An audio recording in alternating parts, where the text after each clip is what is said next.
Stephen King once wrote that nightmares exist outside of logic, and there's little fun to be had in explanations. They're antithetical to the poetry of fear. In a horror story, the victim keeps asking why, but there can be no explanation, and there shouldn't be one. The unanswered mystery is what stays with us the longest, and it's what we'll remember in the end. My name is Alan Wake. I'm a writer.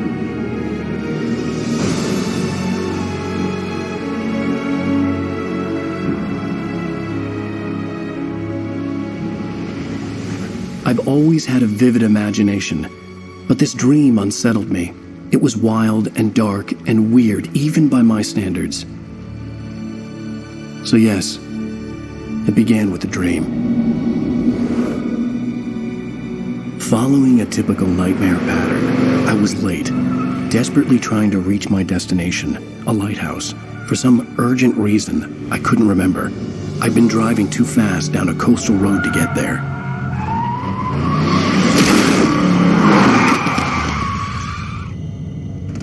I'd seen the hitchhiker too late.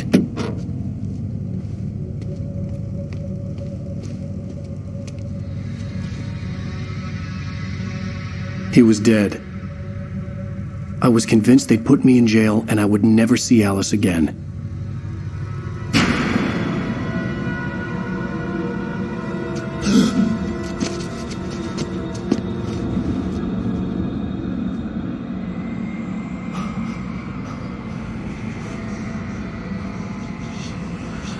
Suddenly, his body was gone. I was in shock from the crash. I could hardly stay on my feet.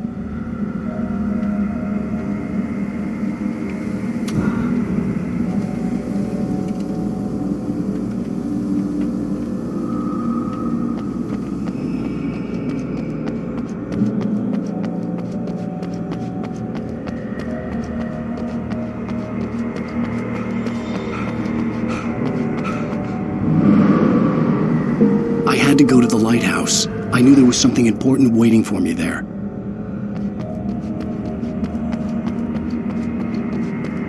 The bridge had collapsed. I'd have to find another way to the lighthouse.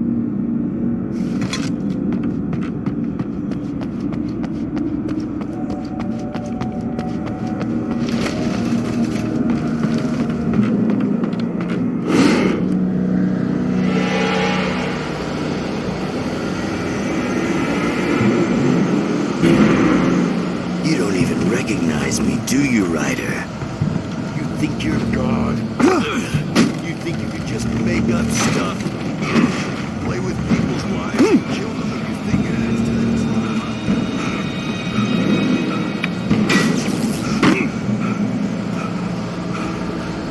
is. You missed your deadline!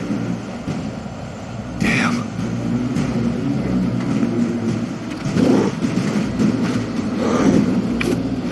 You can't stop me!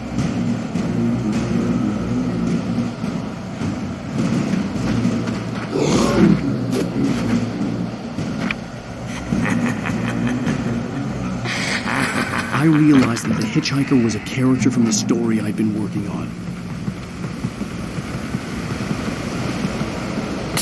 How does it feel to die by the hands of your own creation?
I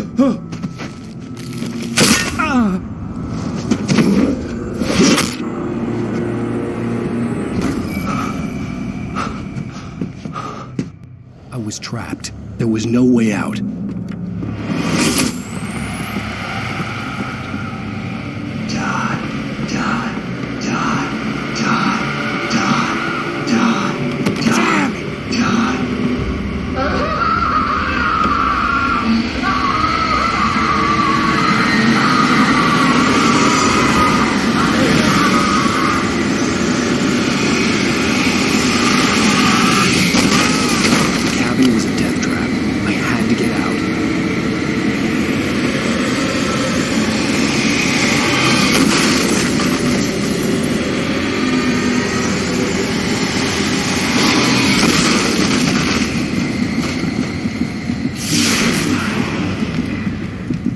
Follow the light.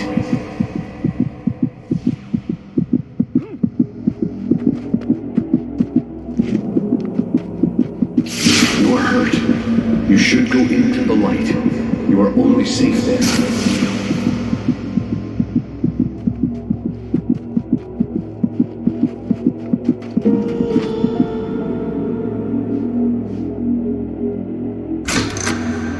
Well done. I have something important to tell you. It goes like this. For he did not know that beyond the lake he called home lies a deeper, darker ocean green, where waves are both wilder and more serene. To its ports I've been. To its ports I've been. Do you understand? No. Follow my light.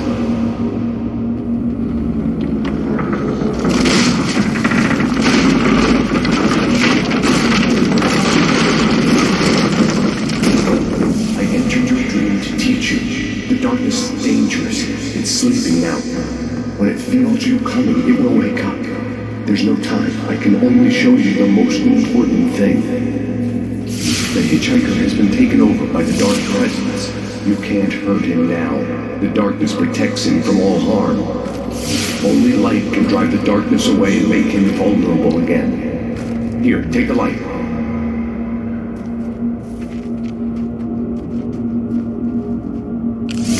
Flashlight toward him and burn the darkness away.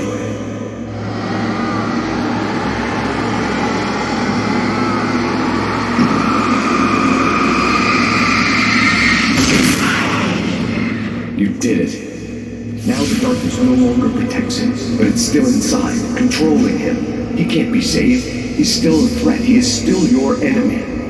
Here, take the gun.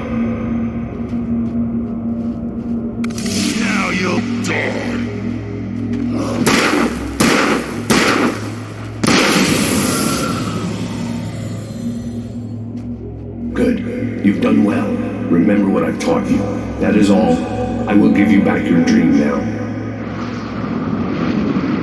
In the nightmare, a terrible darkness was taking over the world. The lighthouse was the last safe place on Earth.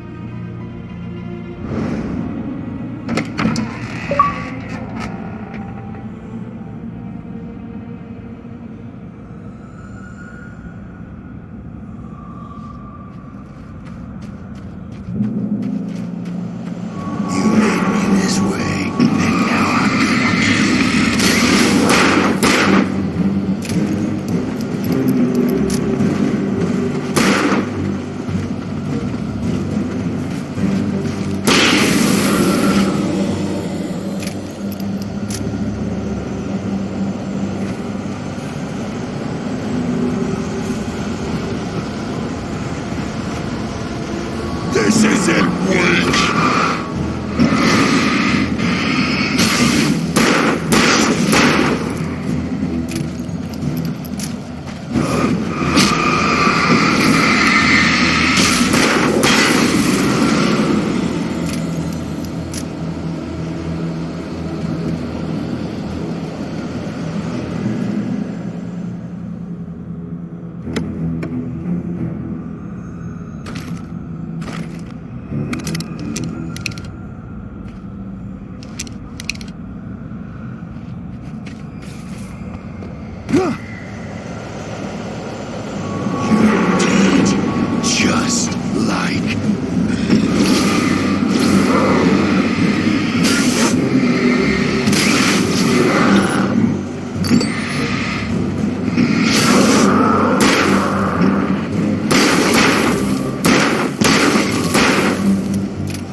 I can keep this up forever!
Shh, baby. Just another nightmare.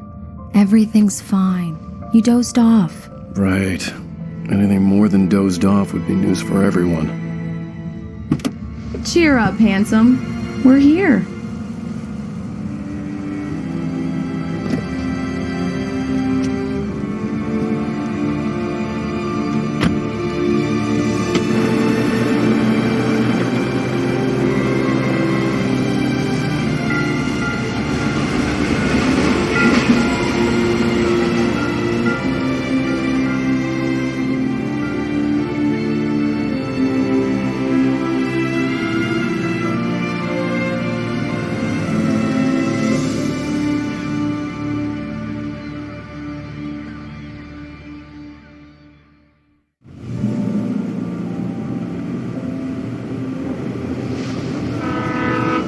Let's act like we're on vacation. Go stand next to that old gentleman there.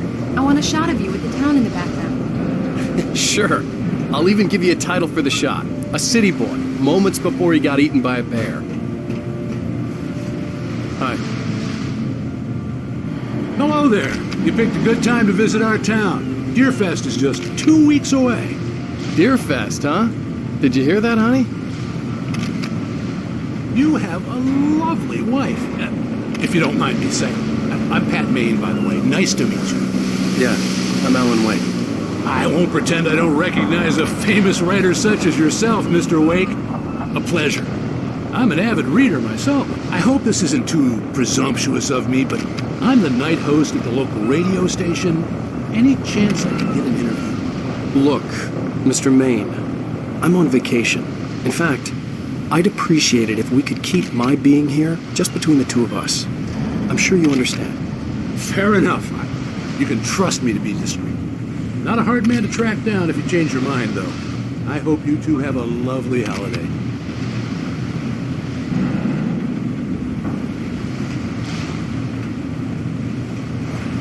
Very nice. I got a couple of really good ones. And I see you made a friend. That's cute. Right. Yeah? Hey, bestseller. How's my favorite writer? Are you there yet? Barry. Yeah, we just got here. Are the locals giving you trouble? Just say the word and I'll hop on a plane and come make sure that you're left alone, Al. No, Barry, we're fine. Great. Just want to make sure you can relax and recharge. So, how is the place? Has it gotten your creative juices flowing? Barry, we're just settling in. Okay, Al. I'll call back later to make sure you're doing okay. And you call me if there's a problem, okay? Okay. Just looking out for you, buddy. Talk to you later. I love you too, Barry. You know he's going to be calling you every 5 minutes. Barry is Barry. I can always turn off the phone. What did I tell you? Text message from Barry. He says hi to you too. Alan, we're here. Come on, let's get back to the car.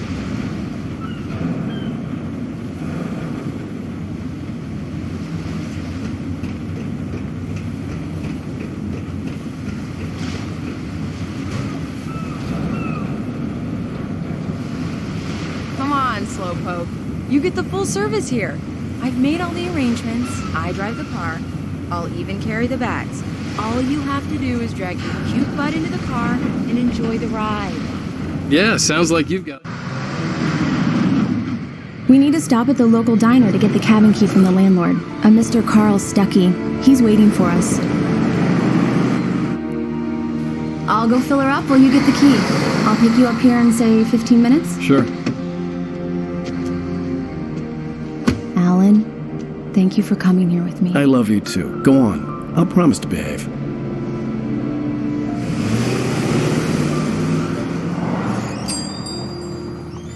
I'd forgotten there were still places like this. Towns where everybody knew everybody. Welcome to the Oh Dear Diner. Hi, I was wondering if you could help me. I'm looking for... Mr. Wake. Alan Wake. Oh, God. I am your biggest fan. I know people say that all the time, but I really am. I'm glad to hear that. Rose. Rose, I'm looking for Mr. Stuckey. Carl Stuckey? Carl? Oh, of course, Mr. Wake. He must have gone to visit the restroom. He'll be back in a moment. I can't believe it. I've got all of your books. I got the cutout from the bookstore when they took it out of the window. And you keep it here. Well, okay.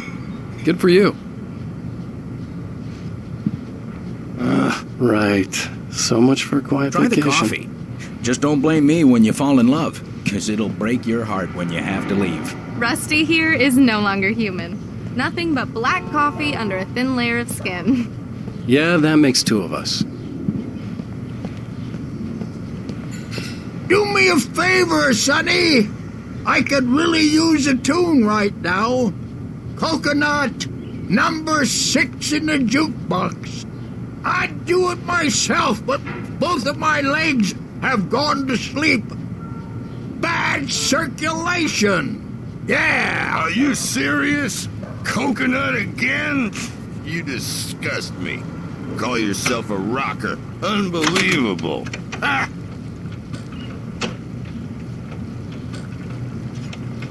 You put the lime in the coconut. Drink 'em both up. Just because we're brothers, don't think I won't murder you in your sleep.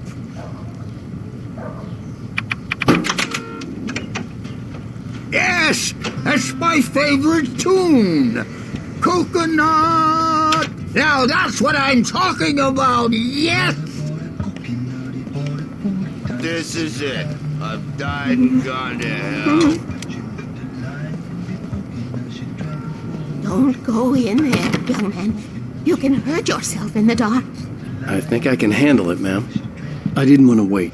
I wanted to find Stuckey, to get the key and get out as soon as possible. The waitress was giving me a headache. Overeager fans always did.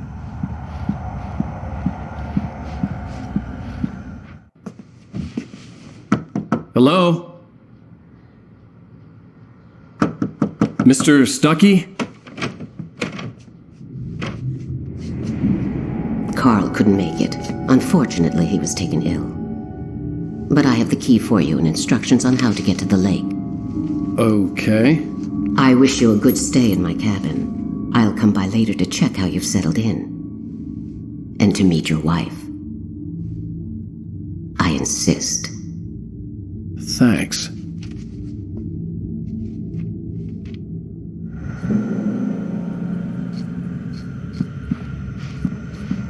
Cauldron Lake is a special place. Very inspiring.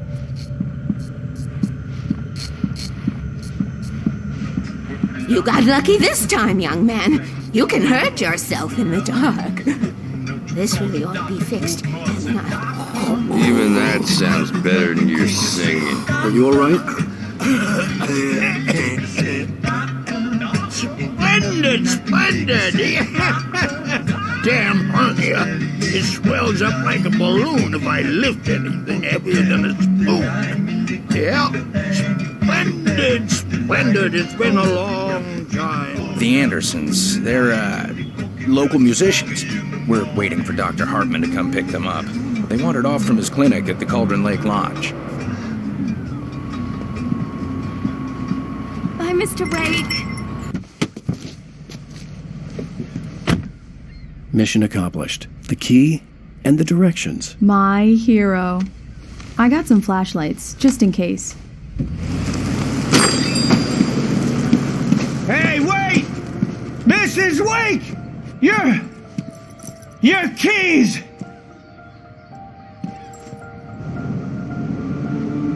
That diner was a real nut house.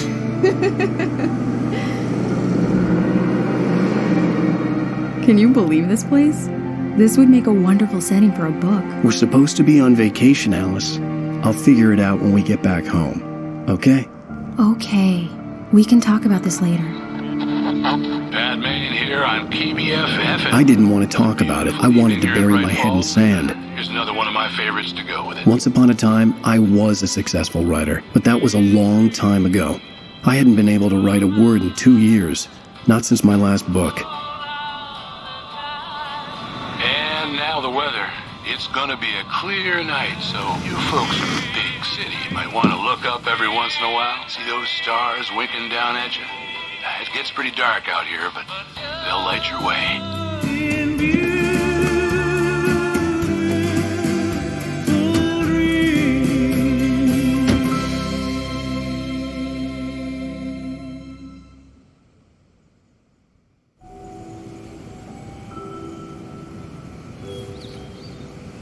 Wow. It's gorgeous, Alan. It's something, all right. Don't worry, honey. I'll get you inside safe and sound before it gets dark. And I've got the flashlight. I know. I'm okay. Alice had a phobia. The fear of darkness. I wanted to make sure we were inside with the lights on before sunset.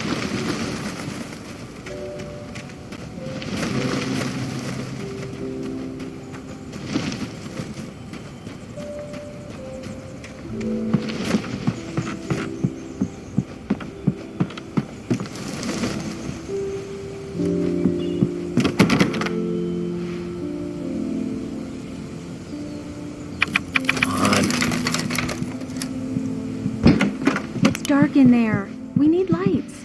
Can you figure out how to get the power on, honey?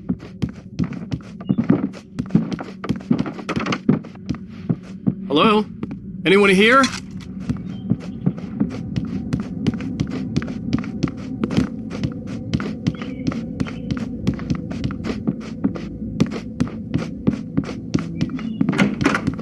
For a moment, the oppressive feel of the nightmare I had seen on the ferry returned.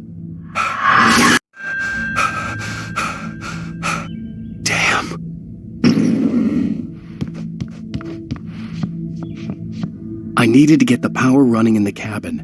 There had to be a fuse box or a generator somewhere on the island.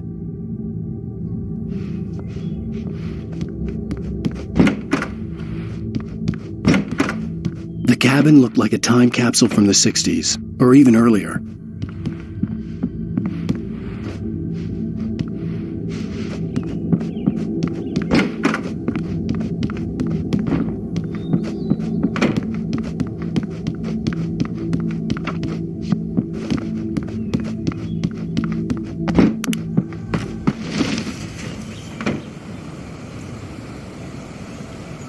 The Deerfest guests have already started to arrive. Just ran into one on the ferry. Famous artist, no less. We'll see if we can rope him into an interview. Now let's go to the phones, caller. You're on PBFFM. Hi, Pat. It's Rose. Why, hello, Rose. What's on your mind? I know who that big mother was. It was Alan. The power cable goes to that shed over there.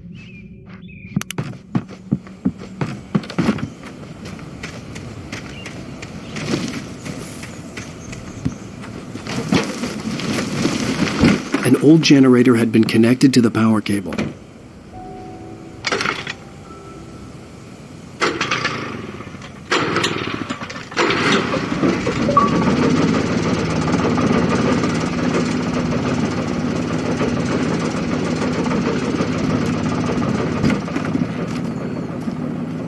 lights are on! Good work, honey. I'll freshen up a bit and start settling in. Okay, I'll look around a bit. Sure thing! Have fun!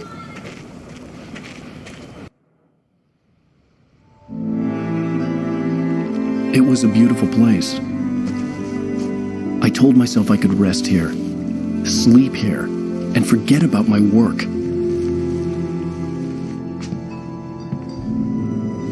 I thought we could be happy here,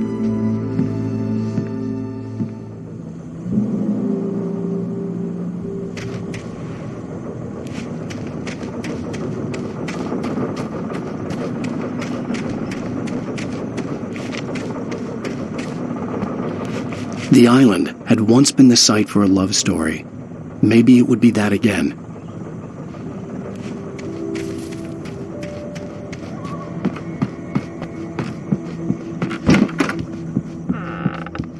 Alice? Honey? Alan, I'm upstairs. I have a surprise for you.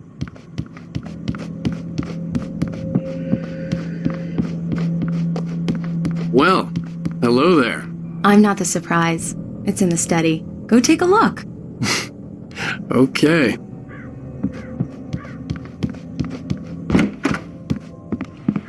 Surprise! Alice? What is this? I guess I have a small confession to make. I thought maybe you could write here that a change of scenery would get you past... Damn it, Alice, everyone keeps... Hey, just hear me out. There's a local doctor, Dr. Hartman. I read a book of his. He has a private clinic here. He specializes in helping artists. So now you want to get me committed? No, it's not like that. That's not... Alan? Alan? Just don't! I don't want to hear it! God damn it, Alice! God damn it! I knew she wouldn't follow me in the dark. I needed some time alone to think things through.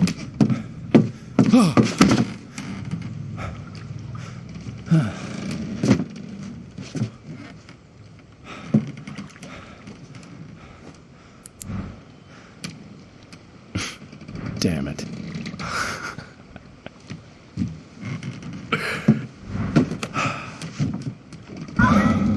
Alice? Alice? Alice! The cabin had gone dark. All the lights were out.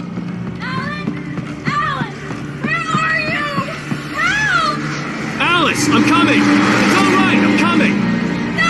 What the hell? Help me!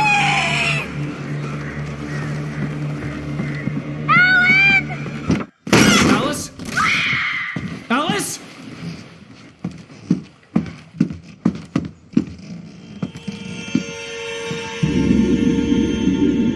Oh no!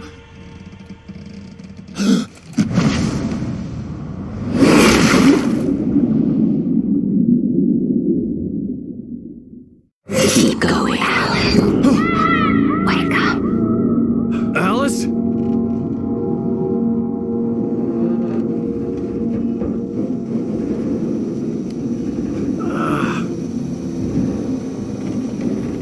Waking up in the crashed car felt like I had woken from one nightmare and entered another. I couldn't remember how I got there. All I knew was that something terrible had happened to Alice. The phone was dead. I'd have to find help on foot.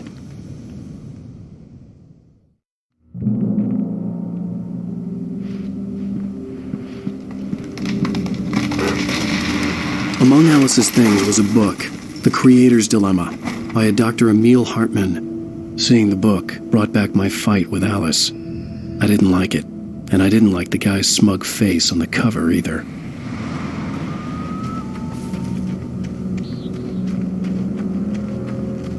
The gas station was my best bet.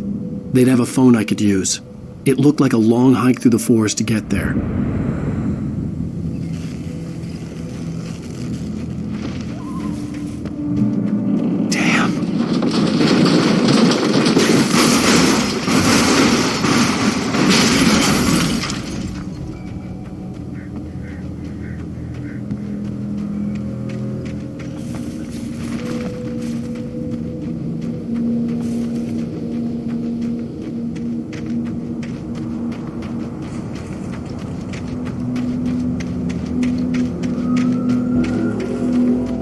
Hello?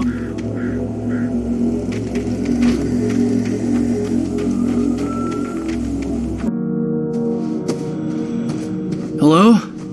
Is someone there?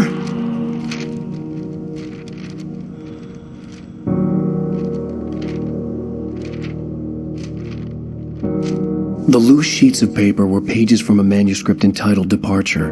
That was the name I planned to use for the next novel I had never gotten started. I was named the author. I hadn't written it. I couldn't remember writing it. In the scene on the page, the hero was attacked by an axe murderer in the woods at night.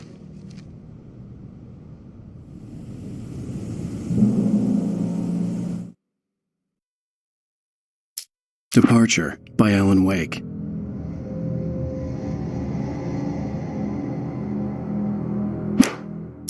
The man turned to face me. His face was covered in shadows.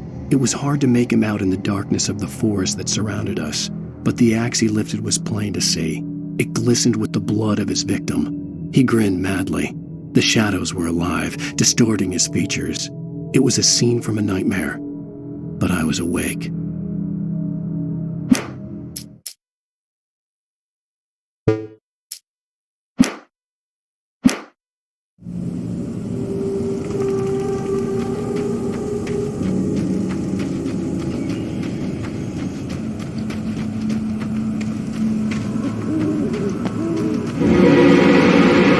Anybody there? Please, I've been in an accident.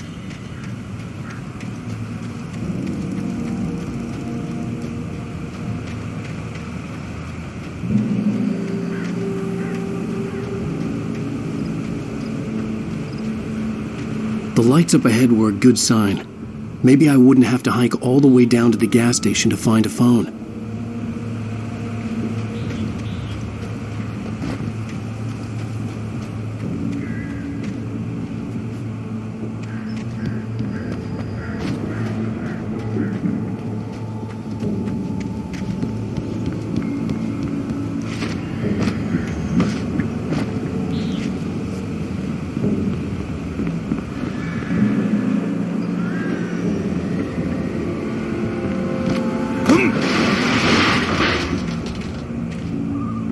Anybody there? Please. Hey! Hey, you! Phil! There's been an accident. I need help. Listen, I need to... Premium cabins for rent in... Oh, hell. Carl Stuckey. Pleased to meet you. Non-refundable reservation deposit required. Fair and square. And square.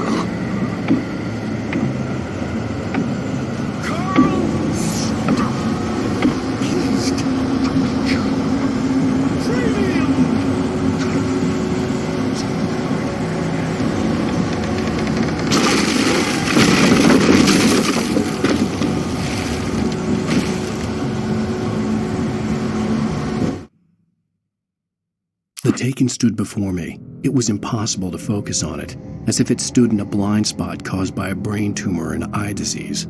It was bleeding shadows like ink underwater, like a cloud of blood from a shark bite. I was terrified.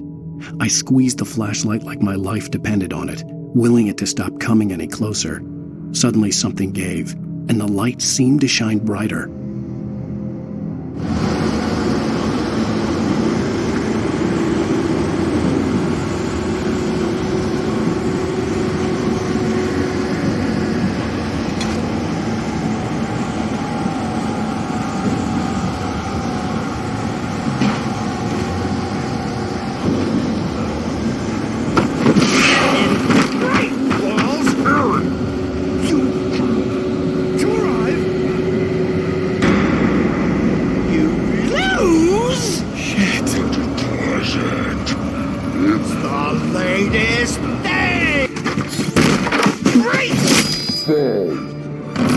I had to figure a way out of this. Any second now, and Stuckey would be knocking on the door with his axe like Nicholson in The Shining.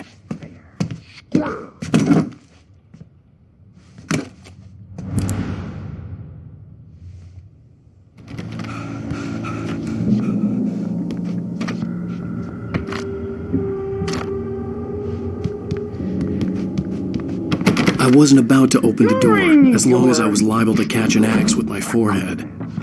Trying walking. It's the latest thing. Incontestably proven health benefits let you kill. Yes! Great Falls Sheriff Station. How may I... Hello? Hello?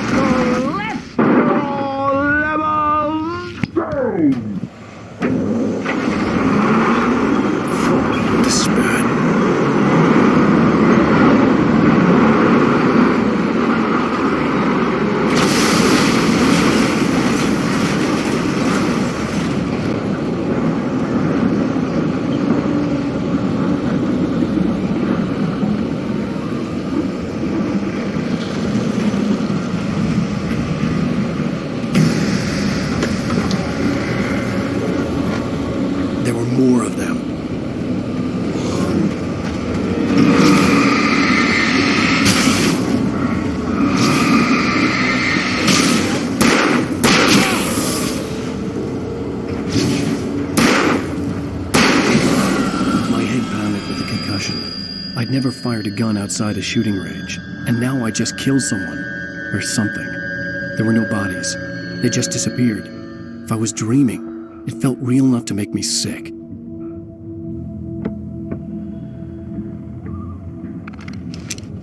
Eerie hand-painted graffiti was revealed by my flashlight.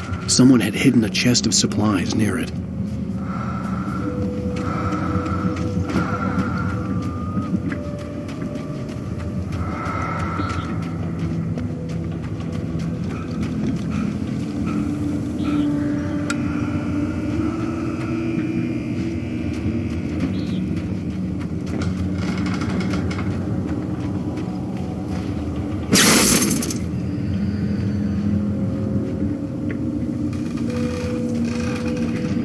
The dark forest was the last place I wanted to go, but I had no choice. I had to get to the gas station.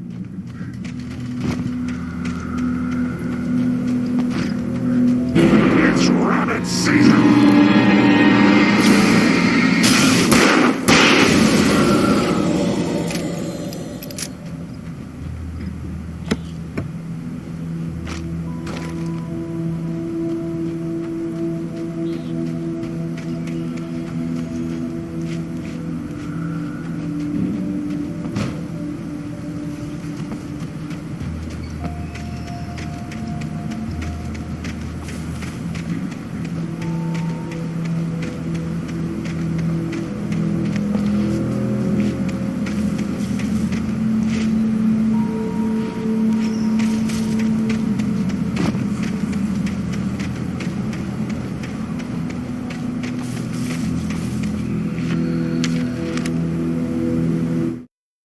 Rose knew she had been gushing, but right now she didn't care. As far as she was concerned, her brief meeting with Alan Wake was literally the high point of her life. She watched as he got in the car with his wife. She was pretty, confident, at ease with Wake. Not like Rose. They were perfect for each other. She'd have given anything to be called their friend.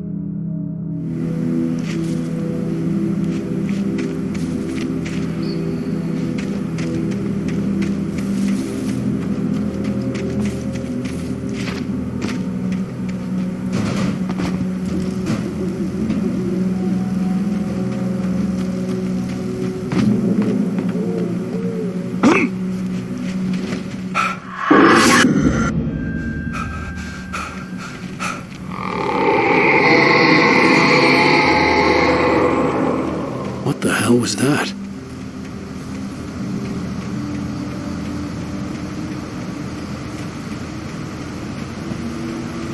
When I saw the river below, something uncoiled itself inside my head.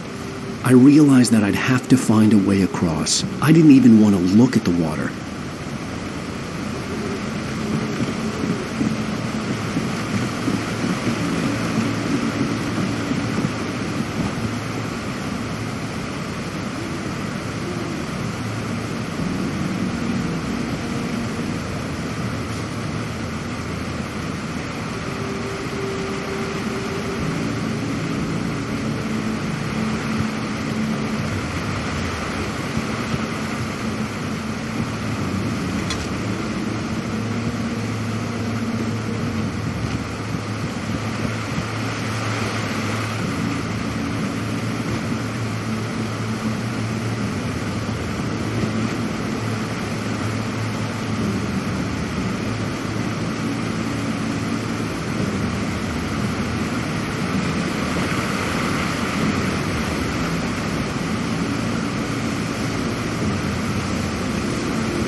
Barry Wheeler was bouncing off the walls.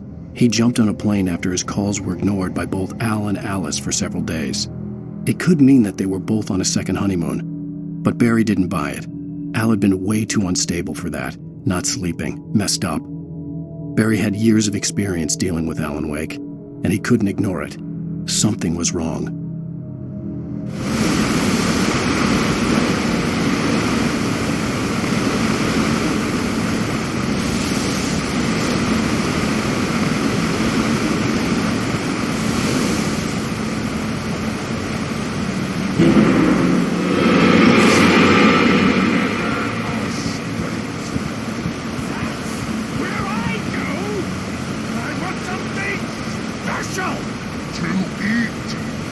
Stucky was still out there, in the dark, stalking me.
The staircase was broken. I had to make my way up some other way.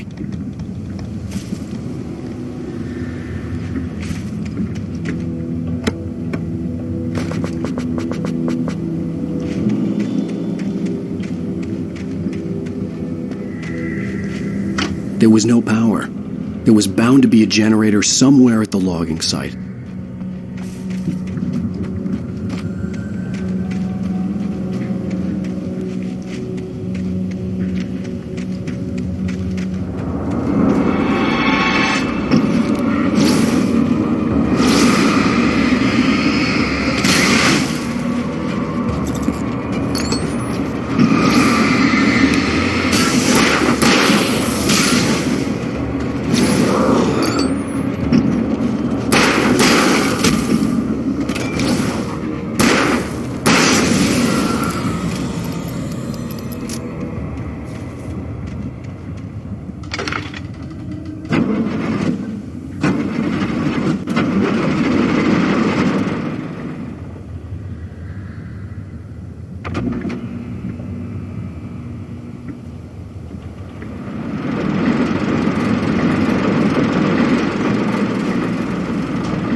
I heard them before I saw them, swooping down from the sky and screeching as they came. I spun around just as the cloud was upon me. For an instant, I stared into 100 dead eyes, black pearls glittering in the darkness. I raised the flashlight and the swarm exploded like fireworks. Feathers burned, turned into ash. I couldn't hear my scream above theirs.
was just outside for a breath of fresh air, and what a night.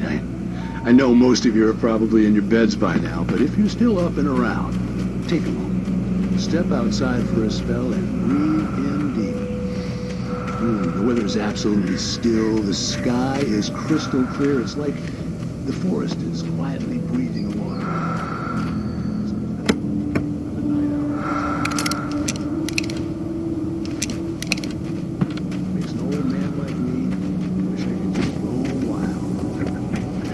But here I am, and would keep you company all night long if I weren't. It looks like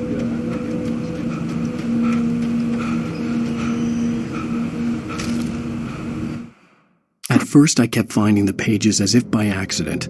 The book I couldn't remember was either a terrible and true prophecy or an act of creation that had rewritten the world. I began to hunt the pages feverishly, for they held the answer to the mystery. With it, I could save myself. With it, I could save Alice.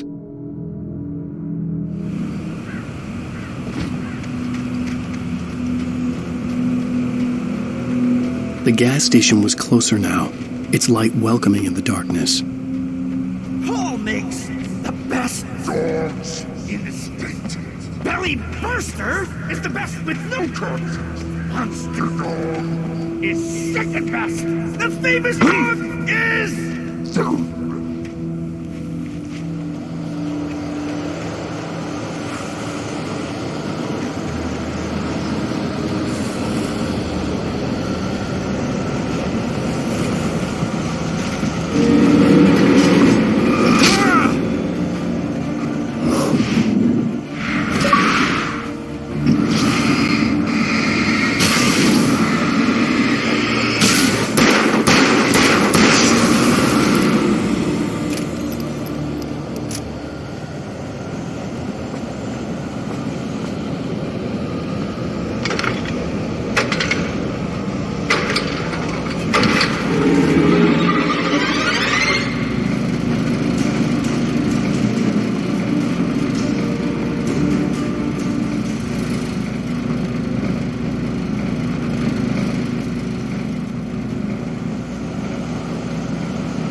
I stepped into the gas station's garage. It was dark and quiet. The place was a mess. It looked like someone trashed the place or that there'd been some kind of fight.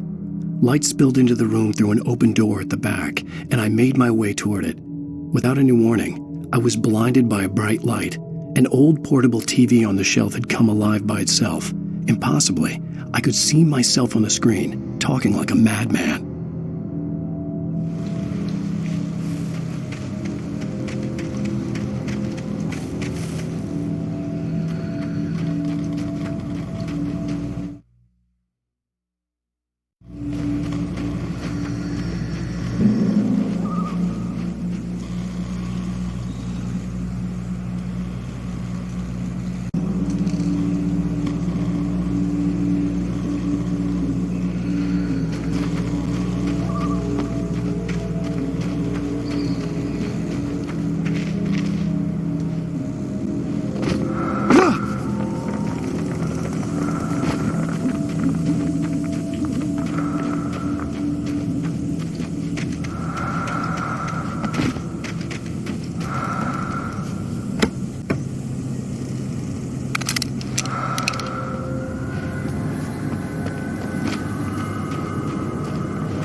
cabin on Cauldron Lake?" she asked. The sheriff looked at me suspiciously. The early morning light flooded through the office windows. I would probably never have gotten out of the woods alive without her help, but I couldn't tell her the truth of what I'd faced the previous night. She'd think I was lying or crazy. She'd lock me up, and she wouldn't help me find Alice.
Stucky's body vanished, leaving behind only a lifetime of nightmares to come, assuming I'd reached the lights at the gas station alive.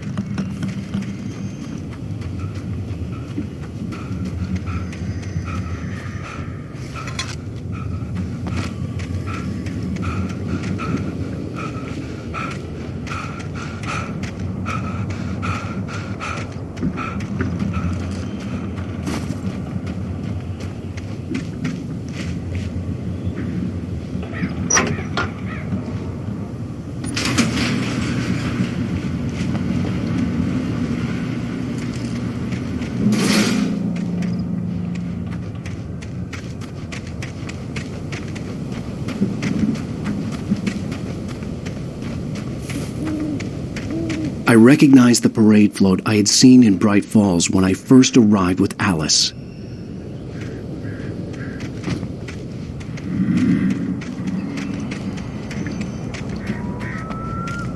After the insanity I had just experienced in the darkness, the lights of the gas station felt comforting. At least for a moment, the sane world reasserted itself.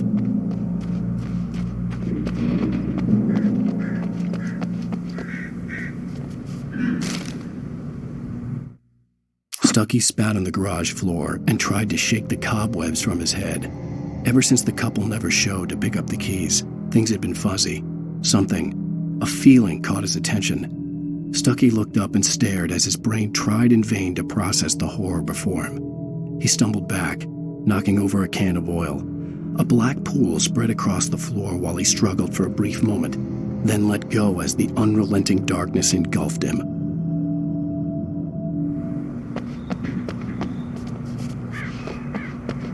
The Deer Fest had been 2 weeks away when we arrived. If the day count on the banner was right, I was missing a whole week between the night we got here and now. The garage was a mess. It looked like someone had trashed the place, or that there'd been some kind of fight. All right, I'll keep writing. Outside there's only darkness. Outside the cabin, outside the story, there's only darkness. I can feel her presence in the dark. Just now, I could smell her perfume in the room. I'll reach her, I'll fix it up. I'll bring her back. The story will come true. If I stop, she's lost.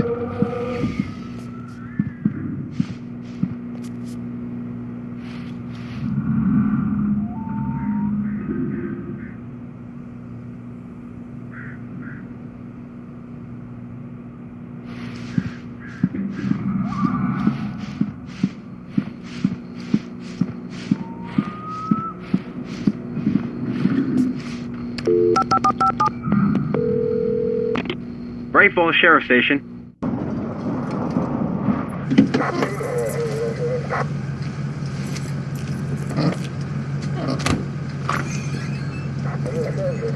Oh, thank God, Sheriff. Sheriff Sarah Breaker. You are... I'm Alan Wake, but listen. I was in a car crash. My wife, Alice, she's missing. Calm down, Mr. Wake. We were staying in a cabin on the island, on Cauldron Lake. There's no island on Cauldron Lake. Not since the big eruption in the 70s. Please, I can take you there, okay? You look like you've taken a pretty bad knock to the head. Are you okay? Listen. We'll figure this out. Please get in the car. We'll swing by the lake and then we'll go to the station, okay? Mr. Wake, have you seen Stucky, the guy who owns this place? I realized I couldn't tell her what had happened in the forest. She wouldn't have believed me. And then she wouldn't have helped me with Alice.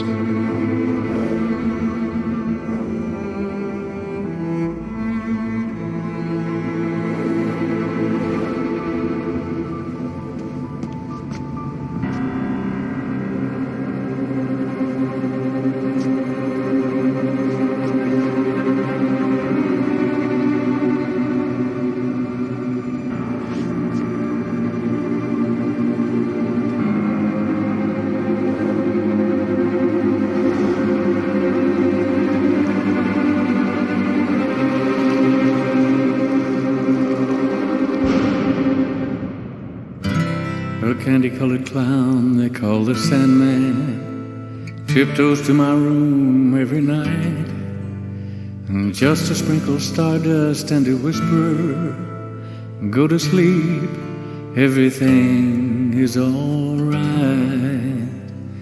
I close my eyes. Previously on Alan Wake. I came to Bright Falls with my wife, Alice. Thank you for coming here with me. I thought maybe you could write here. I don't want to hear it! God damn it, Alice! Now, she's missing. Alice? Alice? I woke up behind the wheel of a crashed car. I'm missing a week. I was attacked by shadowy men straight from a nightmare. The sheriff took me to the lake Alice and I had stayed at. But the cabin had disappeared.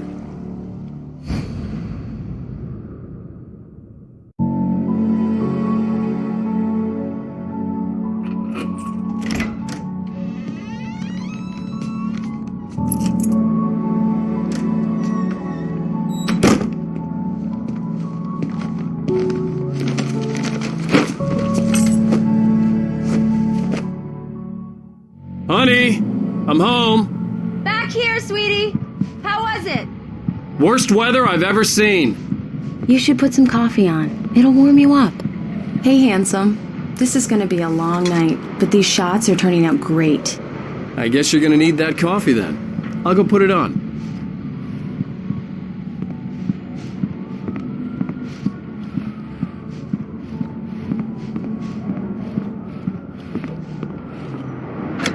Coffee's on. Great, thanks. I'll need it if I'm gonna finish this by tomorrow.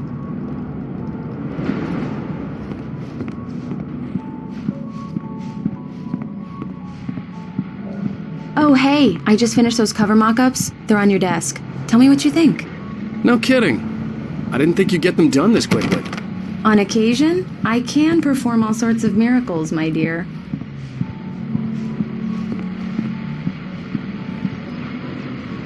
These look really good. Oh, sure, until Barry gets his hands on them. Which, by the way, will happen over my dead body. The last time was the last time. Oh, and speaking of Barry, he called. Alan! Alan, please check the fuse box. I'm right here. I'm on it, honey. Please hurry.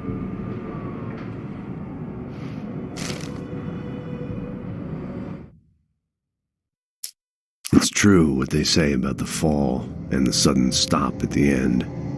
I'd lain here in the snow while the lurid chain of scenes that had led me here kept playing in my head. A rerun of my own private snuff movie. A memory of my corpse.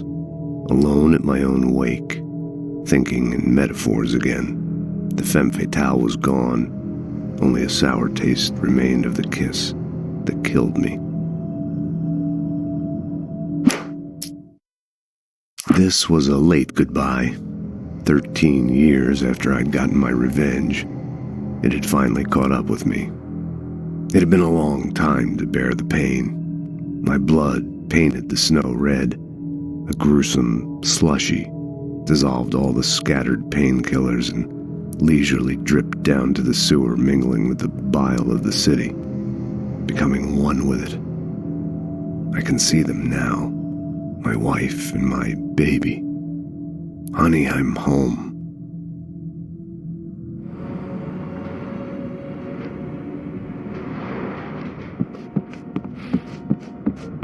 I'm right I really here, don't baby. like this, Alan. Please hurry.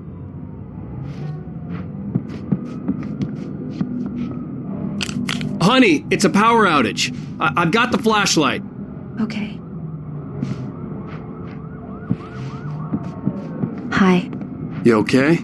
I'm sorry. It just really spooked me. Don't worry. We'll just break out the candles. I know it's stupid, but it's just... especially when I'm not prepared for it, you know? It gets to me. I love you. Tell me a story, writer. Okay. I used to have these nightmares when I was a kid. The dark really spooked me, too. When it got really bad, my mom gave me this old light switch. She called it the clicker. The clicker, huh? Yeah. If I ever got scared of the dark, I could just flip the switch and a magic light would scare the monsters away. Oh, sure. Here it is. Alan. Maybe it'll help you, too. Yeah, nice story, writer boy. You made that up right now, didn't you? No. Seriously. I love you, even if you are a liar.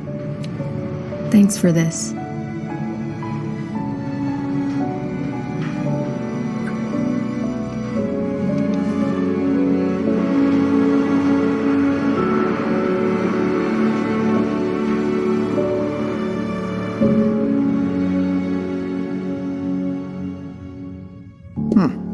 How do you feel, Mr. Wake? Any nausea, disorientation, anything like that? Mr. Wake, how are you feeling? I'm okay. My head's fine. I had to lie about my headache and memory loss. He'd send me to a hospital for tests. I couldn't leave without Alice. Very well. I don't think you have a concussion, but you've obviously been through quite a shock. You should take it easy for a couple of days. Thanks. Well then, Mr. Wake, we're done here. If the pain gets any worse or you experience any other symptoms, you should come see me.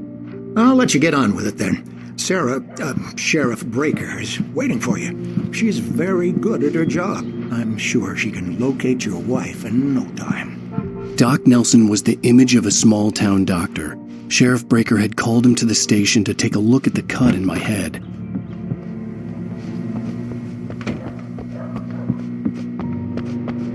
Thank you for testing the lights, Miss Weaver. Everything seems to be fine. I don't have the luxury of being complacent and ignorant. The bulbs will need changing, and you can't change them in the dark. I'll be sure to take care of it, Miss Weaver. Have a nice day now. Very good. I'll come back later on to remind you, just in case. Yeah, it's Mulligan here.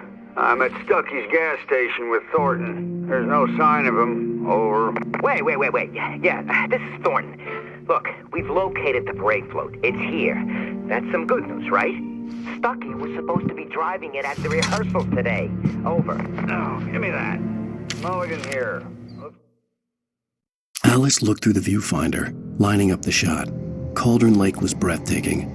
Something caught her eye. A figure standing in the shadows behind the cabin, like a thin woman in a black dress. She lowered the camera and looked again. No one there. Just a collection of bushes that looked vaguely human-shaped. She shook her head and laughed. Like someone really thrashed the garage. Over. Okay. Mr. Wake, the sheriff is waiting for you in her office down the corridor. Come in, Mr. Wake. Your phone's on the desk. The battery was dead. It's charged now. Have you started looking for my wife yet? My men are already on it. Now, can you tell me what happened? I'm not sure. I can't remember. We were arguing. I walked out of the cabin. The cabin on Cauldron Lake? How did you end up at Stucky's gas station? I wanted to tell her what had happened last night, but I couldn't. she'd lock me up.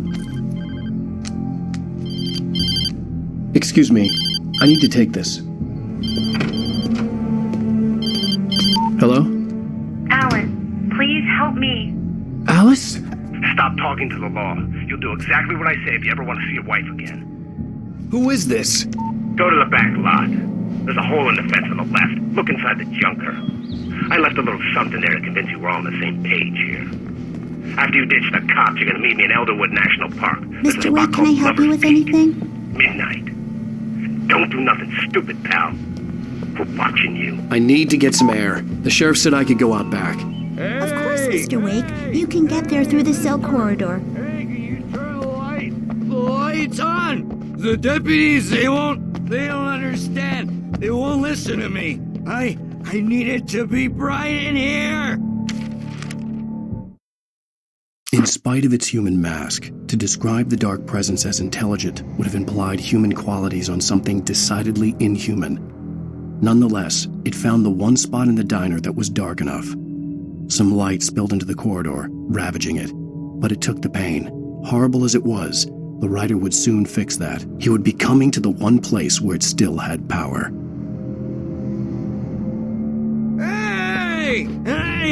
Hey, you! Can you help me? Can you turn the lights on?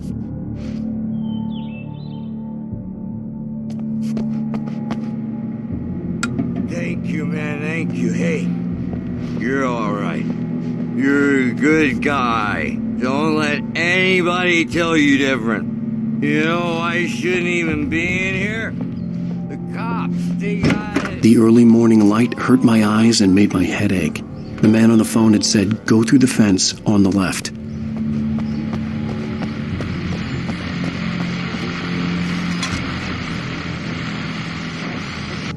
Well, folks, it's been another long night, and it's about time for me to sign off.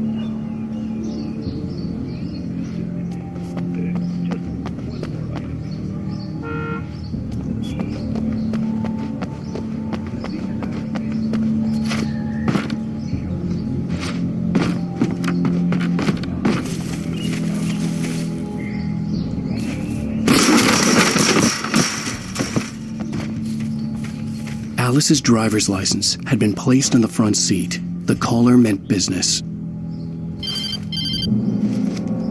Barry? Ow! Ow! Thank God! Where the hell have you been? I've been trying to reach you for a week, you and Alice. I've been worried sick. I flew out yesterday. I'm here in Bright Falls. Barry, listen to me. I'm at the sheriff's station.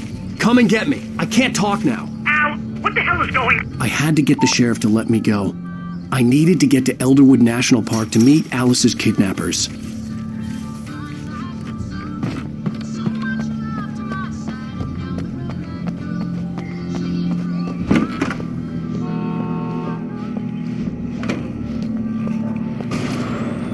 A writer is a light that reveals the world of his story from darkness. Marvelous, Sarah. I just wanted to settle all the damage the Anderson brothers might have inadvertently caused on their recent and regrettable little outing. They are not accountable for their actions, of course. I can assure you that my staff has been reprimanded. Tor and Odin never caused any trouble to anyone when they were still living at their farm. Indeed. All we can do is to slow down the progress of their dementia. Are you feeling any better, Mr. Wake? I'd like to leave. Am I free to go? Well, we still need to talk about... Am I under arrest? No, of course not. But I need to know where you'll be staying so I can get in touch with you. I'd avoid the motel. The Majestic is known for its roaches. The cabins at Elderwood are pretty nice, though. That sounds perfect. I'm Dr. Emil Hartman. I'd like to invite you to stay at Cauldron Lake Lodge. Did you talk to my wife? I had the pleasure of discussing your situation with her on several occasions. Did you set something up with her? I invited her here. My clinic is a place where... Oh, hey! Oh, my! Take it easy. Hey, nobody move! Get your hands off of my client! Who are you? I'm Barry Wheeler, his agent. If you have business with Mr. Wake, you talk to me. You yokels won't know what hit you once I sick my lawyers on your asses. No harm done, Sarah. I'm all right. I don't want to press charges. Mr. Wake, My offer still stands. Get me out of here. What the hell was that about, Al? We don't need a replay of that thing with the paparazzi. I thought they were gonna lock you up.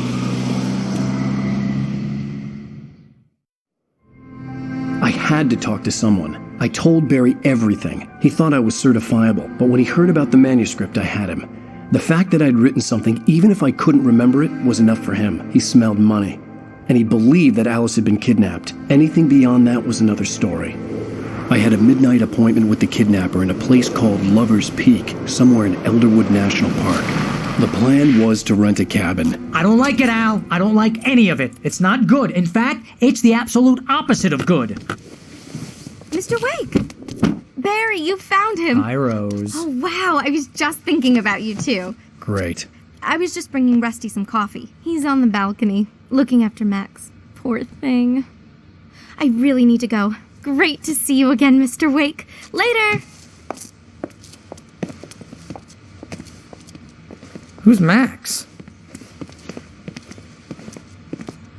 What an airhead. Jeez, Mr. Takes a Swing at everybody. This is not her fault.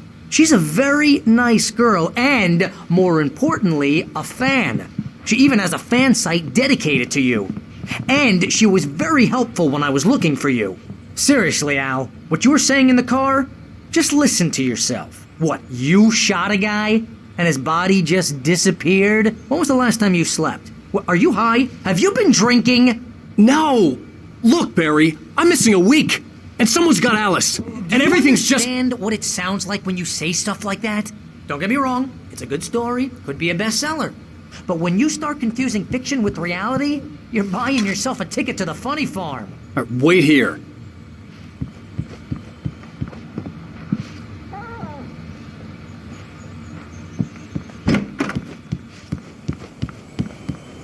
Easy there, boy. I'm almost done.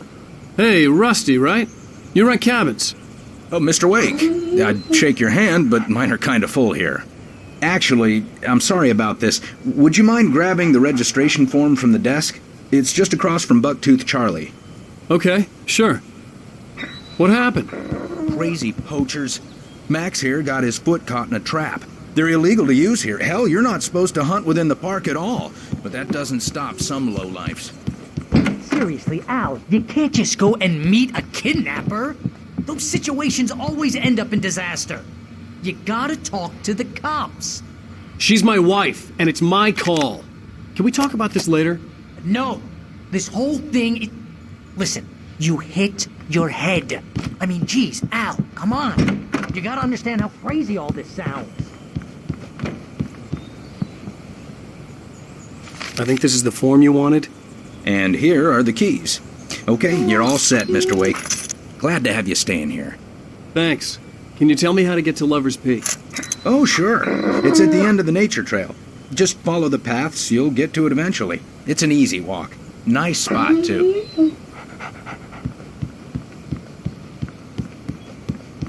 You're trying to pull a joke on me, freak me out? It's working. Ha ha! Let's have a laugh on Barry. Well, you had me going there real funny, Al.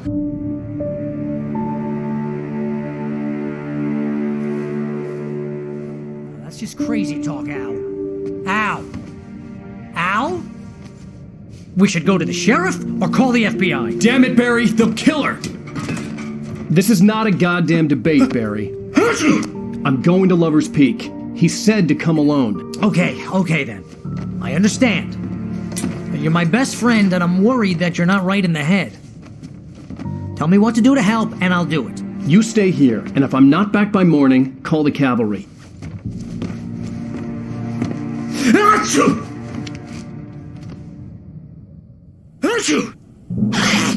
Just be careful with the natives, Al.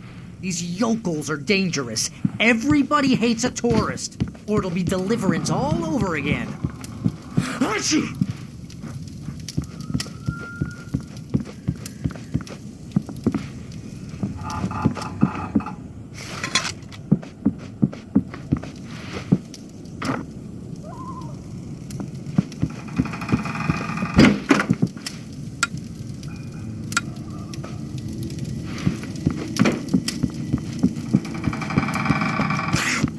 Oh, this place is trying to kill me.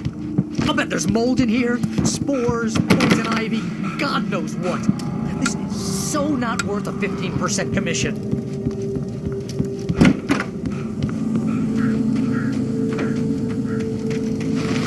I'll wait here, Al. I'll hold down the fort. I'll be with you in spirit every step of the way, Al. Walk through the door now.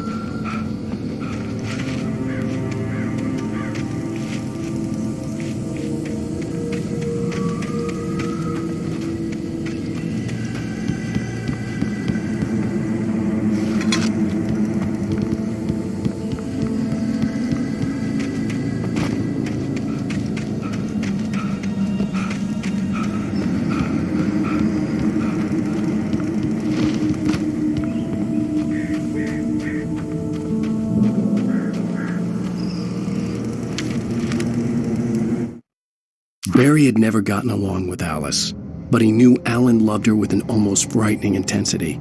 And now something had happened to Alice. And here was Al armed with a gun and saying things people got put in padded cells for. It was as if his friend had experienced a massive psychotic episode and was now totally disconnected from reality. It scared the shit out of Barry.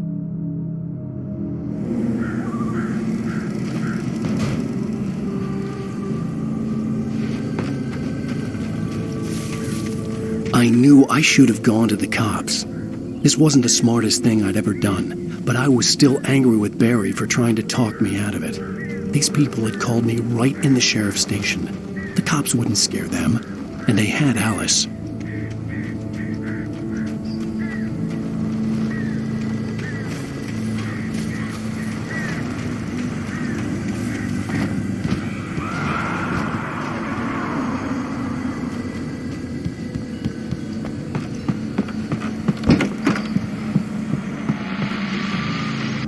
Welcome back to the show, folks. As promised, our very own Dr. Nelson has just parked his rear end in the studio. Doc, what's your Deerfest plan like?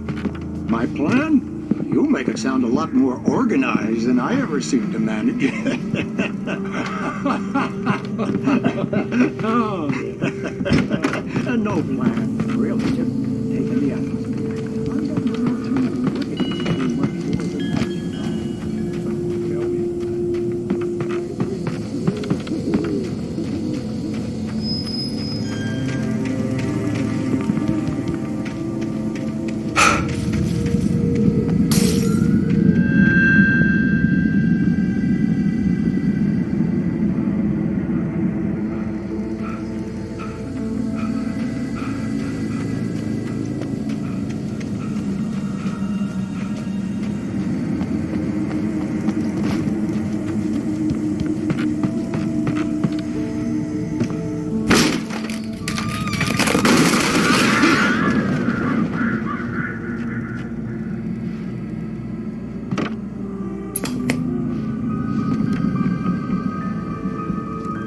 Crime and punishment. The cancer and cure of civilization. But some crimes are impossible to punish, especially in Night Springs.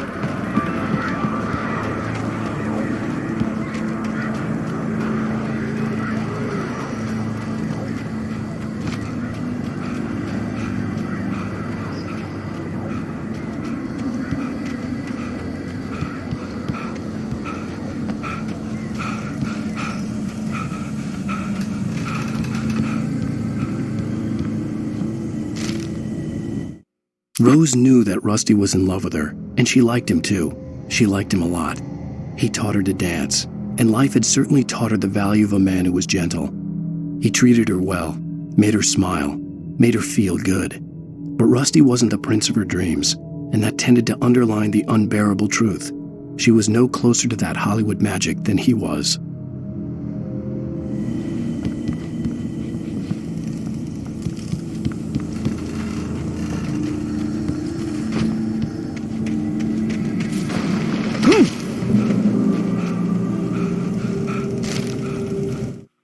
The air in the visitor center was heavy with an awful smell, as if some rotten drowned thing had crawled up from its grave. Rusty kept coughing blood. My eyes were drawn to the twisted shape of his broken leg. The attack had been vicious. Max whined in his cage. Rusty's eyes were wild with fear and terror. He gasped. Mr. Wake, it happened just the way it was on that page.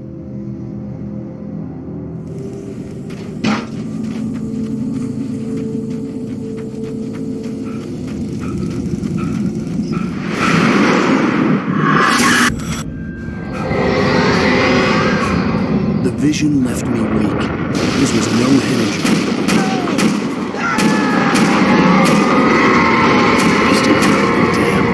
Rusty, hang on! Oh, They're coming! Please, help me! Help me! Help me! Can you hear me? The visitor center was sturdy, but the impact turned the front of the building into splinters. Rusty was thrown across the lobby like a rag doll and hit the far wall hard. It didn't hurt until he tried to move and saw his leg bend the wrong way, felt the broken rib stabbing him on the inside. Rusty howled in pain and fear, suddenly afraid to die alone. Please help! The ranger's office was locked.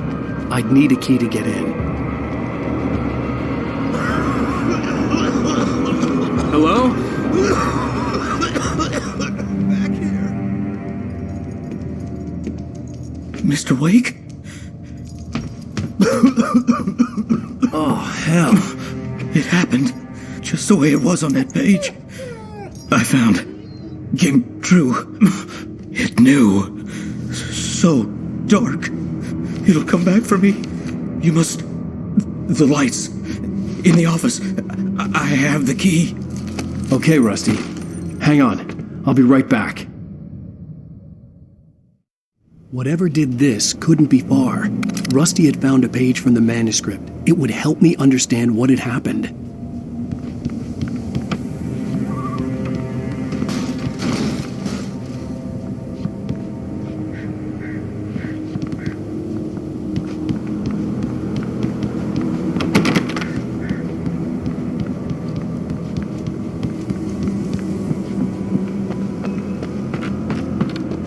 The only way to make sure that Rusty was safe was to get the power running and the lights back on.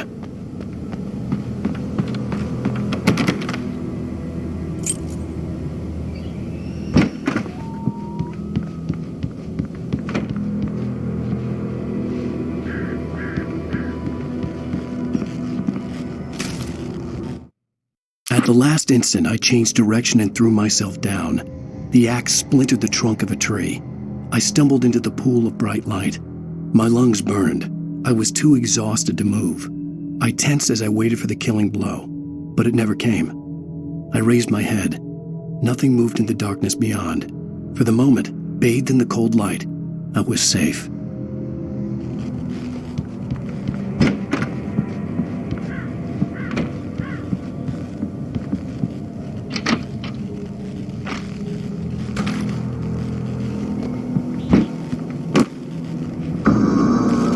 I was too late. Someone had destroyed the circuit breaker. There was no way to get the lights back on. Rusty! Rusty!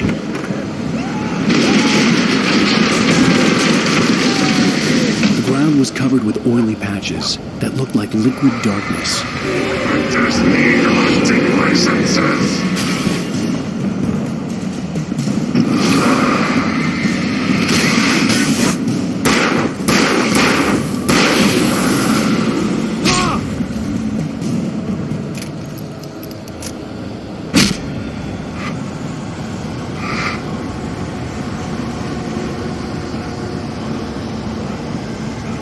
Something had torn a mammoth-sized hole in the wall. Please don't feed the animals. Fishing is only permitted for those fishes. Urge yourself, Park. Fishing License, obey! the park ranger's instructions. At all times. Rusty, no! Never. No roads closer than 100 yards.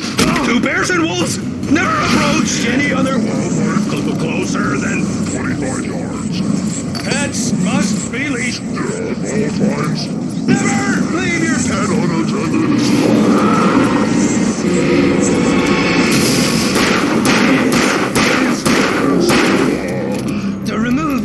supernatural objects.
What the hell was that? I saw from the window. I saw something. Forget about it, Barry. It's just me going crazy. Oh, jeez. Oh, jeez. You're not crazy. I wish you were crazy, but you're not crazy. Ow, be careful. Stay in the cabin. Don't open the door for anyone. I mean it.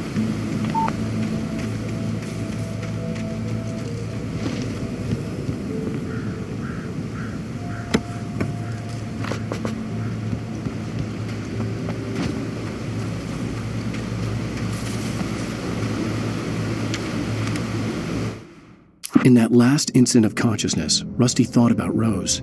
He was older than she was. Rose was barely out of her teens, but she made him feel young and forget what a train wreck his long-dead marriage had been. He still wore the ring. He'd been waiting for her to tell him to take it off. Now she never would.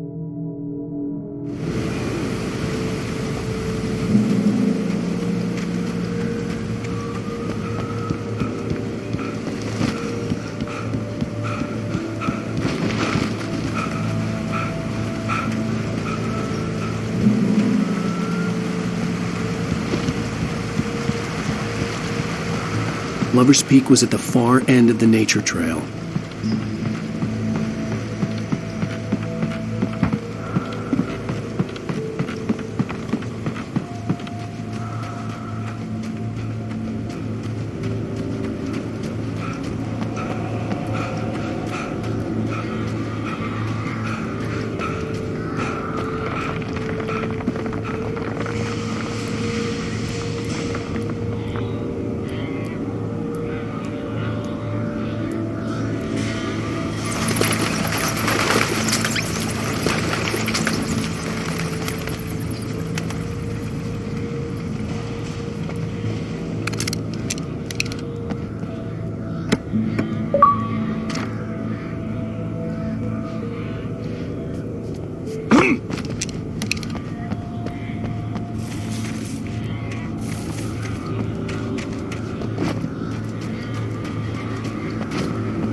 Nobody in Bright Falls seemed to know where Al was, but Rose, the waitress at the diner, had seen him. From what Barry could tell, Al pretty much fell off the face of the earth when he left the diner. Rose was just the kind of fan that Al hated, but she really tried to help.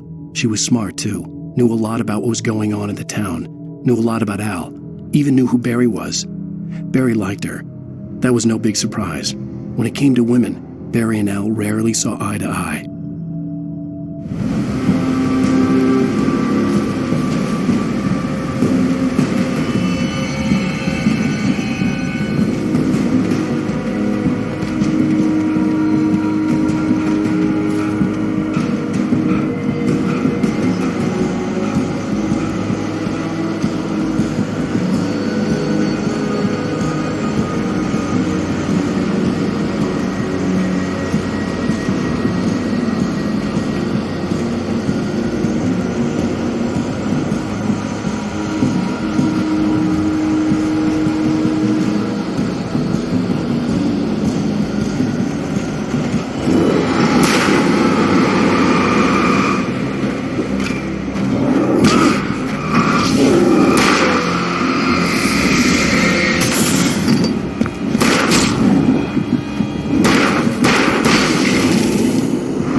Agent Nightingale didn't want to be in Bright Falls.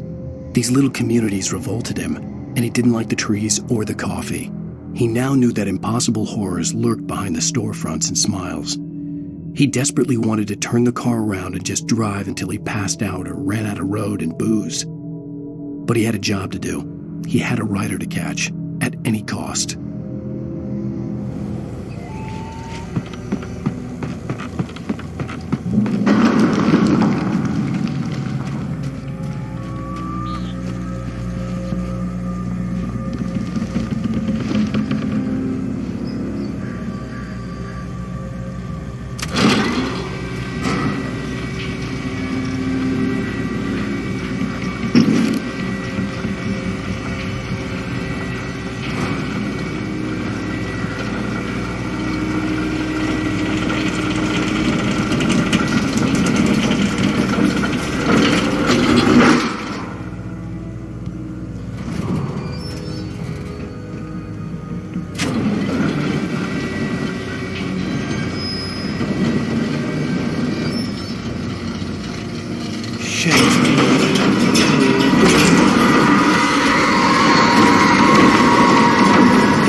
We gotta get moving. More of them coming.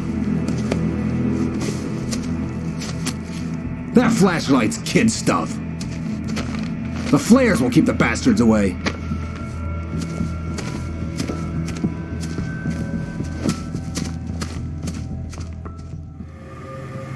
You can see them too? Hell, of course I see them. Come on, we gotta move. Why? Because that's the way the story goes. Yeah, but... Let's move! I lost my gun back there. Oh, I've got a gun. Just keep that light steady on him. It took a moment, but then I recognized him. He'd been on the ferry when I first arrived here with Alice. He knew my name. We were headed in the direction of Lover's Peak. There was no way this was a coincidence. He was the kidnapper. Come on, Wake! You better keep up. You set him up, and I'll knock him down, Wake.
From the emergency box to hold them off while I get these boards off. Give me the gun. Yeah, no can do, Wake. Are you kidding? Give me the gun! No time for back talk. Hold them off, damn it.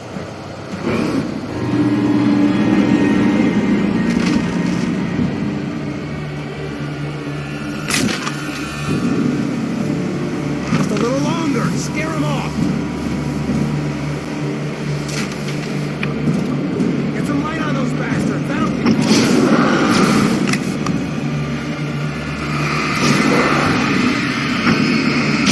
Just a little longer. I almost got it. Okay. Over to Luke.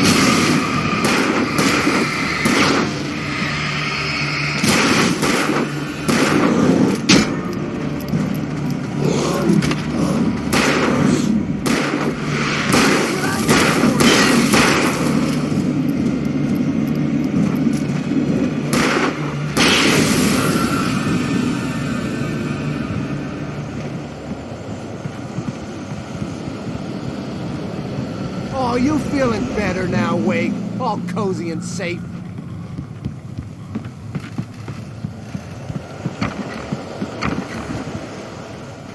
Better get ready. They'll be on us soon.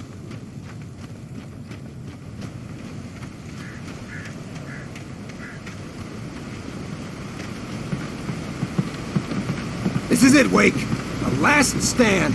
There's more flares here. Get ready. We fight them as long as they keep coming. Give me the goddamn gun! They're coming! That's not how this goes.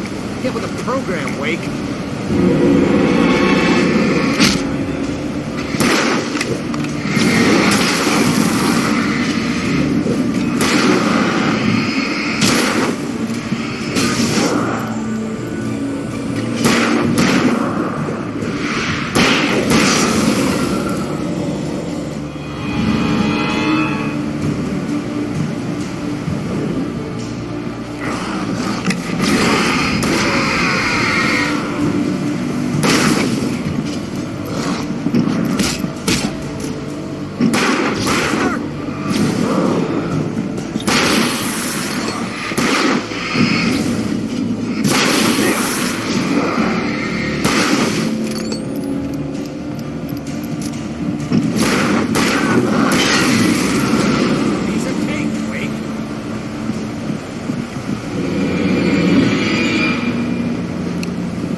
Let's cut the act now.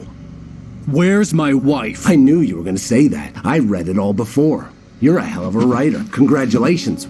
You're going to bring about something glorious and terrible once we get you some proper editorial control. What the hell are you talking about? Where's Alice? I want the entire manuscript, or she's gonna suffer bad. You touch her and I'll...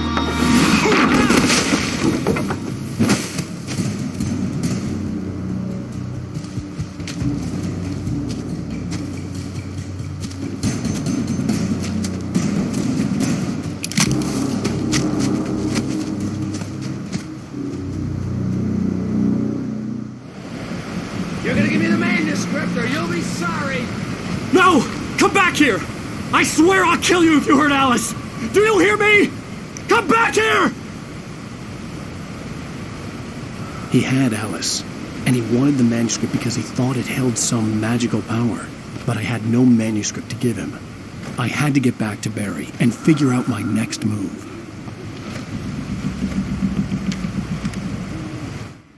On more than one occasion, Alice had tried to explain to me how it felt to be afraid of the dark. To her, darkness wasn't simply the absence of light, but something more tangible than that. It was something you could touch and feel. Worse than that, it was something with a mind of its own, something malicious and malign. For her, things changed when they were wrapped in darkness. They turned into something else, something foreign, and nothing was safe or innocent anymore. I'd never really understood what she meant, until now.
hurt like hell. I was stuck.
The night had been one desperate situation after another. I was exhausted, and my body felt as though it had been chewed up and spat out. The flashlight was heavy in my hand, and each pull of the trigger sent a painful shock up my arm. But I was finally out of the woods, and things were looking up. That's when I heard the chainsaw.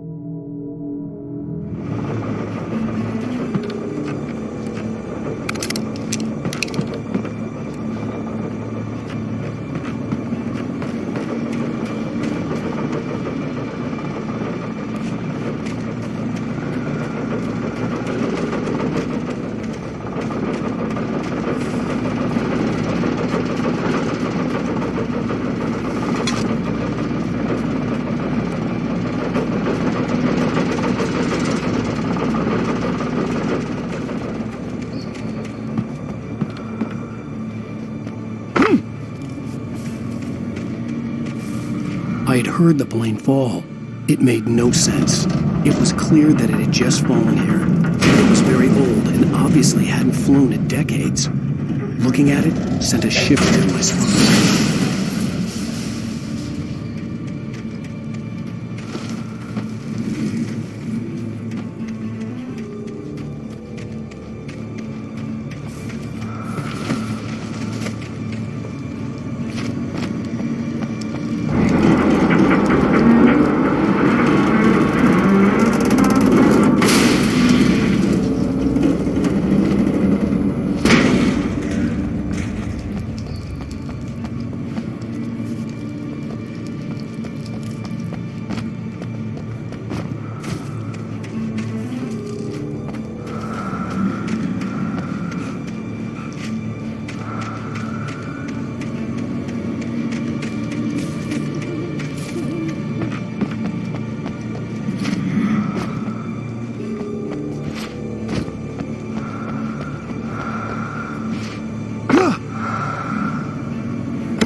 logging site was a mess.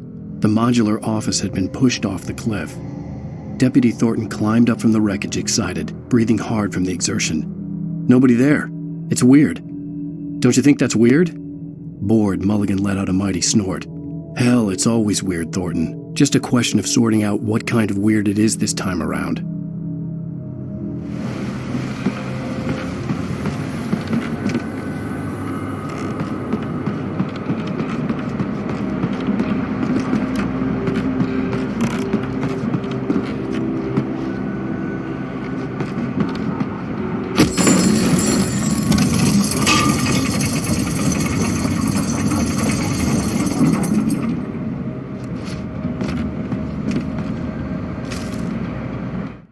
When Barry saw the darkness attack the visitor center, it made him a believer. The men Al said he'd shot, they hadn't been just locals on crank. Somehow the world had changed, like the channel had been switched without warning. You think you're watching a sitcom, and you're really watching a horror show. When the birds started attacking the cabin, Barry wasn't surprised, just terrified.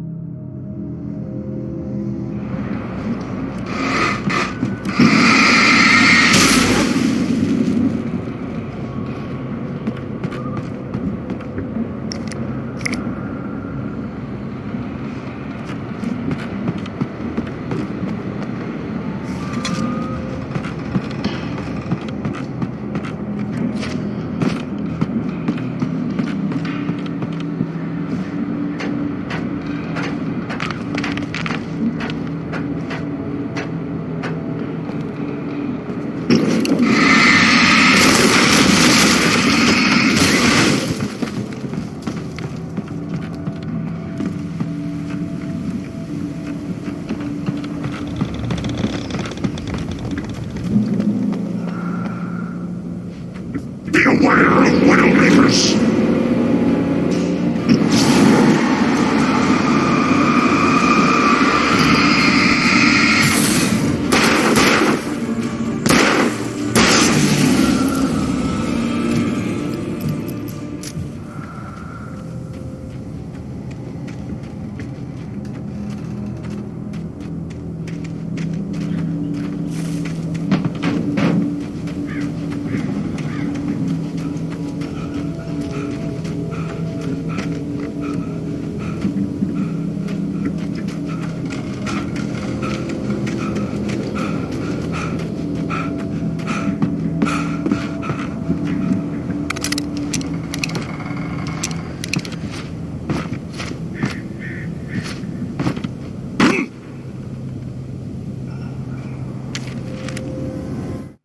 Shadows stirred and the wind picked up as I ran through the forest.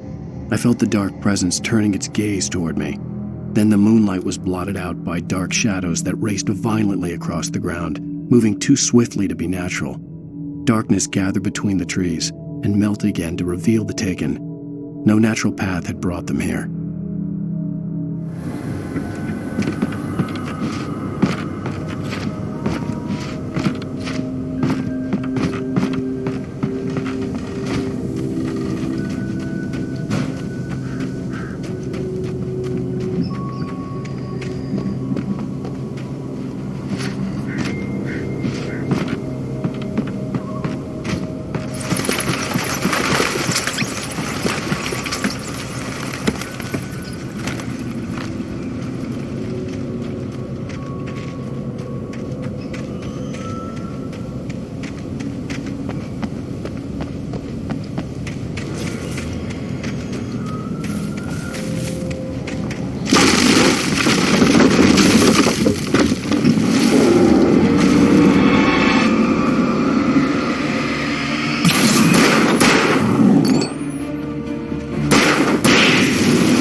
occupation.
Barry? Ow!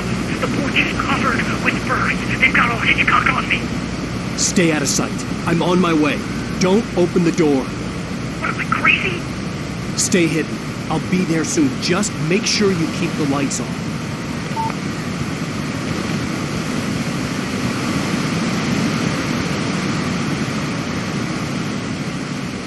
I still had to reach Barry at the cabin, but at least I was out of the woods.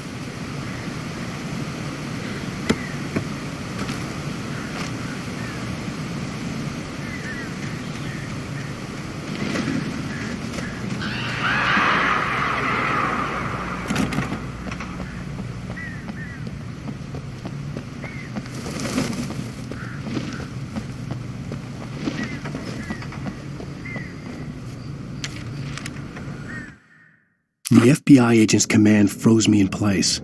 I considered surrender. It was all falling apart anyway.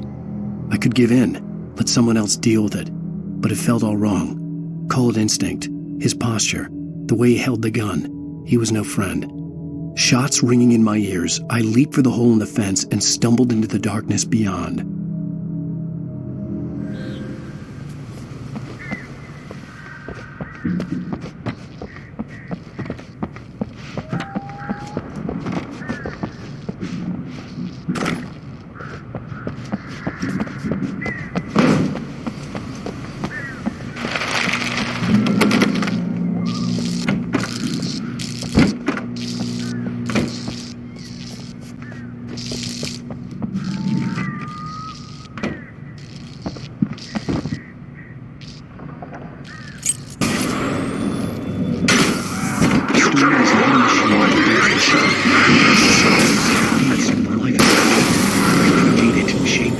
As the story grows, it starts wanting things of its own. Change one thing and you set off a chain reaction of events that spreads through the whole thing. The characters have to be true to themselves. The events need to follow a logic that fits the story. A single flaw and the magic is gone. The story dies. Alice dies.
The flare gun was probably the best weapon I could imagine against the dark things I was facing.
It was the kidnapper.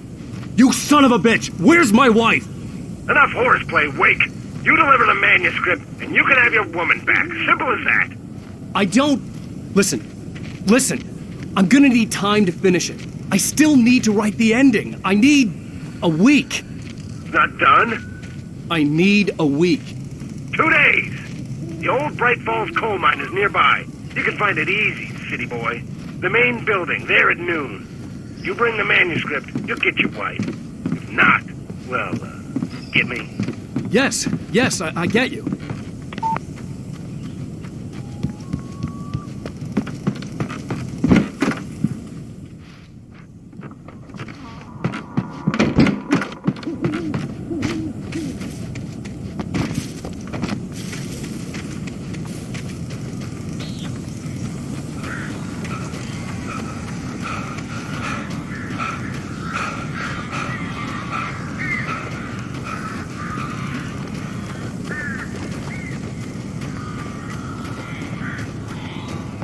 Barry had talked about birds over the phone.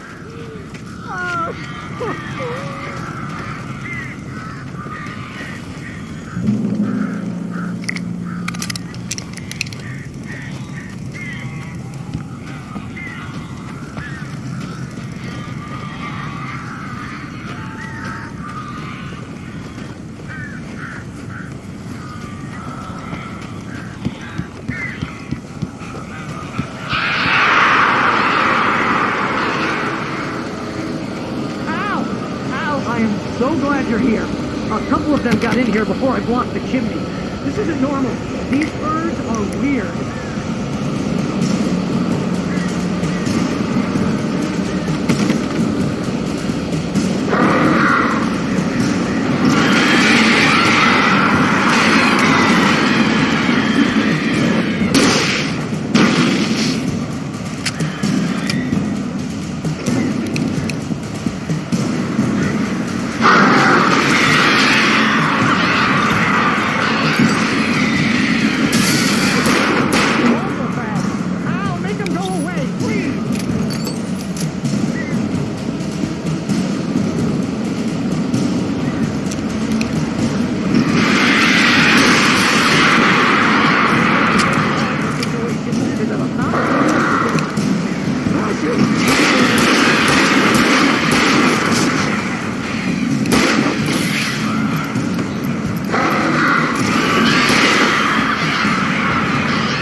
You can open the door now.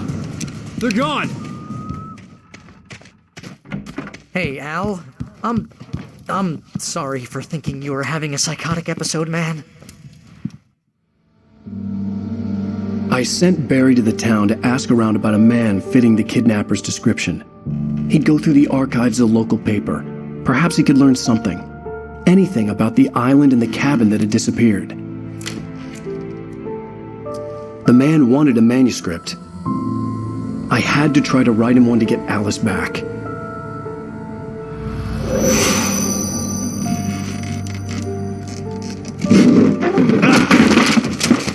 For me, the supernatural had always been nothing but a metaphor for the human psyche, a tool to use in writing fiction. Now, it was happening for real, and I couldn't put a single word on paper.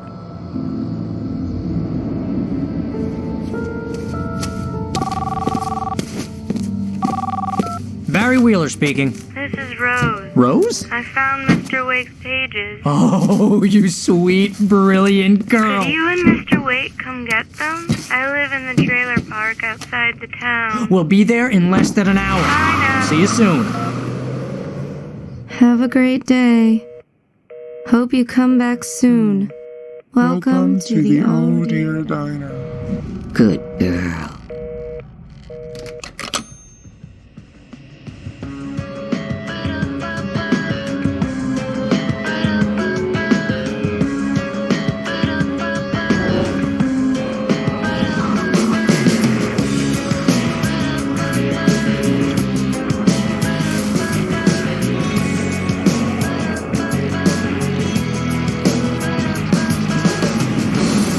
Come here.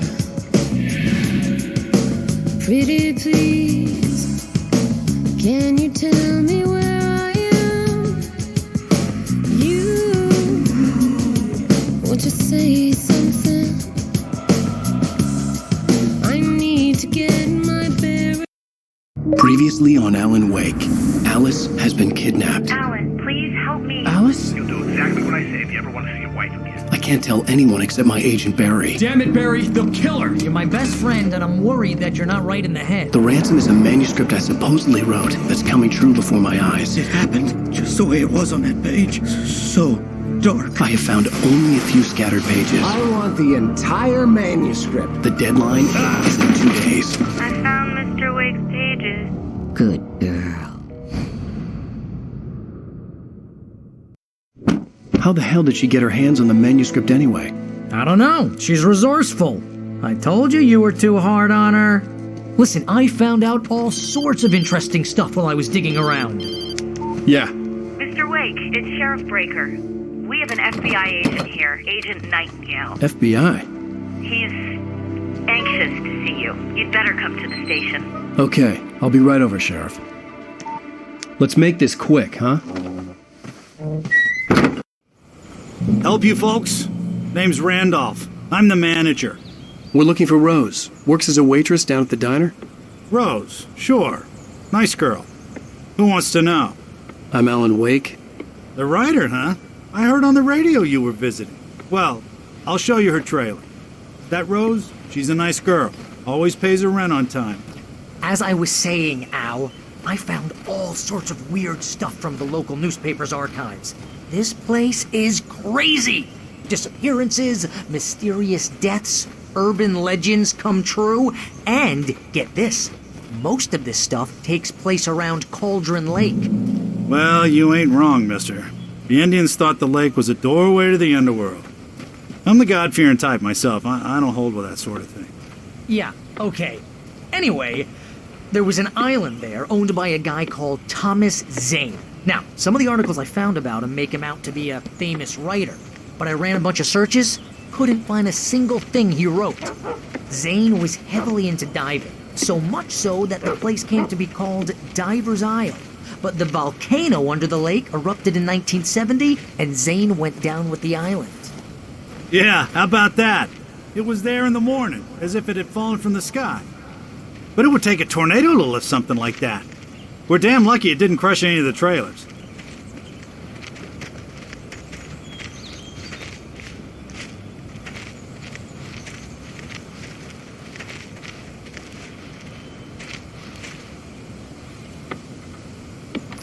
Gets better.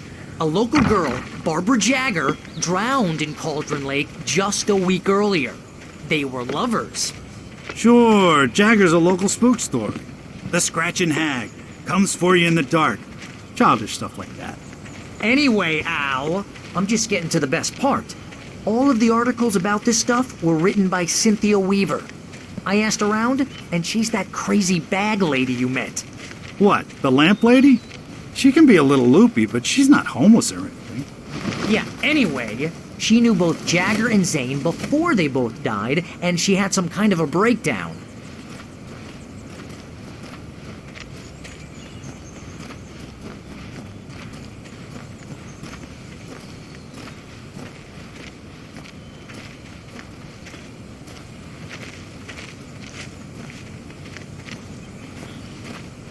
Well, mister, this here's Rose's trailer.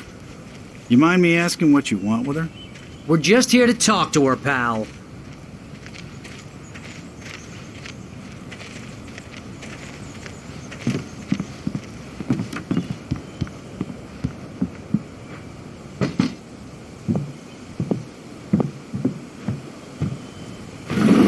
Welcome to... Oh dear, Mr. Wake. I'm so glad you're here. Rose, you have my manuscript? Oh.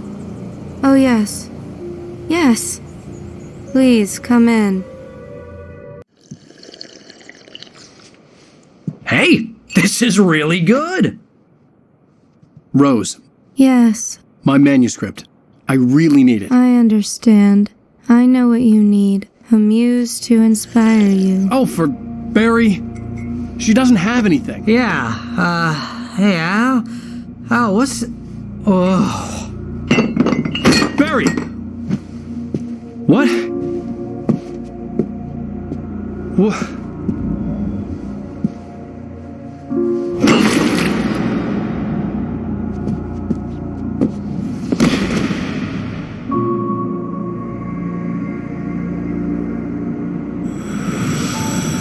It's coming for you, hiding in my barber's skin. I'm too weak to stop it. You must turn the lights on. I promised I'd come visit you and your lovely wife. You must finish what you started. I insist. You must turn the lights on. Turn the light on. Back to work, boys.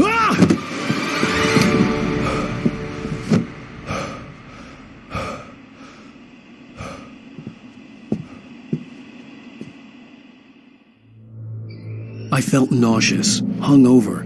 Only anger kept me going. I can't tell reality from dream anymore, but it seems I have an imaginary editor to help me. She's an old woman in a funeral dress. I call her Barbara Jagger. She's very strict. I'm writing faster and faster. My manuscript is being heavily revised. The edits are getting very aggressive, and each day there's less of me and more of her. I hate it, but I know she's right. She promises me I can save Alice this way.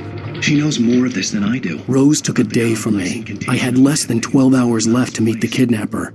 All I could do was get Barry into the car, work something out once I got on the road. Welcome to the Oh Dear Diner. What can I get you today? Coffee? I couldn't work up much hate for Rose. Something had used her to get to me and left its mark. First refill is free. Milk and sugar on the counter there. Would you like the... My gun and flashlight were gone. I'd have to find a way to get Barry into the car as quickly as possible. There was no time to waste. Mr. Randolph liked Rose. That little smile she had. How she was still sweet when life had tried so hard to make her bitter. It wasn't any of his business what she did in her trailer. But those strangers, the writer and his smart-ass sidekick, looked like trouble. And they'd been in there for hours, way past her normal bedtime. He reached for the phone and called the sheriff's station.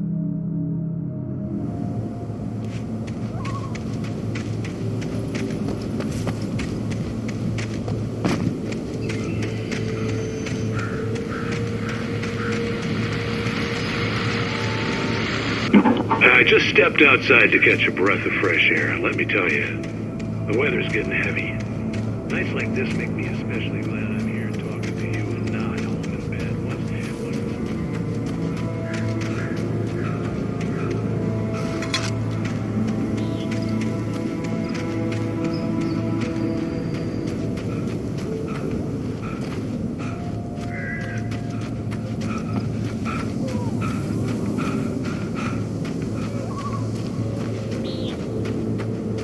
Oh, you're gonna get it now.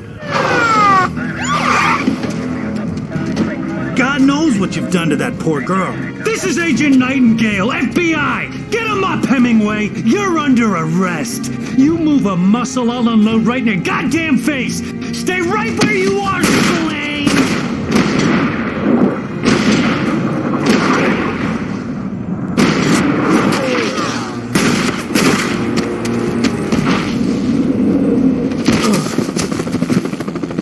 What are? I'm standing right here, you goddamn maniac!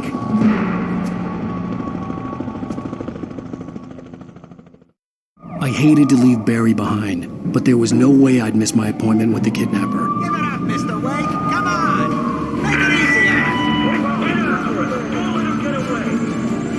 Move it, move it, move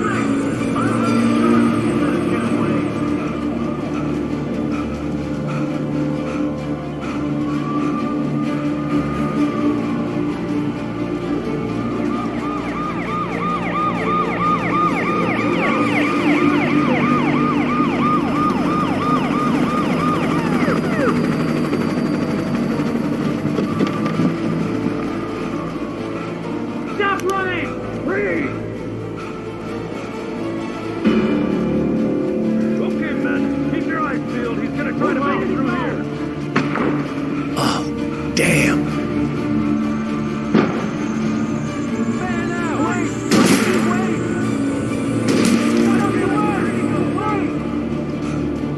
God damn it! Where did he go? Mr. Wake, keep an eye out!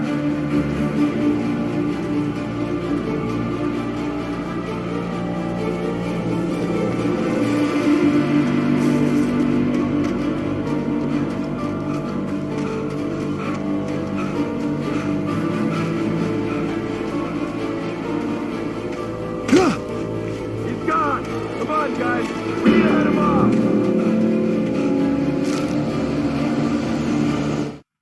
For decades, the darkness that wore Barbara Jagger's skin slept fitfully in the dark place that was its home and prison. It was hungry and in pain. It dreamed of its nights of glory when the poet's writing had called it from the depths and given it a brief, terrible taste of power and freedom. The rock stars had stirred it from the deep sleep the poet had sunk it back to in the end. When it sensed the writer on the ferry, it opened its eyes.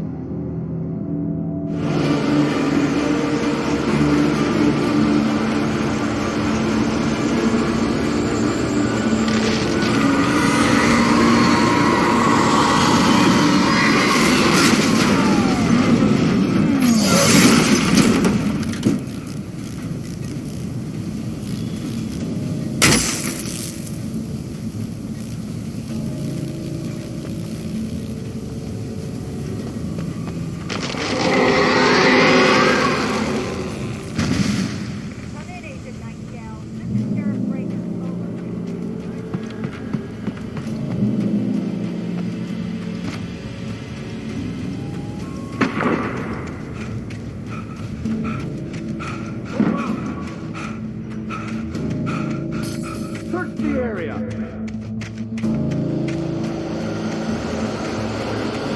Stay sharp!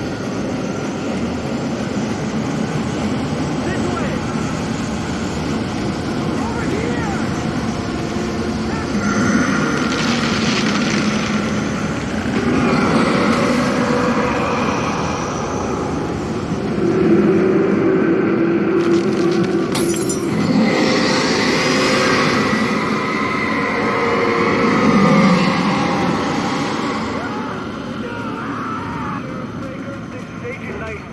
I've lost contact with most of the men you were assigned to me. It's Wake's doing. This horror was everywhere I went, circling me. The cops didn't stand a chance. They were after a writer, not a monster.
This is James. Mulligan, Thornton, come in. Over. Thornton here. James, we got both Wheeler and Rose in custody. I could see the lights of the radio station in the distance. Sit down and give me that. James, Mulligan here. Over. Go ahead, Mulligan. Over. We got Wheeler and Rose here. Wheeler's drunk or hopped up.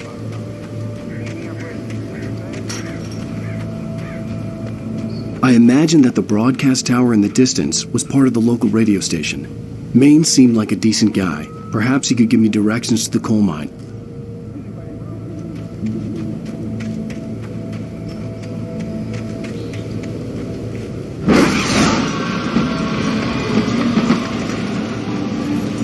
Unnatural shadows clung to the gate. The darkness that was after me was trying to stop me. I wouldn't get through without a light.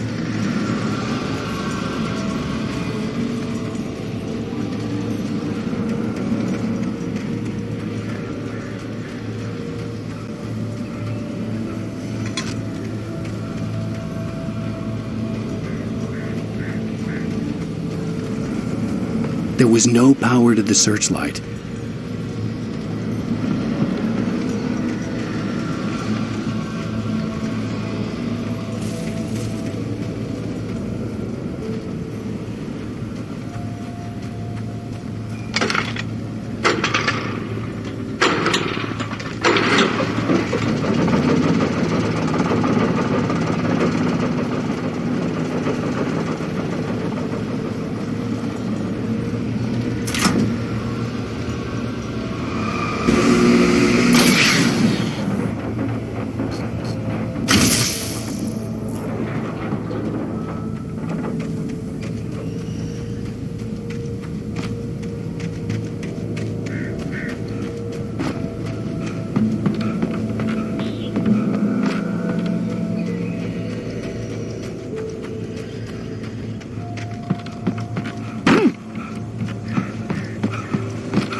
It took me a moment to recognize the flashbang grenades. They were an ideal weapon for my situation. Team 1, come in. Over. Team 1, this is Sheriff Breaker. Report. Over.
And here's another call.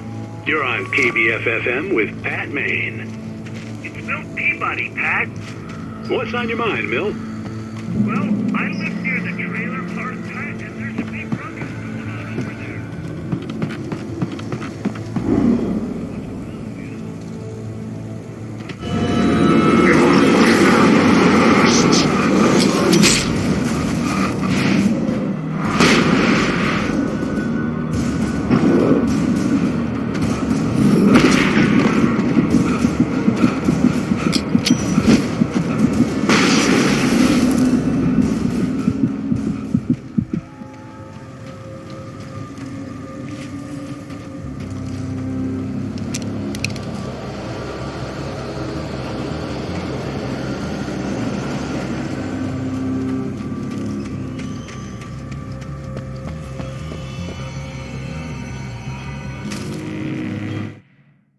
by the dark presence, Rose was lost in a dreamland where everything was drawn in black and gray crayons.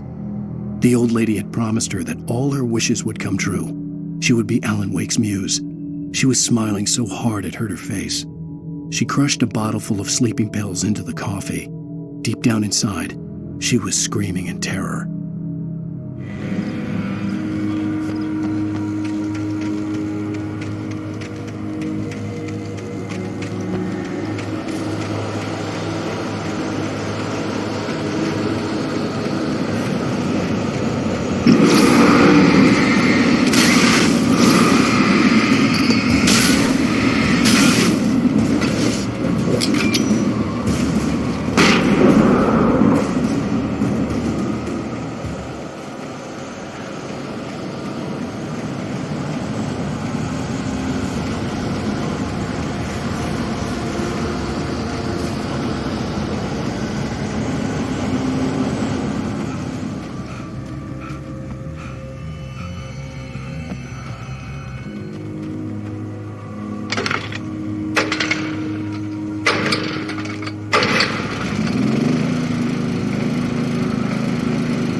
I hope Maine could lend me a car to get to the coal mine. It's Lorna Miles. Oh, why, hello, Lorna. What do you have for us?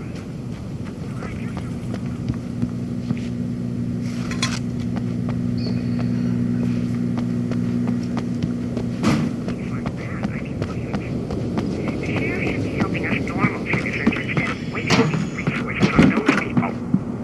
Well, Let the trash sort themselves out. I'm sorry, but my granddaddy settled in Bright Falls in 1911. well, thank you very much for that compassionate viewpoint, Lorna. Oh, here's a little surprise. The famous writer Alan Wake just walked in. Folks, I'm going to see if I can talk him into an interview. Come on in, Mr. Wake. Oh, I'm so glad you could find the time to do this, Mr. Wake. Nowhere to run now, Dan Brown. You back away from me. Don't hurt. Whoa. Everyone calm down. Put the gun down. We're all friends here, right? Cool your jets, Nightingale. We got him. Judas Priest! What the hell's the matter with you? There's a civilian in there.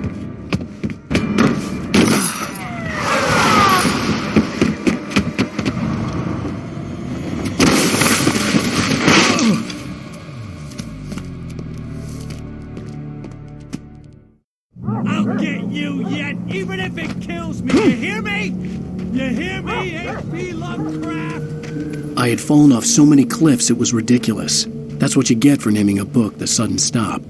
It was probably good I hadn't had the chance to tell Maine where I was going. I'd have to lose the cops and find my own way to the mine.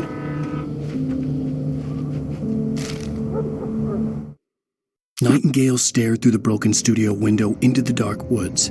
He turned around, started to walk out, but Maine grabbed his arm. "Young man, you almost shot me. You don't shoot off rounds at people like that. What's the matter with you?" Nightingale shook his arm free, marched out. His cheeks burned with rage and humiliation.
There was no sensible reason for the power company work lights to be here.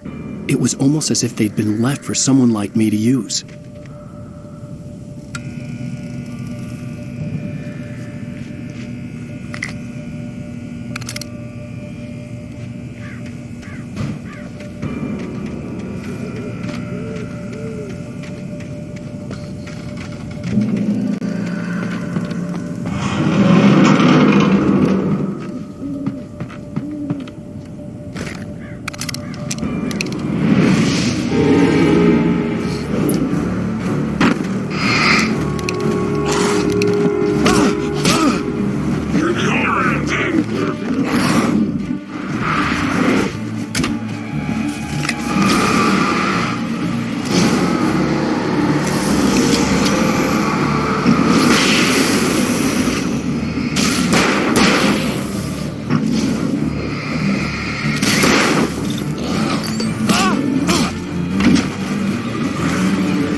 The bulldozer's engine roared to life. Mud and rocks flew as it fought for traction. It crashed through the concrete wall and landed heavily in the yard. If it were an animal, it would have shaken its head after the impact, fixed its eyes on me, and charged. Of course, it had no head, nor eyes. Shadows crawled on its form, twisting it into a monster. Then, it came for me.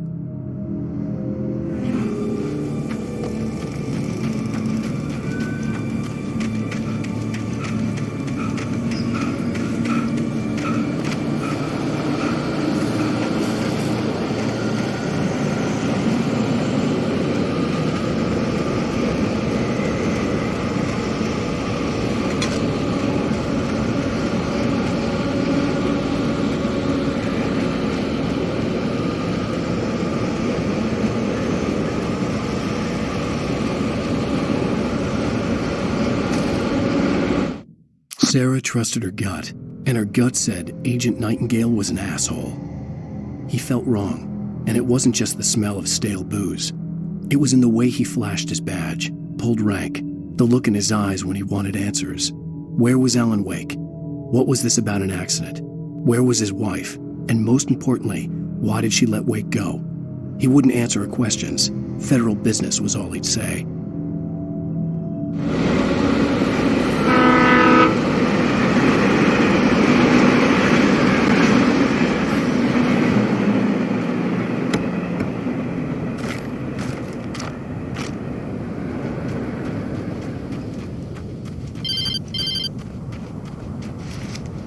Hello? The most stubborn man I've ever met. Alice? Alice? Alan. I'm so afraid. Keeps me in the dark. Please help me. I look at you, Alan, and it's not you. Something else.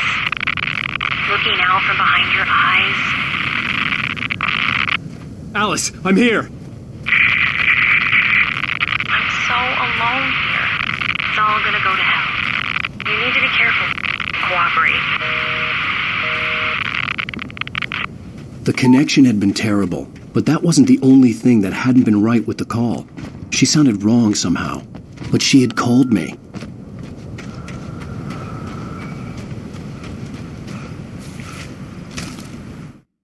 The pipe wrenched itself loose from the bridge's steel framework. Wrapped in darkness, it floated in midair, twitching. For a moment, I didn't understand what I was looking at. The heavy object lurched at me with impossible force. I threw myself out of the way, but just barely. When I turned my flashlight on it, it shook in a dark rage before it flew at me again.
I could see a railway bridge up ahead, and a warehouse of some sort on the opposite shore.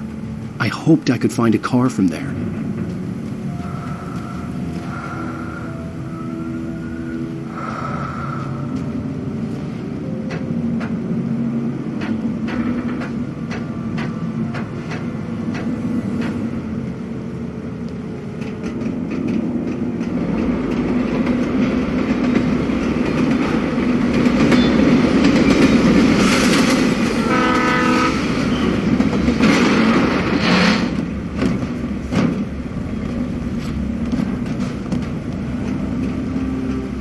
The darkness that was pursuing me was growing stronger, and it was taking over everything else.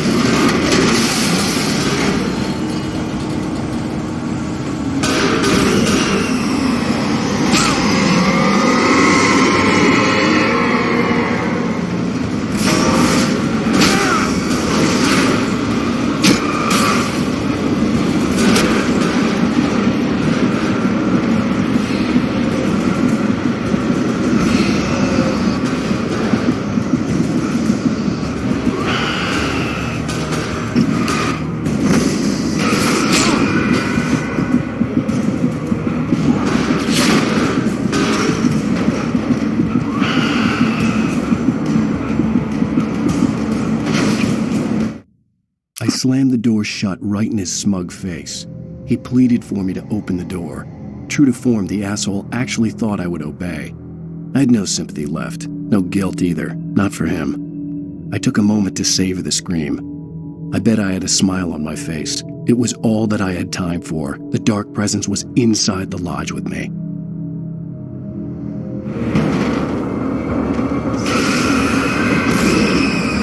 As a teenager, just starting to get interested in writing, Stephen King had been a source of inspiration to me. I thought about all the inanimate objects that had come to life in his books. No one is safe in a good horror story, certainly not the protagonist. That's what makes them fun. This was anything but. The darkness could possess anything, and it was getting closer.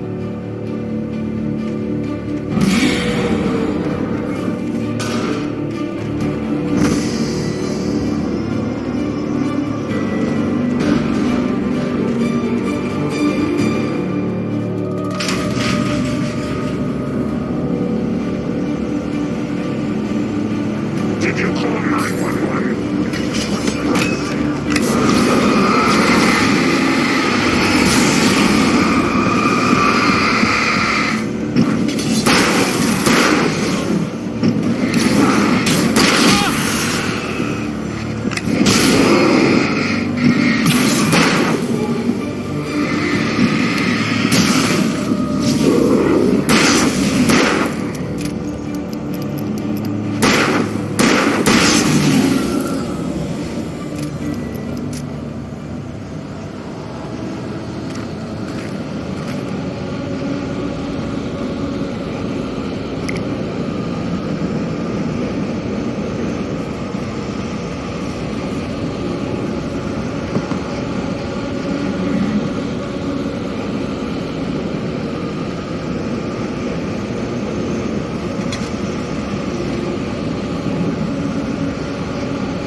Take the facts of our existence for granted, unaware that they are merely a thin veneer of desperate self-delusion, covering a vast cosmos of madness and horror. All too often, the stars are right. In Night Springs. Tonight's episode, A Family Occasion. Journalist Alan Durlis tricked us to... The darkness surged towards me, sucking everything loose from the ground into its depths, tugging at my clothes. I saw the flare the kidnapper had dropped and threw myself towards it just as I felt my feet leave the ground. The darkness embraced me with the force of a tornado. Somehow I managed to light the flare. The The darkness roared and cast me away. I fell toward the dark waters of the lake far below. Customs of an insular community in Night Springs has been less than successful. Until tonight.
Never been this glad to see the sunrise.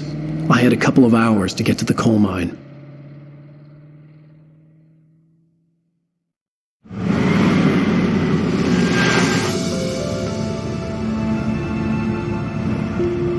The coal mine wasn't far now.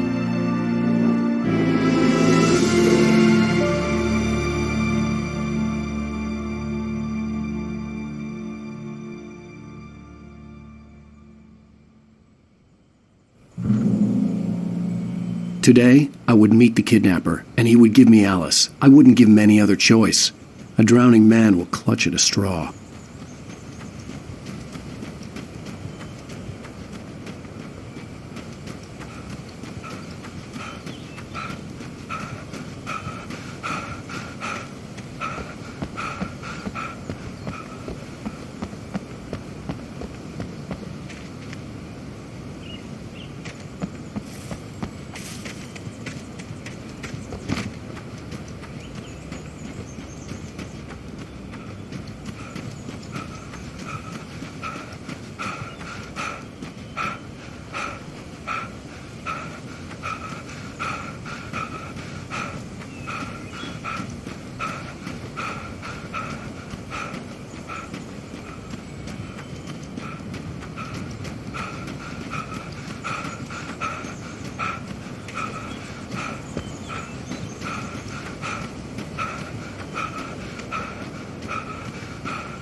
This is Pat Main, and you're listening to KBF-FM. Folks, I want to apologize for kind of abandoning you to that looping music track last night, but I was detained.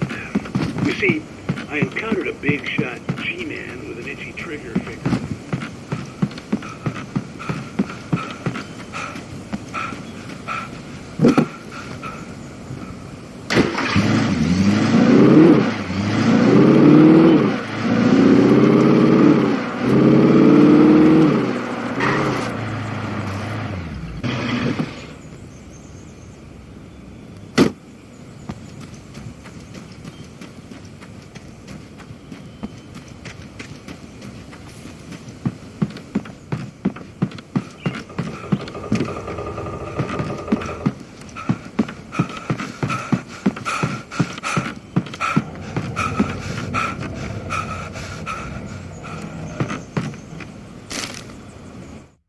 For Mott, spying on the writer on the ferry had been a disappointment. His boss had made Wake out to be something special, but Mott hadn't been impressed. He'd gotten a good long look at the wife, though, and he liked what he saw. Mott had fantasized about goading Wake into a fight, but it hadn't happened. Still, he'd get his chance to see if the writer had anything in him. He'd been promised as much.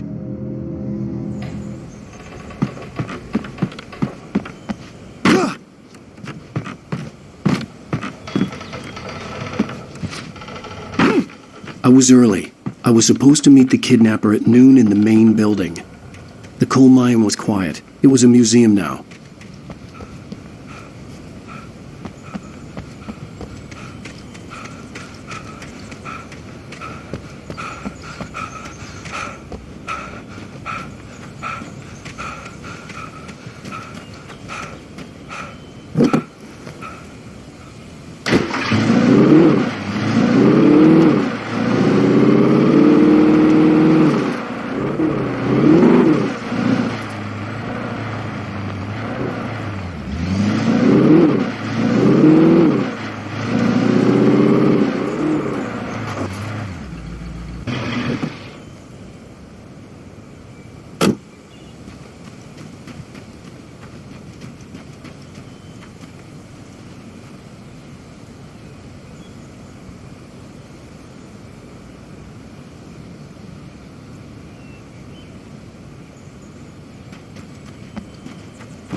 With Nightingale gone and the night wind blowing in through the broken studio window, Maine stared at Sarah. The sheriff looked away. Maine's voice shook with barely controlled anger. That boy's doing more drinking than thinking. I hope you know what you're doing, Sarah. He's got a sickness in his eyes. You take my word for it. He wants Wake for a reason, and it's not for anything good.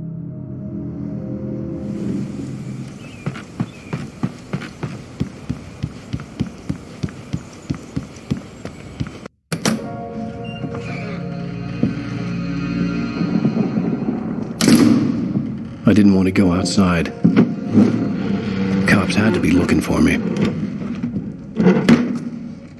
The noon sun turned the place into a sauna. The day dragged on.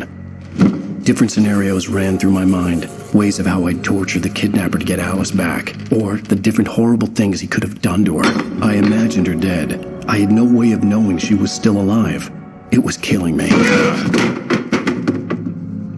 I was running on blind hope. It was all a waste of time. The bastard never showed up.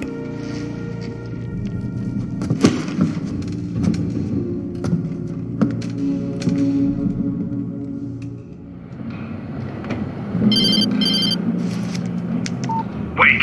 Where the hell are you? Change of plans. You know where Mirror Peak is? It's a big mountain north of where you are. You follow the path from the mine, you can't miss it. There's a lookout point there. I'll be waiting. I'm through being jerked around by you. You want to see your wife alive? Because if you do, you better watch what you say to me. Do we understand each other? I want to talk to Alice. Yeah, and I want the manuscript. Don't keep me waiting, Wake. Hello? Hello! Ah! I'm gonna kill him! I had to get to Mirror Peak.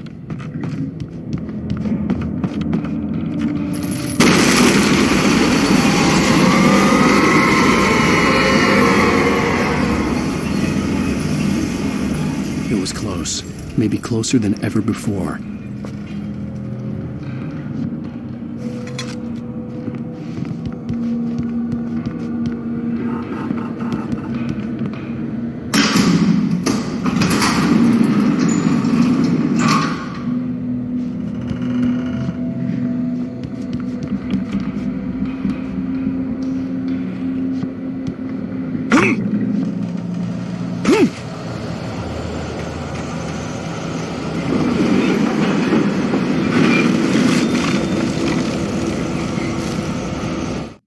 When Thomas Zane fell for Barbara Jagger, it happened fast. She was young, vibrant, and beautiful, full of life. He had never been a very happy man, and without any seeming effort, she had changed all that. Zane felt good for the first time in his life. Everything she did was another piece of a jigsaw puzzle he hadn't even known he'd been missing. And best of all, she made the words flow, strong and sharp.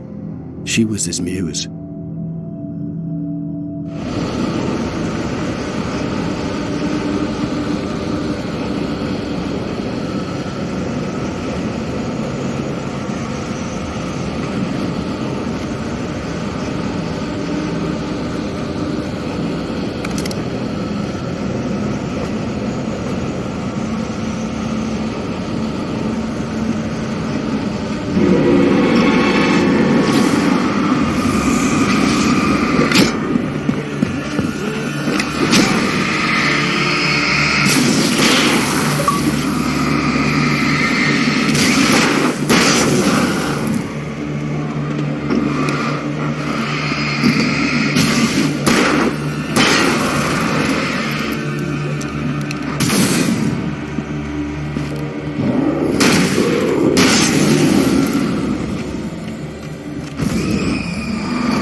go through the building. I had to find a way to avoid electrocution.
Some of the taken retained echoes of their former selves, but these were just the nerve twitches of a dead thing. Nothing remained but a shell covered and filled with darkness. In most cases, these puppets were enough for the purposes of the dark presence. But for anything more elaborate, as with the writer, it was different.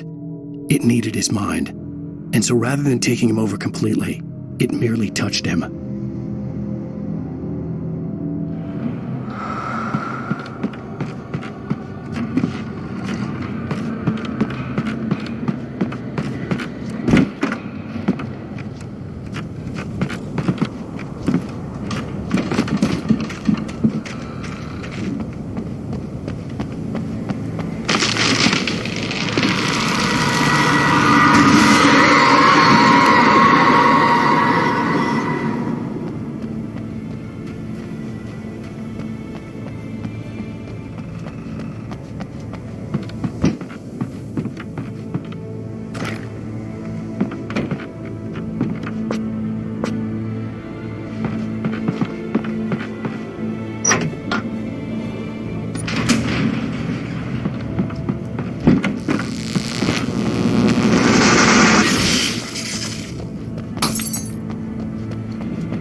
There was no way the flashbang grenades were standard power company equipment.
I stared through the bars of the jail cell.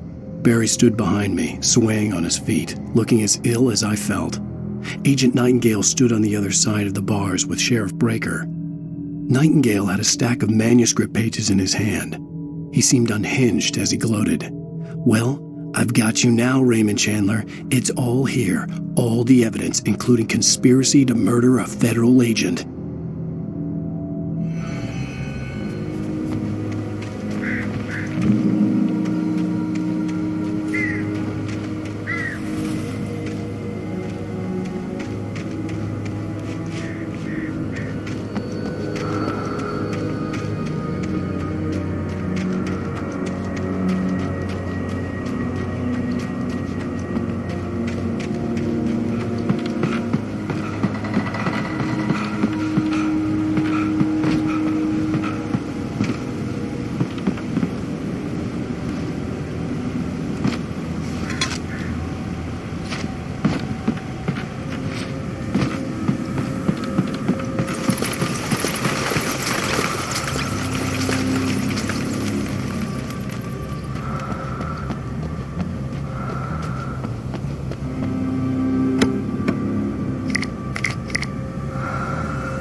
I had no real plan. I was going to give the kidnapper all the manuscript pages I had for Alice. If that wasn't enough, I'd hold him at gunpoint and make him talk.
The dark presence was moving ahead of me in the same direction I was going. A cold feeling settled itself in the pit of my stomach.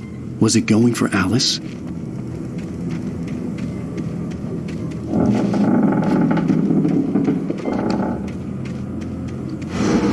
The graveyard shift may cause cancer.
place was dead, a ghost town. Had been for decades, maybe a century.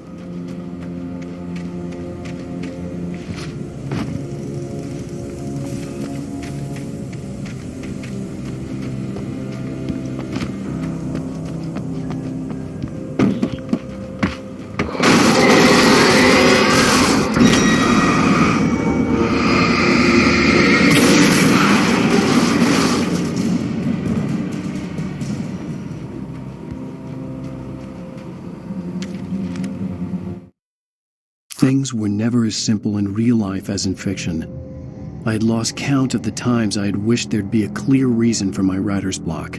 Something to fight, something to lash out on. There wasn't. I was filled with doubt. I was nothing like the hero in my books. Alex Casey had gone through his life with single-minded determination, never wavering from his goal. Even now, I was angry at myself, angry at Alice, angry at Barry. I was fumbling and I had no plan.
Anything outside of writing is a struggle. I feel ill. I managed to make my way downstairs. There's a shoebox filled with books and papers by Thomas Zane. It's very hard to focus, but I managed to read some of it. He's a poet, and a good one. He writes of muses and creators summoning fabulous things from a magic lake, using his powers to shape the world of a realm of gods and dreams and demons, dark things that wait for a chance to slip through, wearing the flesh of men as disguise. Zane writes about himself, his girlfriend being taken over by a dark presence, about growing scared of the lake. Zane believes it's a mirror to the gaping void of darkness above.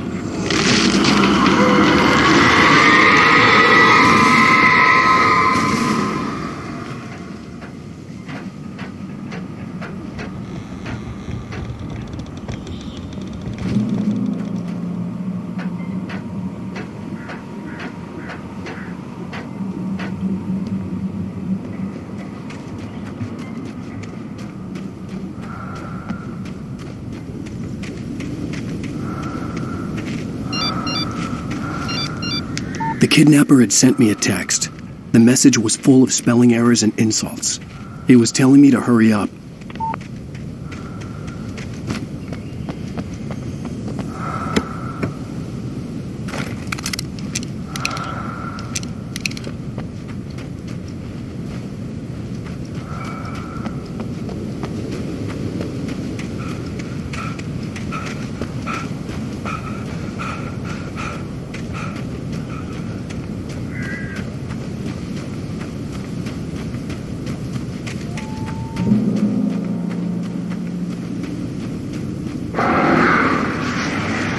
Birds.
Without warning, the headache stabbed at my brain.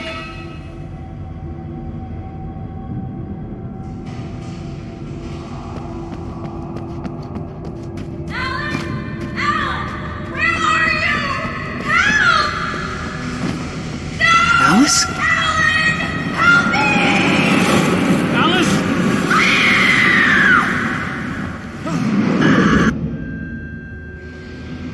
I'm losing it. I gotta get out of here. The hunters were big, thick-set men, confident and at home in the woods. They were feeling good, running on beer, ghost stories, and camaraderie late into the night. It did them no good, as they were taken by the dark presence, sucked deep into a darkness far worse than any ghost story they ever told or heard.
even behind the closed doors and curtains of his grimy room at the Majestic, the local motel. Nightingale could feel the locals' eyes on him, the unrelenting pressure of their judgment. He forced it out of his mind. For all he knew, they could all be under Wake's spell already. You do what you have to do to get the job done. He took comfort from the bottle in his hand. Please, he thought, just let me get through this.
To make my way up this mine shaft in order to go on. Maybe the machinery could help me with that.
Lightning flashed behind the windows of Cauldron Lake Lodge.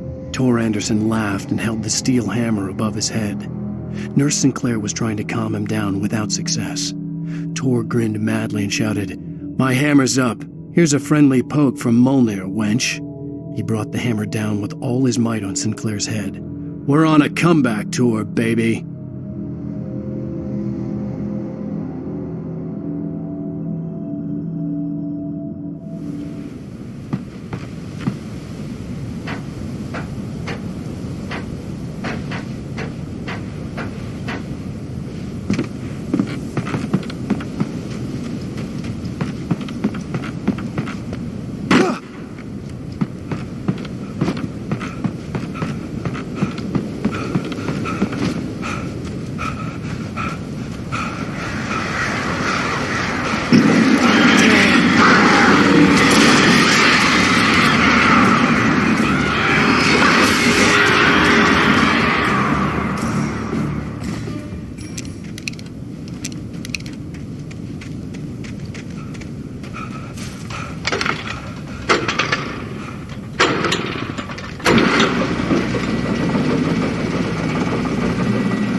Another cable car.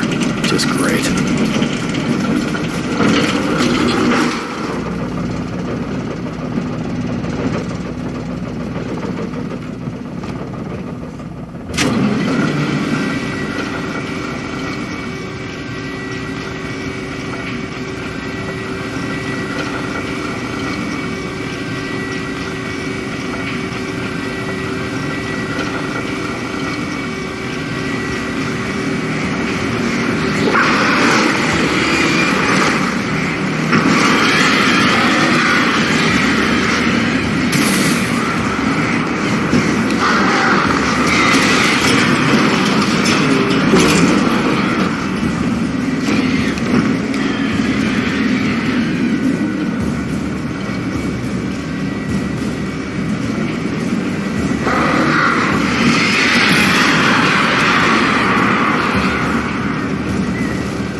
Mott had checked all of Stucky's rental cabins. There had been no sign of the Wakes. It was dark when he'd found their car parked at the end of the road by Cauldron Lake. It made no sense. They must have taken a wrong turn, but there was no sign of them, and the car had been there for hours already. Frustrated, Mott stood on the rotten ruin of the footbridge that had once led to Diver's Isle before it sank beneath the waves years ago. The boss wouldn't be happy.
I could see Cauldron Lake. I thought I could make out the spot where the island and the cabin had been. There was a light near it.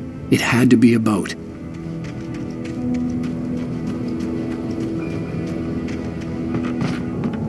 I was close now. I had to get there fast. I dreaded what I would find. I tried to hold on to Alice, but her form melted away. I was losing control. Dr. Hartman stood in her place. I wanted to hit him, but my arms were jelly. He smiled. It was a reassuring smile, and I hated him for it.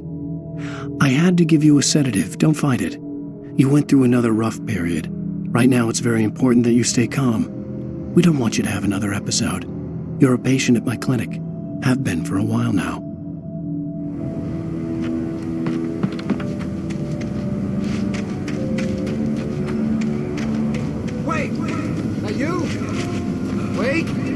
Hey, I'm here! I'm coming! No! Get away! Sorry.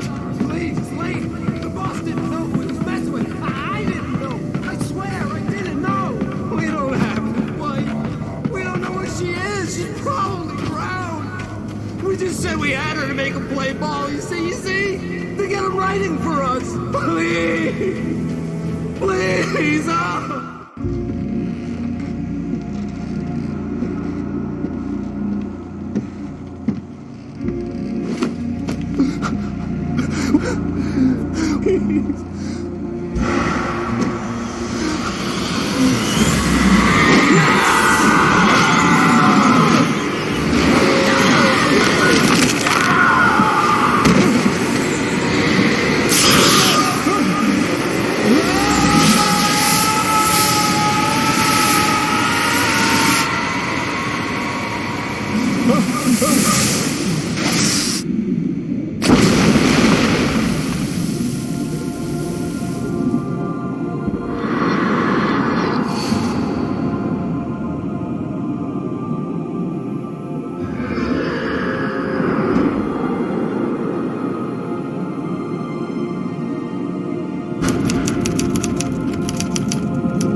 Previously on Alan Wake, I'm hunted by the law. Sheriff, Wake's running. I'm giving chase. Are you seriously telling me that writer just took out my deputies? A thriller I supposedly wrote is coming true. The genre of the story seems to be shifting.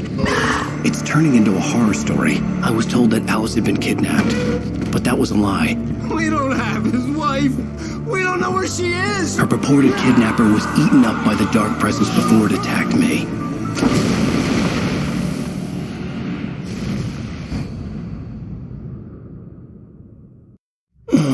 Alan, shh, baby. It was just a nightmare. Alice. There you go, Alan. Hartman, I fell. I had to give you a sedative. Don't fight it. You went through another rough period. What? Right now, it's very important that you stay calm. We don't want you to have another episode. You're a patient at my clinic. Have been for a while now. The shock of your wife's death triggered a mental illness. No, you lie. You're suffering from various symptoms of undifferentiated schizophrenia. Bastard. It's okay, Alan. Just let go.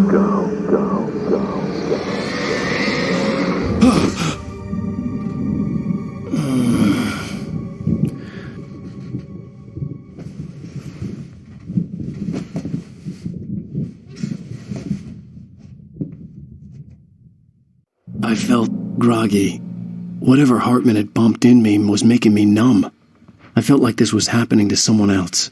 Someone I was watching on television. I couldn't think. Couldn't focus. The door was locked. I was a prisoner here. There were only empty sheets of paper here. No manuscript pages.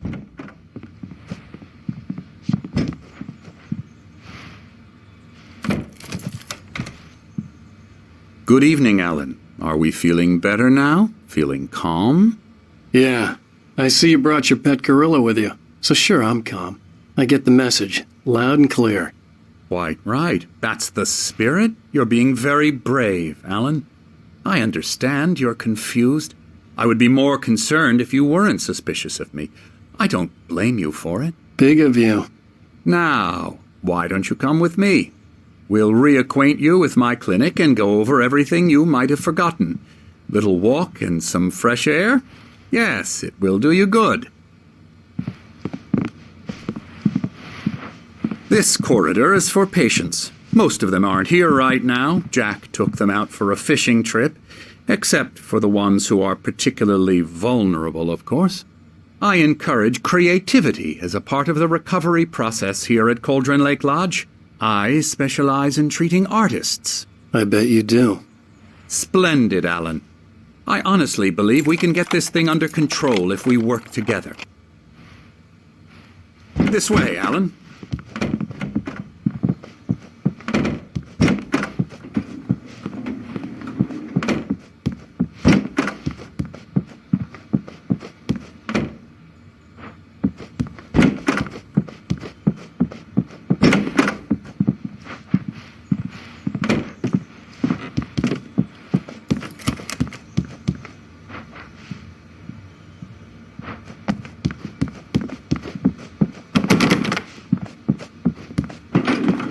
Now, Alan, from past experience with you, I know I need to get right into the heart of the matter as quickly as I can after an episode. So I'm just going to say this. Alice is dead. No. You're in a very vulnerable state until you understand and accept this. Alice drowned, and you couldn't face that. You're suffering from hallucinations, paranoid delusions, unusual thinking, an obsession about light and darkness, a feeling that everything revolves around you, your thoughts and dreams. Your mind has constructed an elaborate fantasy scenario in which your writings are affecting reality.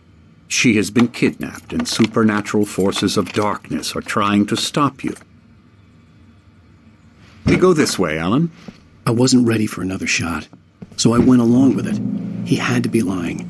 But under the influence of the drug he had given me, I had to fight not to believe his words. It's all in your head. You've been making it up. Apart from the tragic accident with your wife, no one has been killed. Your delusions are just a manifestation of your subconscious mind trying to protect you from the too painful truth. Unless we fight the fantasy, it will return. I know the instinct is to resist me, but think about it. Doesn't this make far more sense than the insane supernatural conspiracy you have concocted in your mind? You're a skeptic by nature, Alan. We both know this. Everything can be explained logically.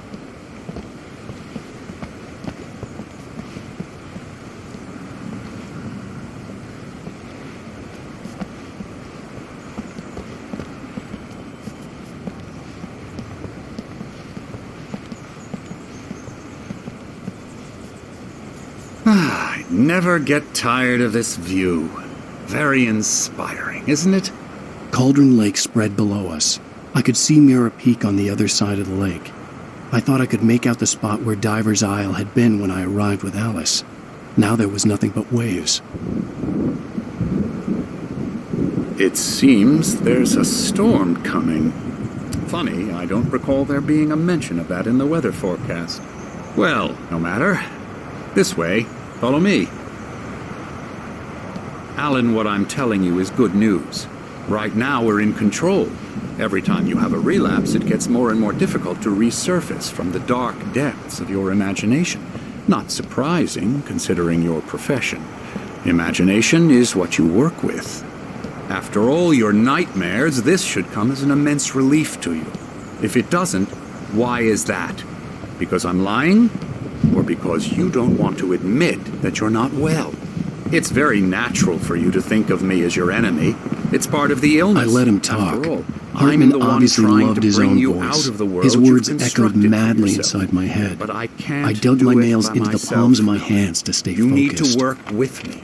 Once you accept that, we can begin the journey towards your recovery. Come along. Let's go inside.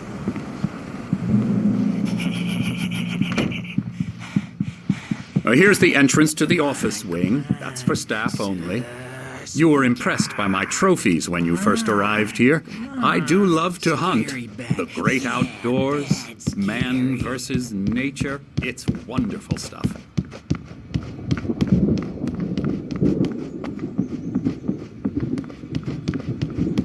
Scary, scary, scary.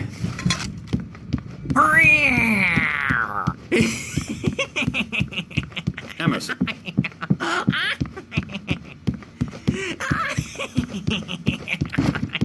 I'm a real bad dream, mister. You should be afraid of me. Don't want to run into me in the night, that's for sure.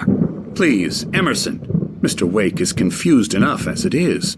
Yeah, you'd like me to go away so you won't be scared. But you can't just decide what kind of dream you have or when you have it. Emerson. Okay. Sorry. Boo. That's Emerson. We're actually making some progress with him, I'm happy to say. He works on video Elbow games. strike. Ooh, It's trash, of course, but it does involve some to the head. small creative effort, which makes him receptive to my therapeutic methods. No kidding. La la la la la la la la la la la la la la la la. Come, Alan, this way.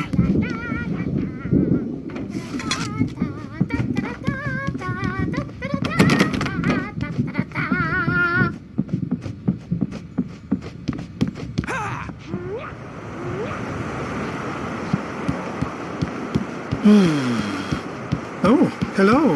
I've painted you. Okay. I was just struck by inspiration a couple of days ago. Dr. Hartman wanted me to paint landscapes, and that's what I was doing. But now I've been doing these things, a lot of them. The images. Dr. Hartman likes them. He has them in his office. Yeah? He's very proud of me. He says I'm getting much better. I think I'm getting better.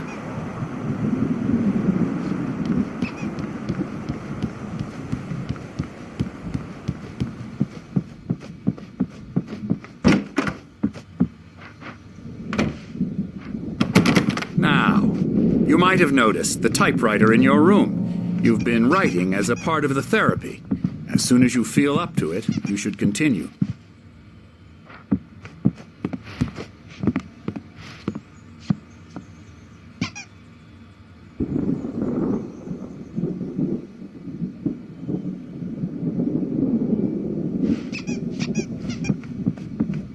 My rheumatism's killing me. There's a storm coming. Oh, what a storm. I hope it wipes this place off the face of the earth. And these two are the Anderson brothers, Odin and Thor. They had how should I put this? A heavy metal band in the 70s and 80s called Old Gods of Asgard. They even adopted new first names to complete the image of Viking gods. After the band broke up, they lived on a farm nearby. They are, well, in advanced stages of dementia. They're well cared for, TLC and all that. There's nothing more that can be done. I'm afraid that the rock and roll lifestyle has left its mark. Oh, that won't do. I'm so sorry to cut this short for now, Alan. The power has been acting up. I'd better go check on it. We'll continue this soon. Meanwhile, when you feel up to it, return to your room and try to write. It really is for the best. Don't you think? I'd like to bash his head in with a hammer. Oh, he'd love to fish out our secrets, but he has no clue. He's not crazy enough. Not crazy like us, Sonny. Yeah! Being crazy's a requirement, Sonny. Who else could understand the world when it's like this? It takes crazy to know crazy. That's the sanest thing I've heard in a while. Zane! You're all right, Tom. Hey, we like him, don't we, bro? He's got to go to the farm. The Anderson farm. Valhalla! We wrote it all down, lest we forget. A crash course. All you need to know to get your head right. You need to find the message. Here, Sonny, here's something for you. Gave me a rash, but I kept it safe from these bastards.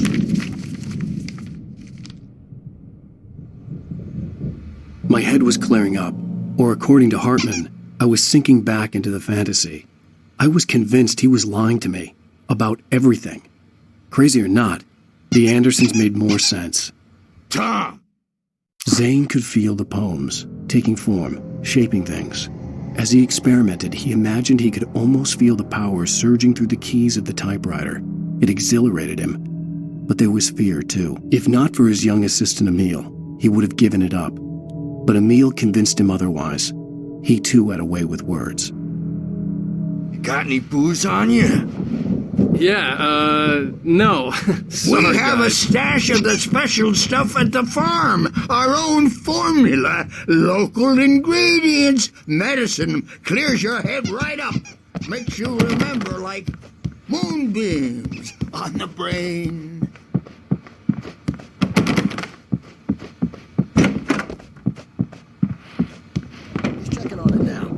Yeah, good thing he's not overreacting or anything. Well, he's the boss. The doors I may were need a locked. hand here later on, Hartman and the Birch. nurses The would storm's have bound to make keys, you know who but there was jumped no in. way to get my hands on them. Gotcha. The doc's got me looking after Wake here, but Holland's to get too rowdy. Something's wrong. I'll do that, Birch. I'm not myself. It's hard to think. There's a shadow inside my head. I can only focus on writing. Everything else is a blur. I'm trapped in this cabin. Have been for days, but it's always dark outside. My editor is real. I saw her again. She's not human. It's not human. A dark presence is wearing the old woman's face. She was covered in clinging shadows. There's a hole in her chest where her heart should be. I think I've made a horrible mistake. I don't think I'm any closer to saving Alice. It's been lying to me, using me to get the story it wants, and the story will come true.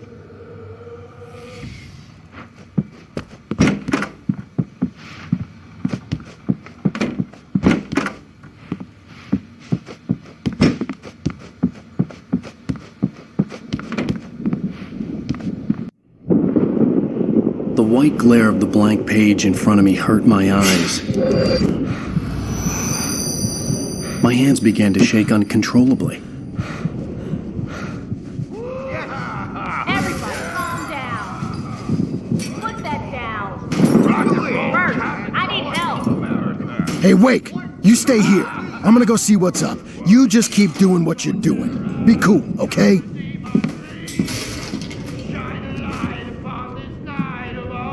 I didn't know what the chaos was all about, but it could be my only chance of getting out of here. Where the hell did he get a damn hammer? I don't know. Here's a friendly poke from Mjolnir, wench. Oh, afraid of the crazy brothers, are ya? Nuts. Hartman kept talking, giving Barry the grand tour, clearly proud of the place. He went on and on about his hunting trophies, and Barry was impressed. But he was here on business. He raised his voice, cut through the monologue. Hey, Hartman, where's Al? Hartman stopped in mid-sentence, annoyed at the interruption. He nodded at the hulking orderly standing nearby. The man smiled and clapped a practiced hand on Barry's shoulder. Weak now, are we?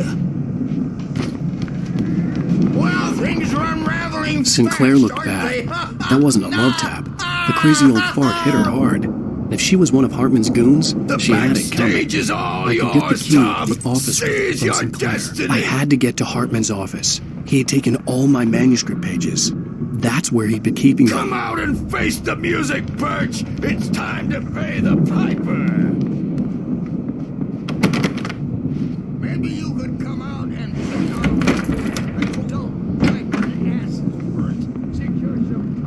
The markings on the tape said they were recordings Hartman had made at the sessions with his patients. Now, I Mrs. saw Wake, Alice's name on one can of you them. tell me about For a Alan's moment, problems? I couldn't believe right.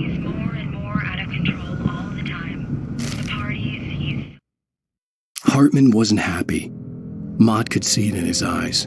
He quickly lowered his own. He had made a mess of it, and he knew it. The shame of failure was hard to bear. He hadn't expected Wake to say he needed more time, and he blurted out 2 days, less than Wake had asked for to show him who was in charge. But that wasn't part of Hartman's plan. Angry all the time. He's getting violent. Do you mean with you? No, not with me. No, never. Let me out of here! Hartman, do you hear me? I'm gonna do your crazy quack ass to shreds! Seriously, do you have any idea how much trouble you're in? I am famous. Barry? Ow! About time! Barry, man, am I glad to see you. We need to get to Hartman's office. It's right next door. You okay? Yeah. I mean, no! The cops found me at Rose's trailer, but they didn't hassle me too much. I'm obviously a victim in this, and I demanded to be treated as such. Or else I'd sue their asses. Speaking of asses, that Fed gave me a real hard time, but I had no clue where you were. That guy's crazy, Al. But he let me go, and then I get a call from Hartman, that son of a bitch, who tells me you're here, and I should come pick you up, but when I got here, 2 goons clobbered me and stuck me in there. What's...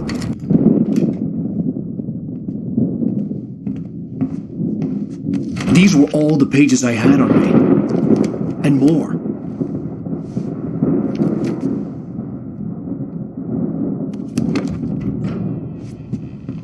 Alan, please. You're sliding back into the... Tell me one more lie and I'll shoot you in the face. Ah, well, it was worth a shot. Really, Wake, come on. Let's work together on this. You have no idea... Hartman, shut up! Barry, get out of here. I'll catch up with you. Get a car. Oh, Al, let's just... Go! Wake, listen to me. This is a mistake. Don't you see? Together we can create something absolutely wonderful. With your ability and mine.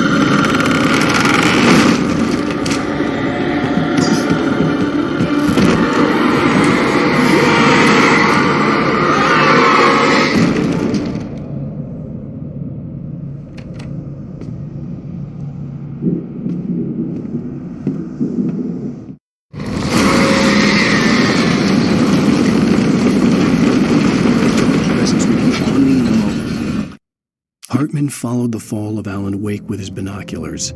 When the rider hit the water, he ordered Jack to take the boat to him. The spot was easy to see in the dark, even with all the extra lights in the boat. The flare floated and kept burning even in the water. Jack turned the radio louder as the engine sputtered. The music was rough and clanking, something the Anderson brothers would no doubt have enjoyed. But Hartman chose to ignore it.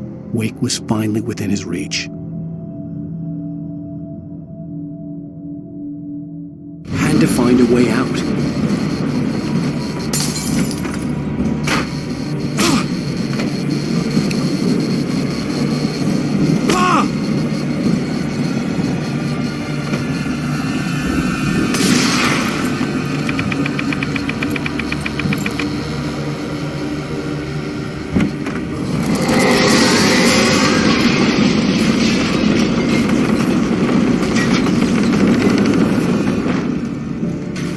I needed light to get the possessed bookshelves out of my way.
Hartman knew he was no creator.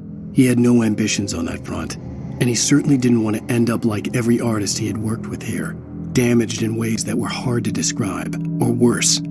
It was enough for Hartman to maintain creative control and provide direction, to be a producer. That was what most of these people were in need of anyway. Of course, suitable subjects were few and far in between.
We gotta get going!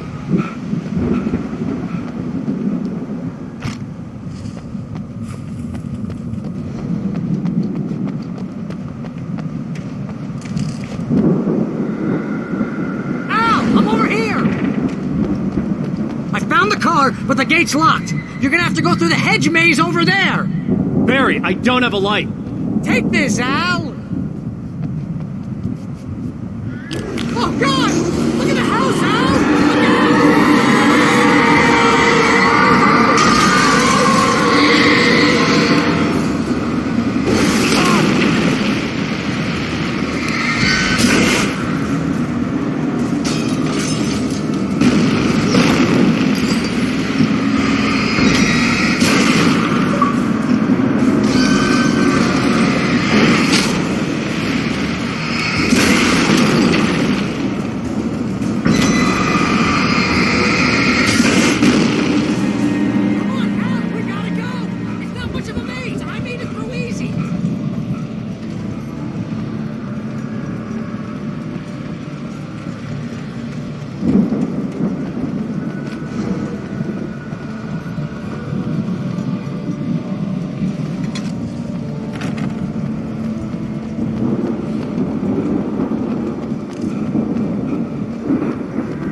Look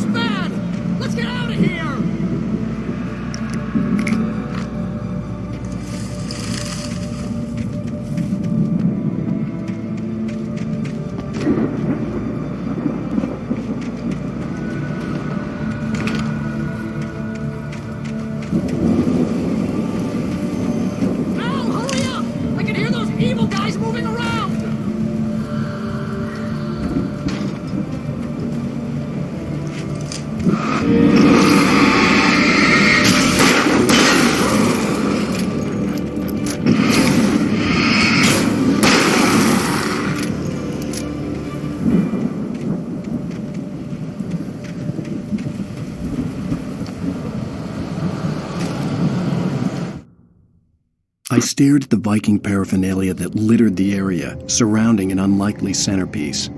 A full-size stage complete with an impressive sound system with all the trimmings, including a dragon. It took a special kind of crazy to build something like this in a remote field. When the sky split open with a deafening boom and the music started blasting, it felt strangely appropriate.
scream like a baby!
Mott knew that Wake was smarter than him. Wake had more money, a beautiful wife, everything.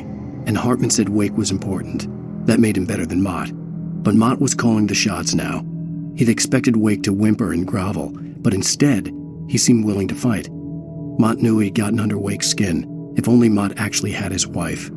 The thought made him shiver.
For the moment, Barry was just glad he had survived the fall. He had been separated from Al, and there was no easy way to climb back up. He told himself he'd be okay in the gloomy forest at night. He would just have to wait for a while for Al to find his way down. Barry turned when he heard the heavy footsteps and saw the movement. The man-shaped shadow lunged at him from the bushes, an axe held high. Barry screamed and threw up his hand. The world exploded.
Hartman watched as Wake's features slackened.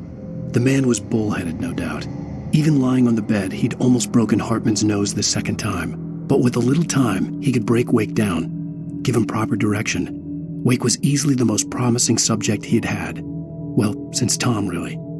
"Sleep well, Alan," Hartman whispered with a smile. "Let me take care of you." He sniffed hard to clear his throbbing nose, swallowed blood, and barely tasted it.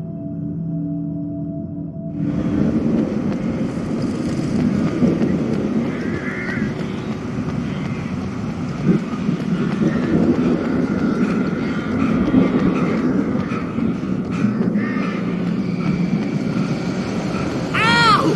You're alive! Let's get out of here. Can you open this gate? Maybe. Barry! Well, I slammed it shut when the nasty showed up, and the key fits kinda loose in the lock, so, Barry!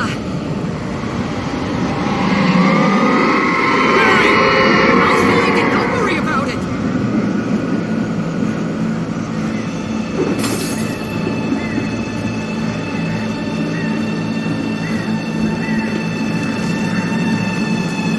Hurry up, Barry! I'm on it!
Tell me we're headed for the nearest "You're now leaving Bright Falls. Come back soon" sign. We're going to the Anderson farm. I knew you were gonna say something like that. You know what? You owe me big time for this. When this is through, if we make it, I don't care what anybody says, I'm done with darkness. You're gonna buy me a tanning bed as a gift, and I'm gonna live in it.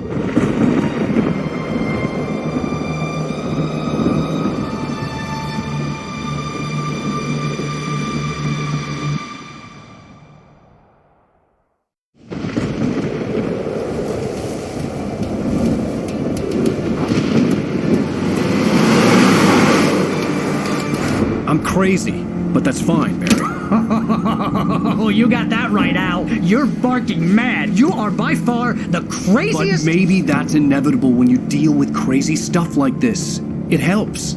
This is happening, Barry. Alice, they never had Alice. She's trapped in the darkness at the bottom of the lake, but she's not dead. Al, how can you know that? I know, Barry. I can... Al, No, listen. I can bring her back. I can find her.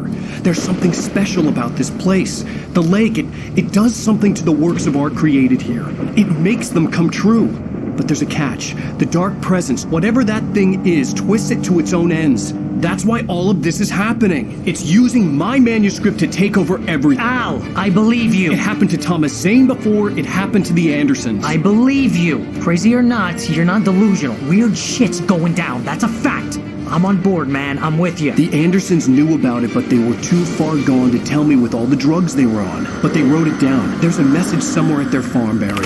We just need to find it. Look out!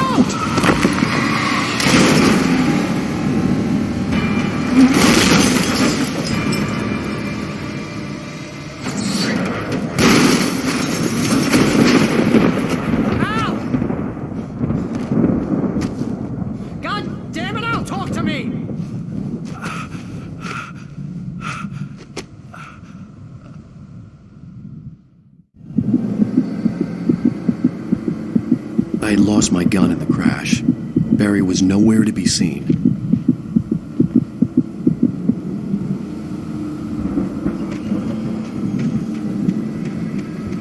Barry! Barry! Oh, man, you're okay! Jeez, it's good to hear your voice! I was trying to get out of the car, but the ground gave way! Man, what a drop! Don't worry, your cutout is fine. Forget that! Are you okay? I hit some bushes, didn't get a scratch! There's no way you can climb down, though! It's like a sheer wall! Ah! Al! There's something moving down here! Barry, it's a taken! Use a flare, Barry! Yeah! Barry, are you alright? I'm good, Al! I'm great! Guess you never messed with anyone from New York City before, huh? You're gonna have to find your way around to the farm, Al! I'll be waiting! Barry, just wait for me, okay? Al! I'm not staying here! It's suicide! I'm going to the farm! I'm gonna go ahead and secure the area! You can catch up! Don't worry about it! I'm on the case! Now he's Rambo. This would turn into a disaster if I didn't catch up with Barry.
When he stopped the car at the Anderson farm, Walter felt relieved. Oblivion was close at hand.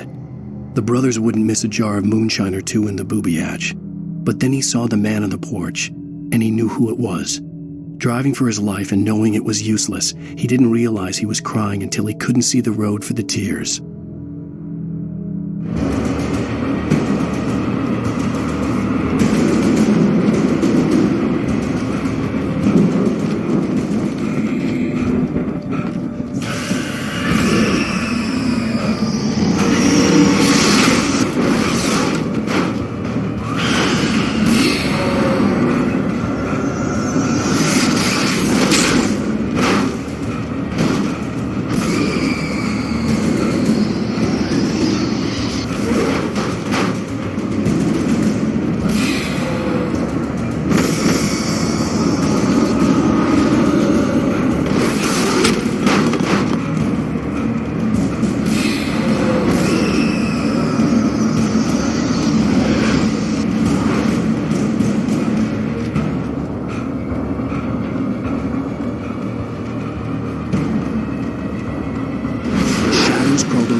Destroy them to get through.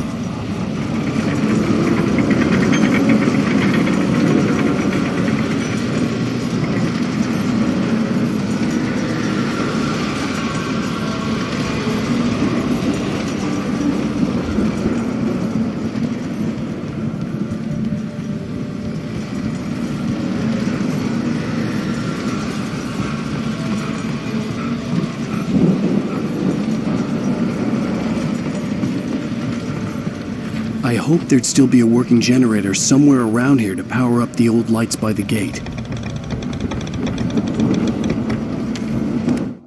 Agent Nightingale stared at the passed-out rider. The man was sleeping off one hell of a night. Nightingale felt a stab of envy at Wake's oblivion, but he had a job to do. He put the gun to Wake's head and almost became a murderer.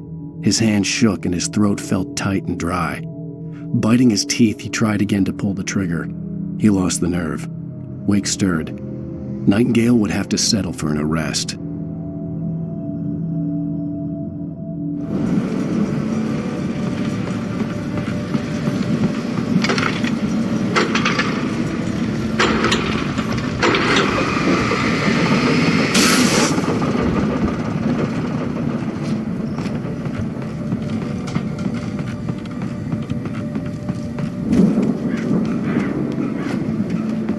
I could sense the movement in the woods ahead.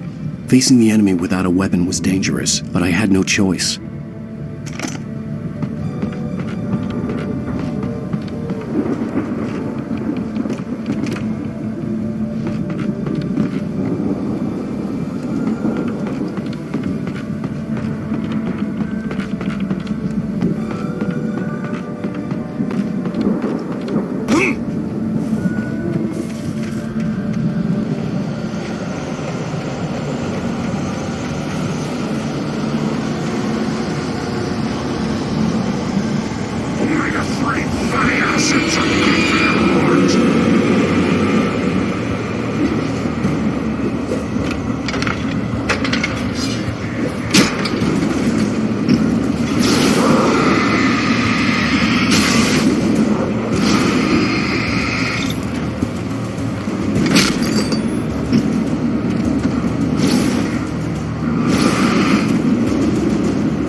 Was driving away from the farm, headed in the same general direction as I was.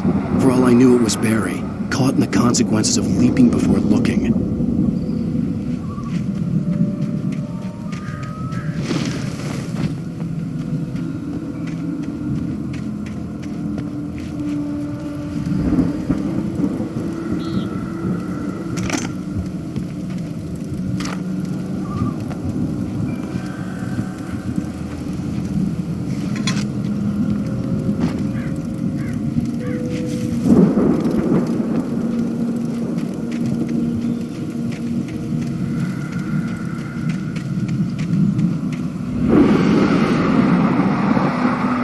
The car was heading for the cabin up ahead. It wasn't far. If it was Barry, I would see the damage soon.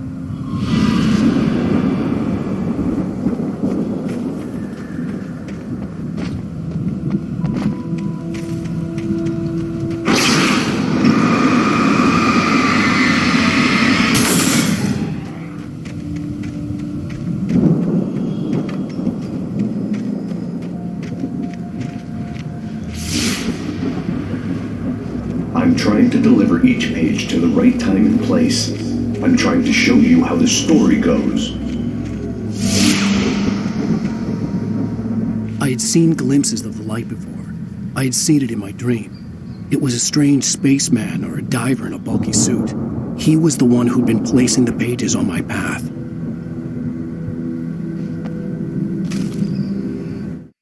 The dark presence followed the choreography laid out to it in the manuscript, growing stronger and stronger, moving like a storm from one scene of destruction to the next. But it was still bound to follow the story and chained to the dark place it came from. When the story reached the end it longed for, it would finally be free.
The storm raged on as the Anderson brothers walked unsteadily away from the clinic with the other patients in tow, knowing that this time they wouldn't return. The darkness around them seethed with horrors, but Tor and Odin were unafraid. Their eyes glinted with guile. They knew every secret path, and there was blood on their hands. They had fought these shades before.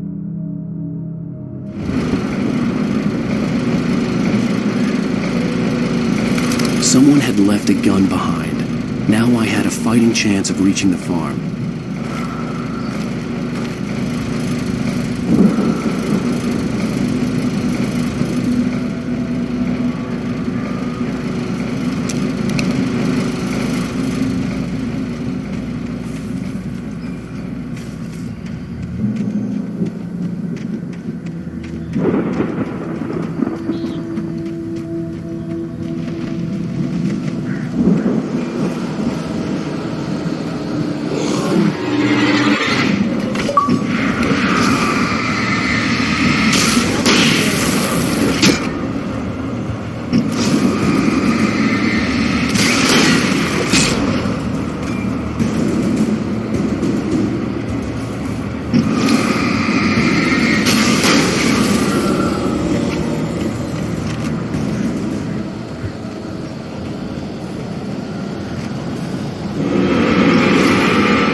I could see the car, but there was no sight of the driver.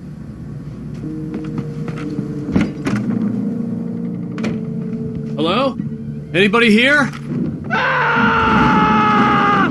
Barry! No! Danny, you're not! Please! What are you? No! Don't! I'm sorry! The front door was locked.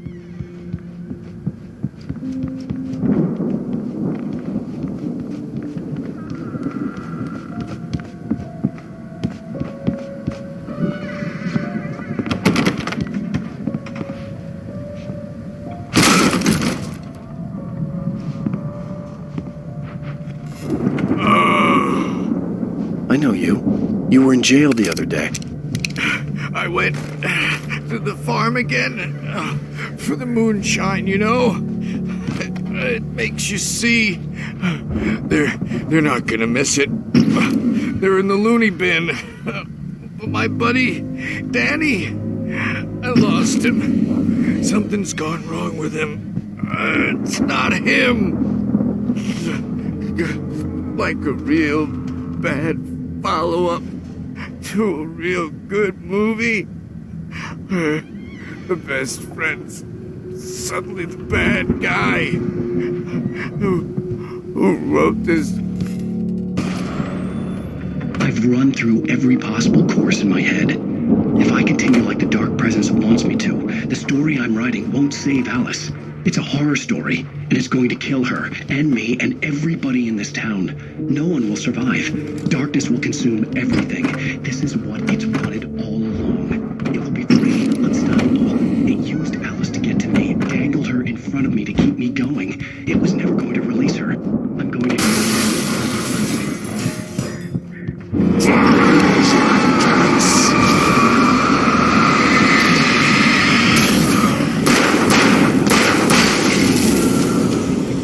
Let me guess.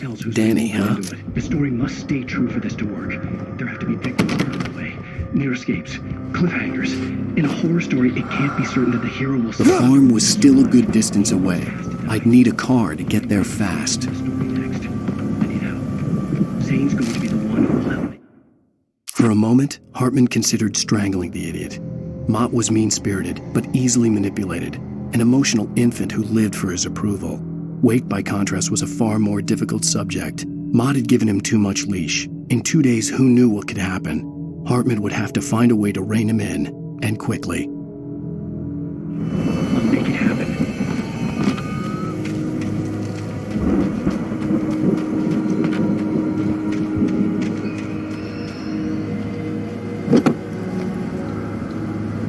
If Barry wasn't up here, he was probably in trouble down at the farm. For a moment, I felt bad for doubting him. After all, I'd made it this far myself. But Barry was Barry.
from my daughter!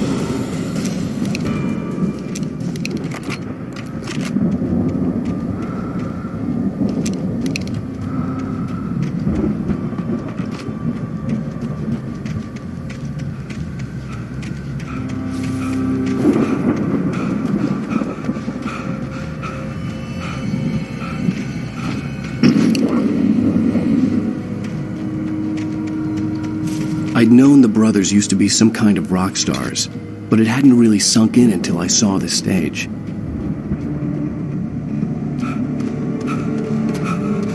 Ow! Run! Incoming! There's too many of them!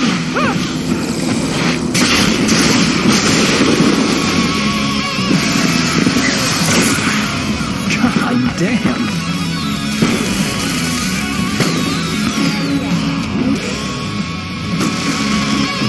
So glad you decided to go it alone, Mr. Bronson. Shut up and shoot! Ow! We have to fight them off!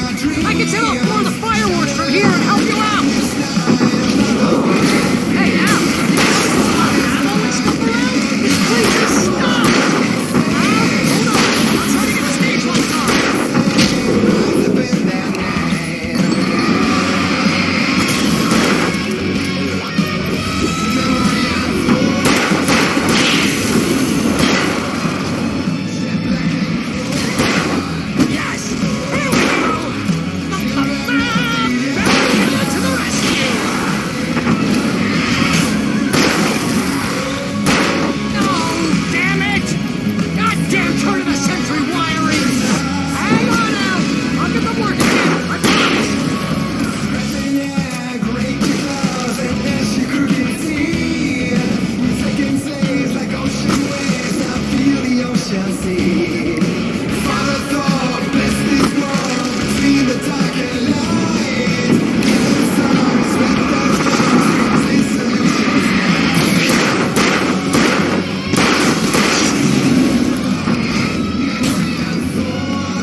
Bright Falls, rock and roll capital of America. Hey, Al! This way to the farm!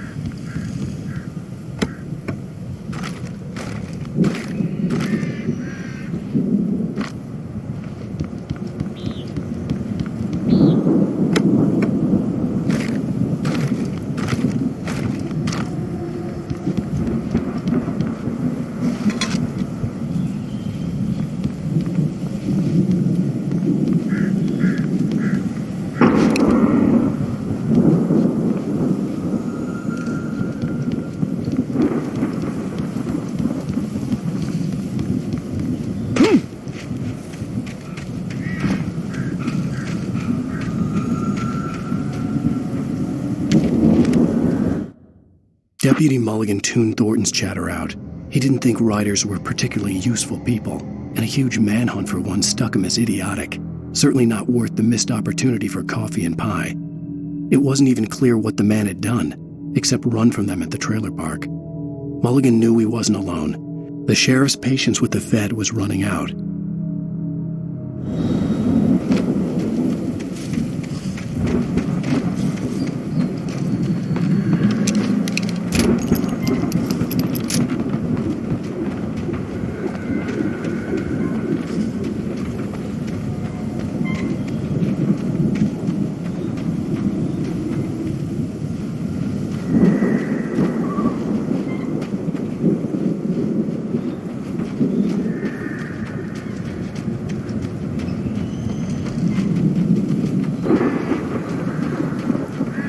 See, bestseller? No reason to worry. Your cutout's good as new, right where I left it.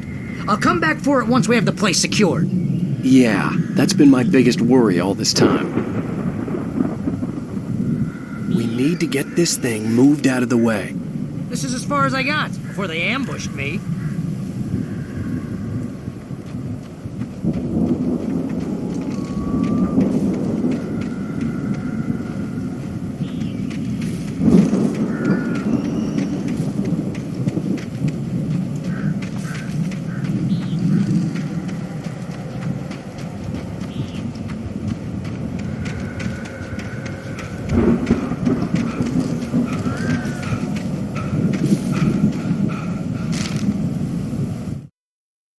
As the deputies hauled Wake and Wheeler away, Agent Nightingale eagerly examined the stack of papers Wake had been carrying.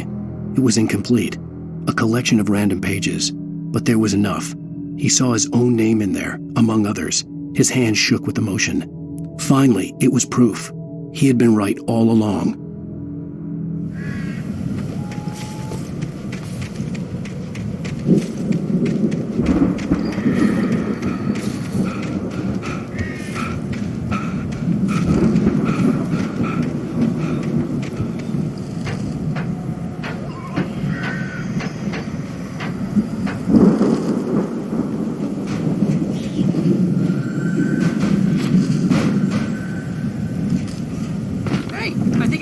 Here has something to say. What's that, Al?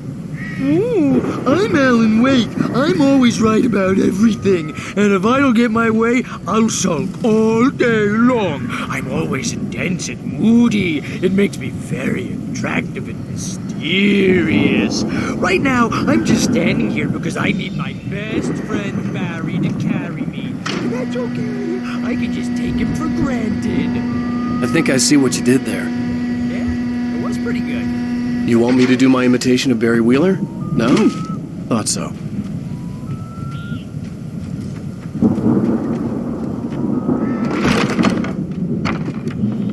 Wow!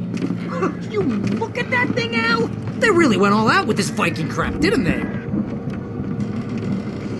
Look at all this stuff! They must have done okay for themselves, so how come I never heard of these guys before?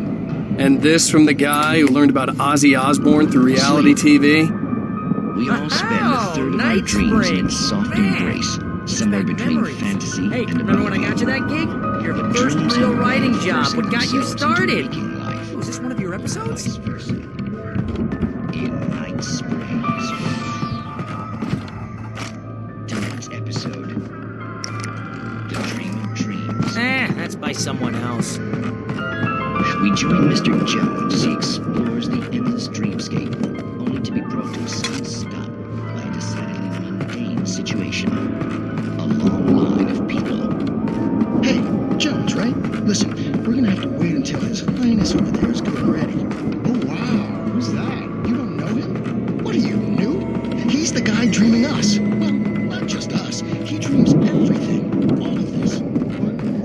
Viking boat looked imposing, almost like a battering ram.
Those geezers had quite a production going on. Ooh, you know what, Al? If we make it through this alive, I'm gonna start representing them. Yep, sell this stuff online, maybe get a reality show going, release a new single. Good luck with that, pal. Hey, you find us a way out of here, okay? I'm gonna take a closer look at this stuff.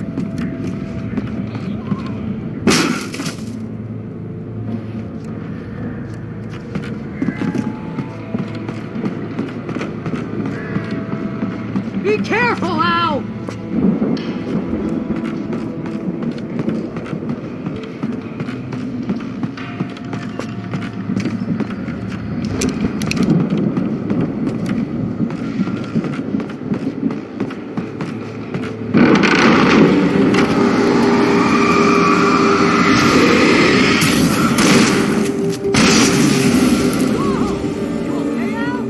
I'm good. Keep your eyes open, okay?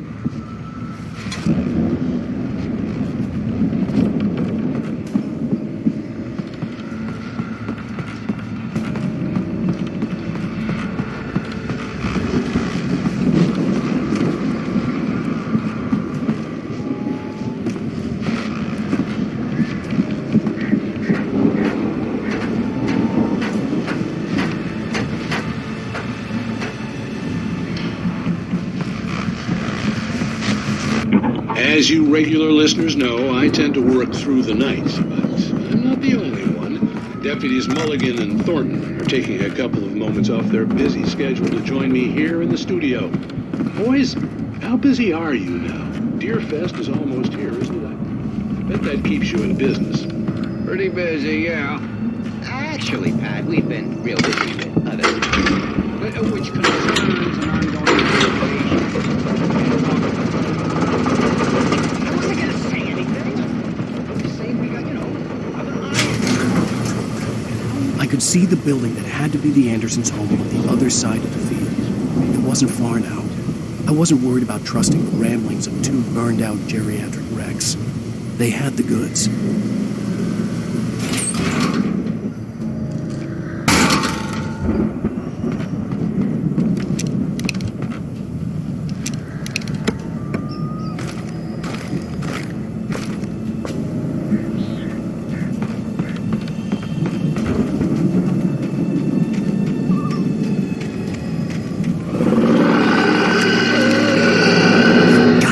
Kidding me.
Al?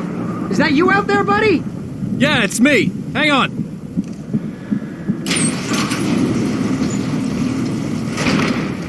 Hey, let's go, man.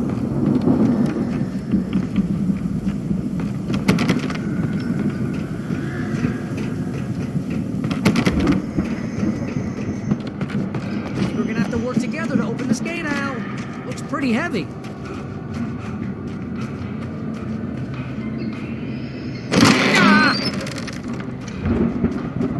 I think that's the farm on the other side of the field. We're almost there. This farm is a crazy place for crazy people. We should feel right at home then.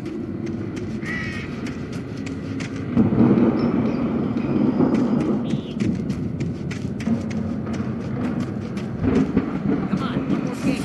Let's do this thing.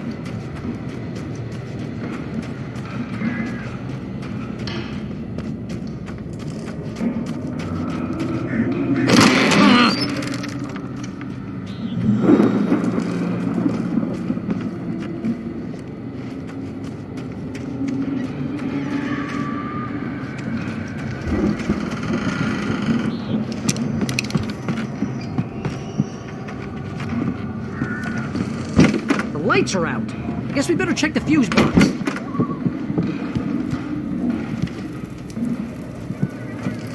The power downstairs was out, but I was sure I could fix that at the fuse box. The power downstairs was out, but I was sure I could fix that at the fuse box.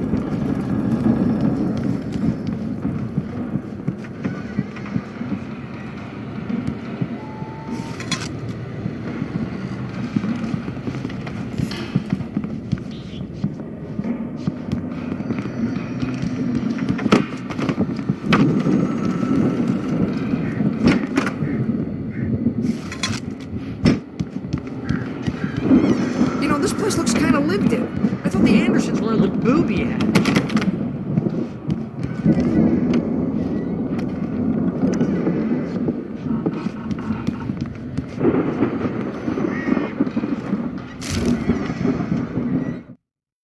Again, Alice's screams rang in the stillness of the night. I saw myself run toward the cabin, flashlight in my hand. I followed my past self. I was an out-of-body observer, a time traveler in a crazy drunken dream. This was the beginning. The night Alice had disappeared. The mystery of what had happened during the missing week was about to reveal itself.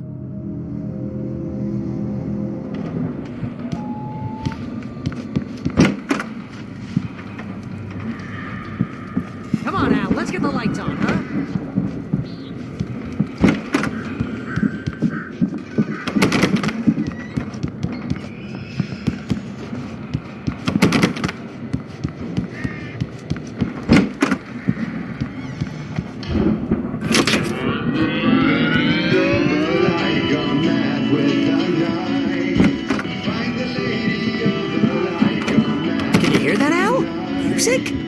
Of course, we need to find where it's coming from. That's the message the Andersons talked about. That's the whole reason we're here. Lady of the Light? That's gotta be, what's-her-face, the crazy lamp lady from the town. Cynthia Weaver. Right, must be.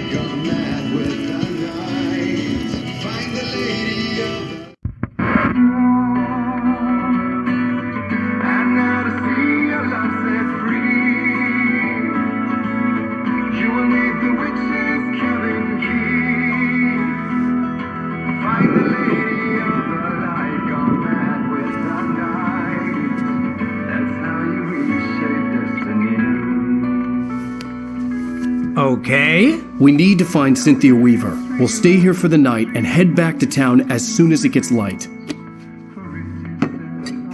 Hey, Al. Lots of hours before dawn. Might as well get some rest. And by rest, I mean drunk. Come on, Barry. This is... Yeah, what the hell?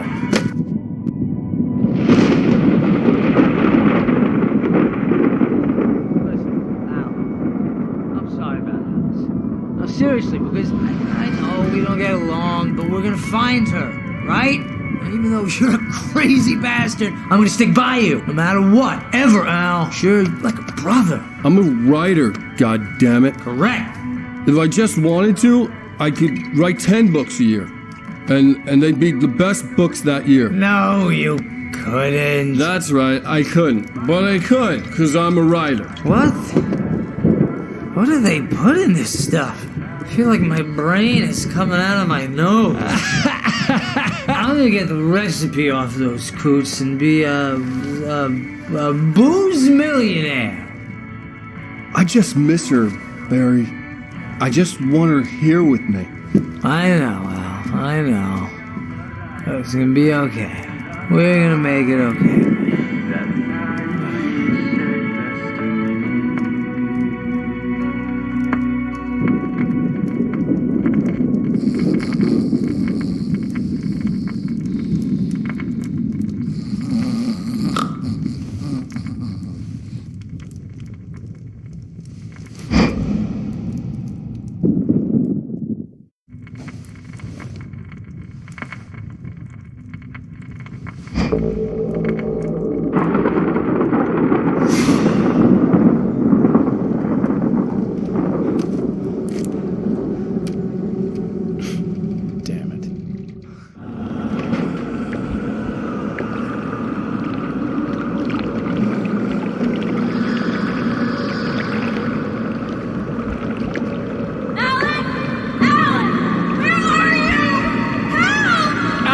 I'm coming!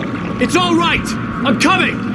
It was a crazy drunken dream, and yet it was more than that. It was the truth, a suppressed memory unearthed by the Andersons' moonshine. I was there, an out-of-body observer.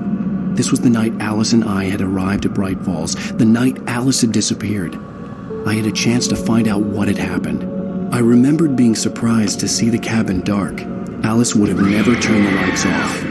Alice? Alice!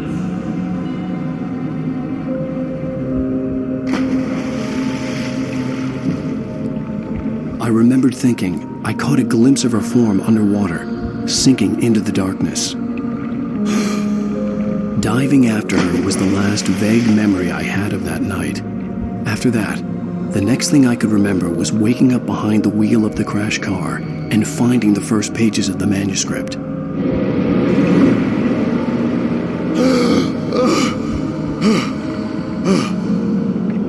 I couldn't find her in all that blackness. I must have thought she drowned.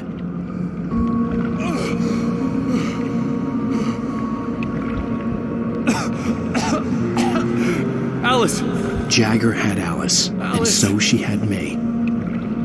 Alice!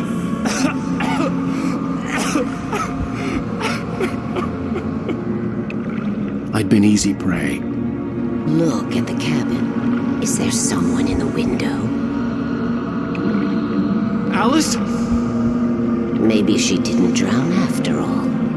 Maybe she's inside. Alice! Yes. The dark presence had touched me. She had dug her nails into my brain and used me, made me her puppet.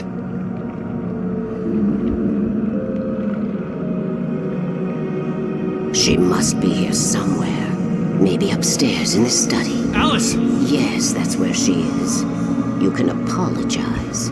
Alice! You laugh at the whole thing together and put it behind you. Alice? She's not here. You were foolish to think so. No, she's dead. She drowned. No, no, no! It's your fault your wife is dead. You are guilty. All she wanted was to help you right. You killed her. Ah! Oh, hush. There's still hope. Cauldron Lake is a special place. Here, you have the power to change things. She wanted you to write. I will tell you what to do.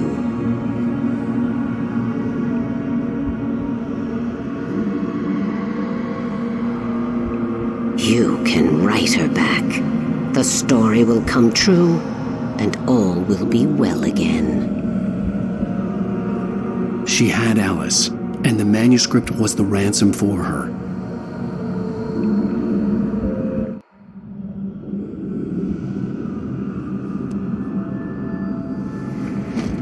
Yes, I'll write.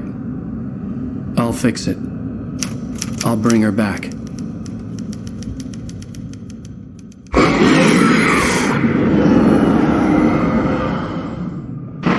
No, I wrote it.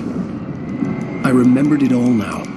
In the dark, I'd written for days, a week, almost a complete manuscript of a novel entitled Departure. Jagger had been my editor, whispering in my ear, making sure that the unfolding story would make her more and more powerful. I thought I was saving Alice. Even with the cobweb she put in my head, some part of me had been aware enough to write my escape into the story, to bring a light into the cabin to release me before I could finish, to interrupt the horror story before the ending, where darkness consumed everything and everyone. Zane was weak and far away, but I had written him into the story, and his light had been enough to set me free. It isn't here now. I'm here because it was written. I brought the light to set you free. You must hurry. It will know I'm here. It will be back soon. It stole the skin of my Barbara a long time ago. She looks so old.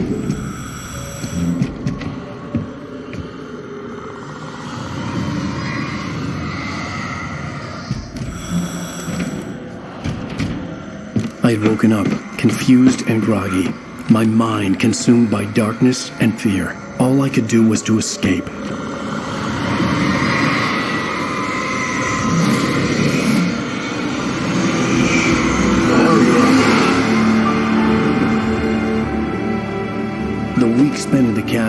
taken its toll. I was barely conscious, and fading fast.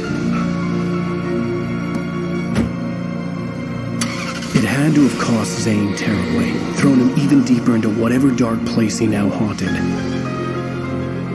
But he had managed to weaken the dark presence, kept me safe that night.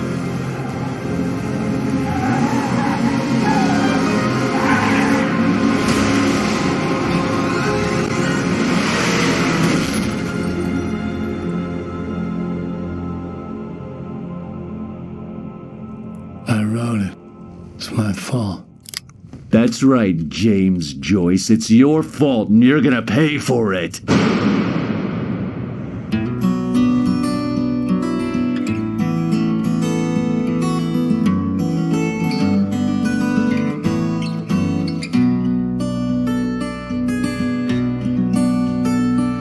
There's an old road with mystery of Tom the poet and his muse.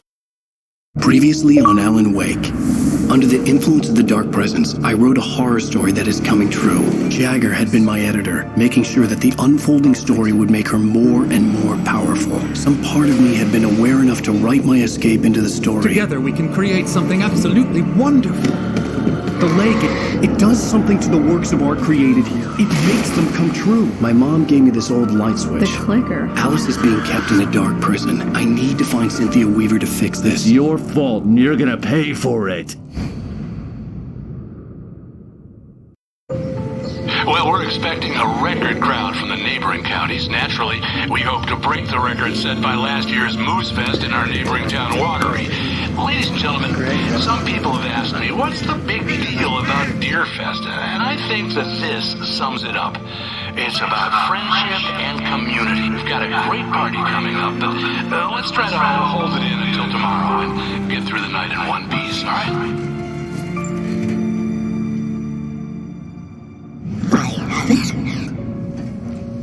Someone will come for it when the time is right. Thomas said so. He wrote it.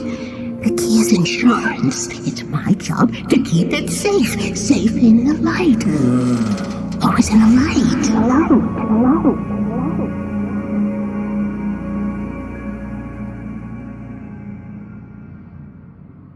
All the manuscript pages were gone. The FBI agent had taken them. I think my tongue just took a crap in my mouth. Ugh. Oh, wait, we're in jail now? Oh, Al, this is not good. That about sums it up.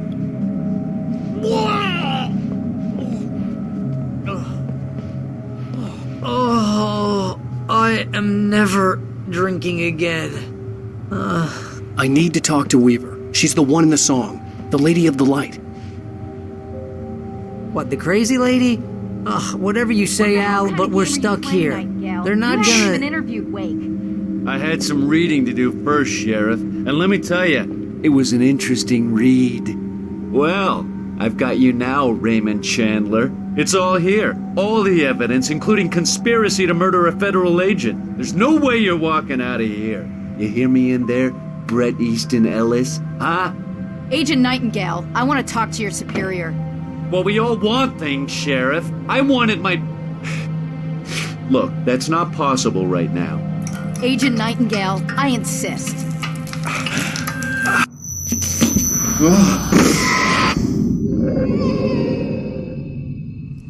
Wake, what's wrong? Lady, are you stupid? It's a trick. It's an obvious trick. Okay, I've had enough of this crap. Wake, I'm gonna trust you with this. You're joking. Agent Nightingale, your opinion would matter more if you were sober and if I actually believed you were here on official business.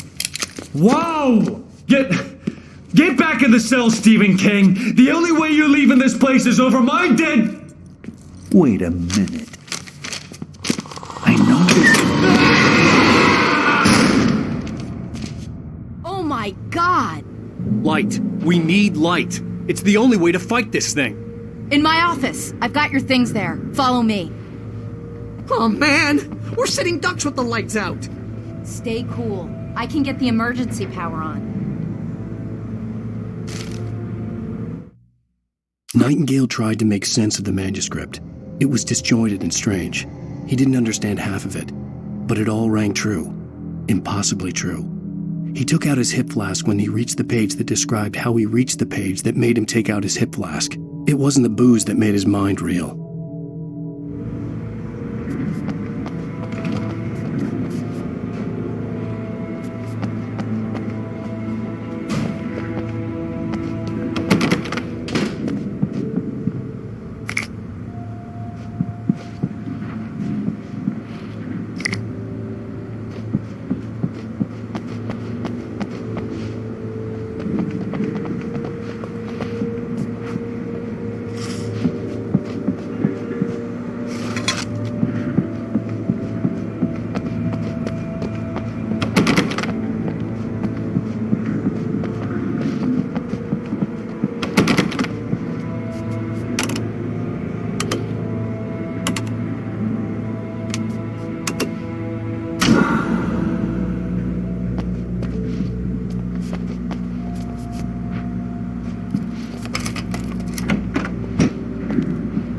Here are your things. Wake, what do I need to know? What do you need from me?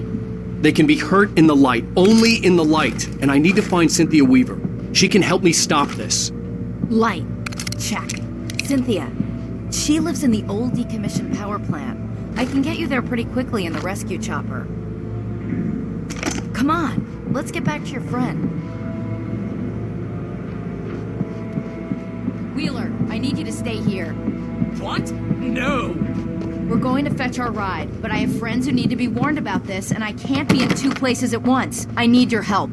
Well, okay. Here's a list of people and phone numbers. I need you to call them and tell them you have a message from me. Night Springs, okay? They'll know what to do. Night Springs? Like the TV show? Gotcha. Oh, hey, that radio guy is on the list. Maine. Who's Frank Breaker? He related to you? My dad. Hey, is this like a secret society? Can you do this? You'll be safe here. The backup power's on. These guys need to be alerted, just in case we don't come back. You'll come back for me though, right? As soon as we get the chopper ready. Thanks, Wheeler. I owe you one. Okay, let's go, Wake. Through the back. My hangover wants a pizza. You think there's any way I could order one, Al?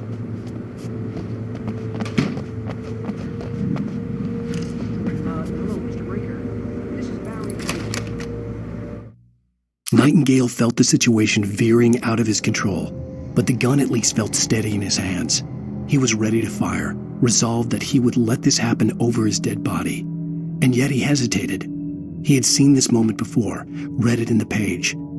He was transfixed by the déjà vu and the horror that he was a character in a story someone had written. Then the monstrous presence burst in behind him and dragged him into the night.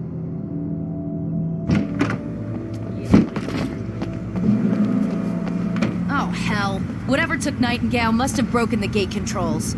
We can't reach the gate's control box from here. We need to get to the other side over the rooftop. I'll go. I'll open the gate for you once I'm across. You stay here in the light and cover me, Sheriff, okay?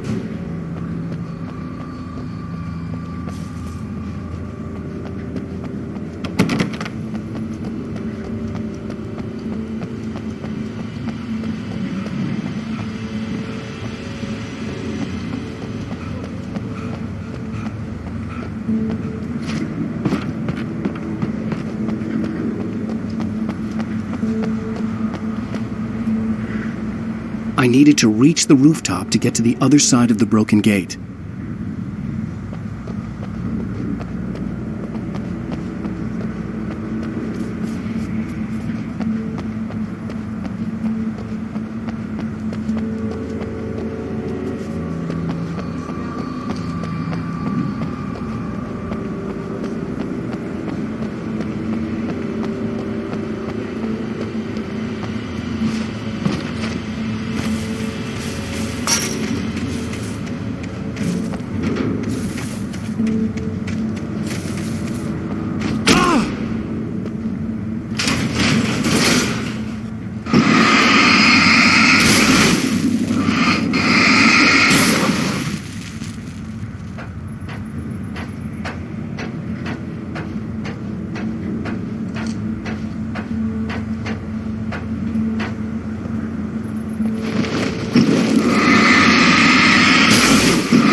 Hey, Sheriff!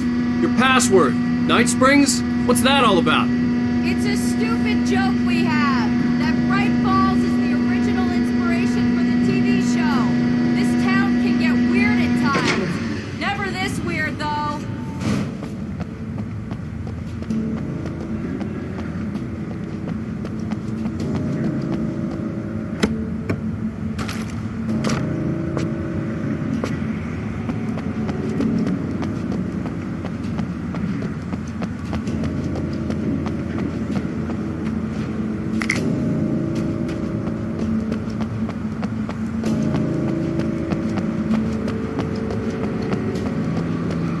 You need to bypass the damaged control box. What am I, an electrician? Hold on!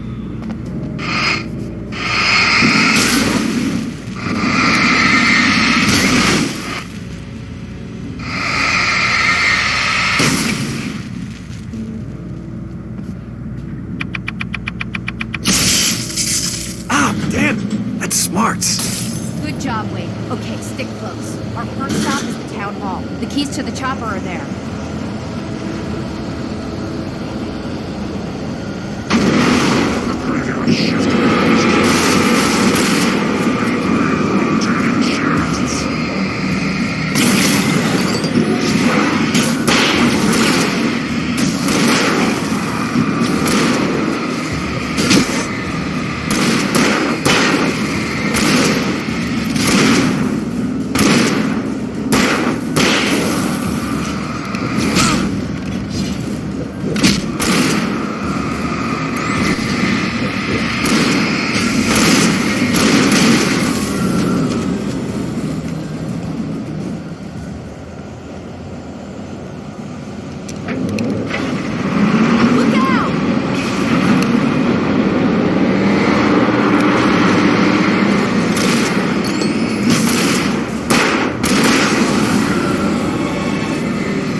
Over here, Wade!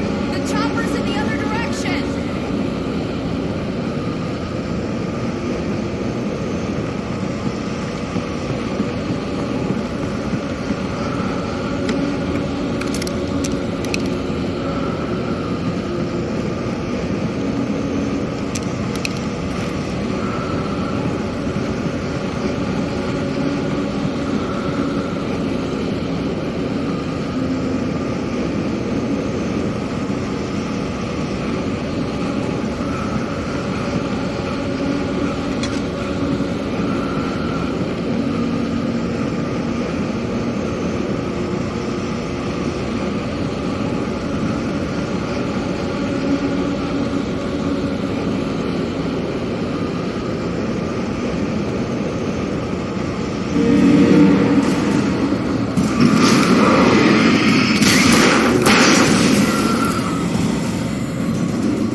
Explanations, you know. For example, what the hell happened to Rose? She's seriously messed up now.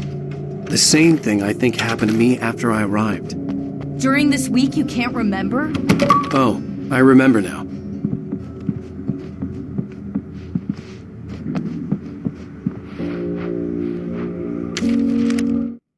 Barry was in his element, making calls, making things happen, even if he didn't entirely know what those things were. He wouldn't let the hot sheriff chick down. Even if every noise he heard from outside, and he heard plenty, made him jump. He had only paused to text Al a message, told him to hurry up. Suddenly, Barry froze in mid-dial. A window broke somewhere in the building, and then the lights went out.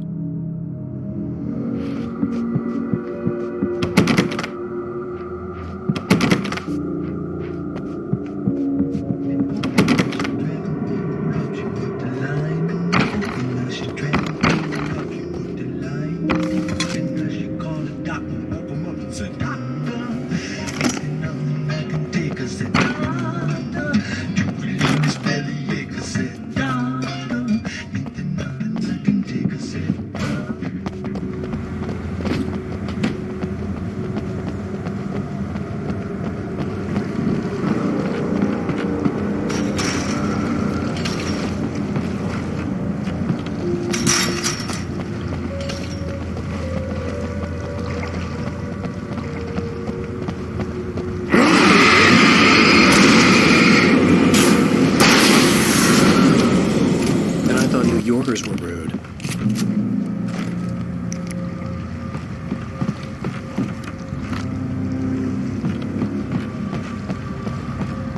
You have the right to request.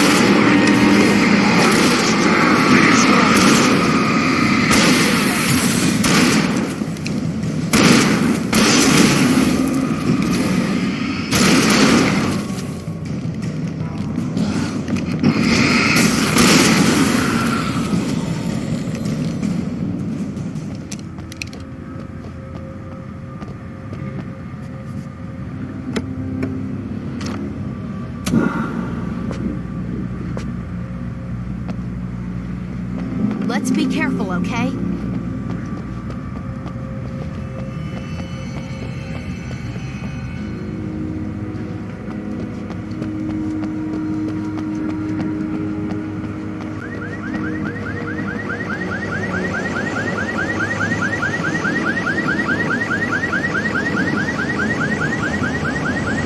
Wait, over here! There's light!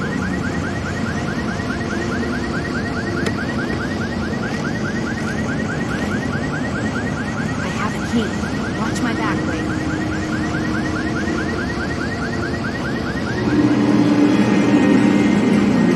It's an ambush.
Let's go, Wake.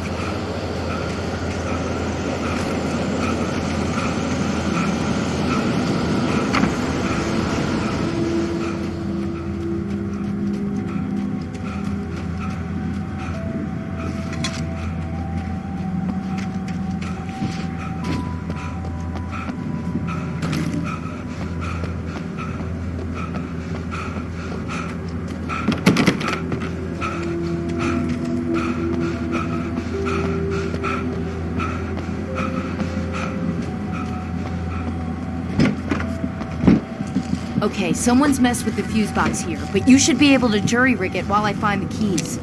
I already got electrocuted once today. How about I look for the keys and you get burned for a change?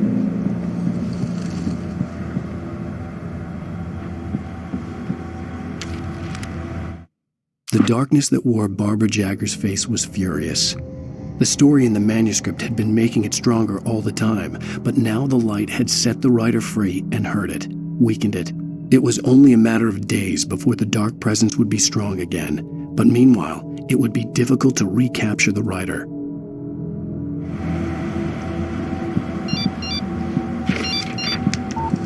The message was from Barry. He was getting worried at the station. He wanted us to hurry.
Okay, Sheriff, I got the keys.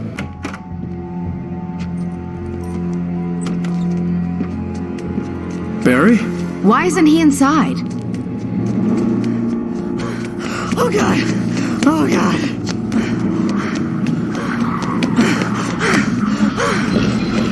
Barry! Look out! Barry, move!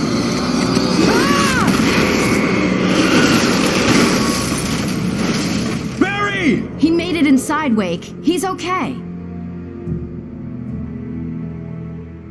The storefront's blocked. Come on, Wake, let's go around. We can meet him in the back.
We can make it through the bookstore. Wheeler should be waiting for us in the backyard. Keep the hell down or I'll call the sheriff.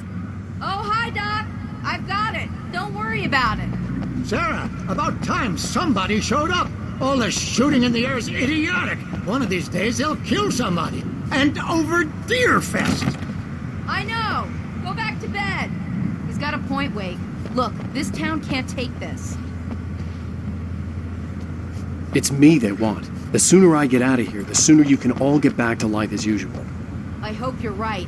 Come on, let me get this door open. Wait, You got the keys to the bookstore? Perks of being the sheriff. A girl needs to get around.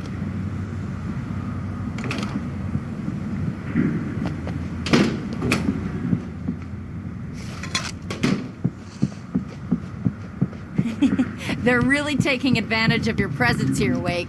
I heard they're selling a lot of your Alex Casey books. Right now, I'm not a big fan of my own writing.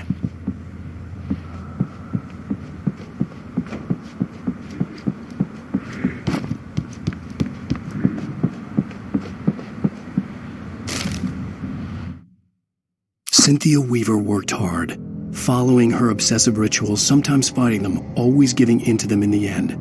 She haunted the halls of Bright Falls' abandoned power plant. She marked her caches with light-sensitive paint that could only be seen by eyes that had been touched by darkness and saved by light like she'd been. She was preparing defenses and supply lines for the war she knew would come. The war between the forces of light and darkness.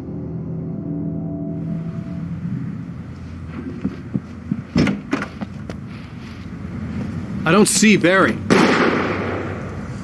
Look! Wake! Maybe that's him. That's the way to the chopper.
Barry got back to his feet inside the Bright Falls General Store and dusted himself off. Right next to the cans of baked beans was a locked case filled with flare guns, and yet here was a conveniently placed barrel of crowbars. Barry's smile widened as he realized that this was the classic movie scene where the hero had to gear up and arm himself to the teeth. Barry threw himself into the role.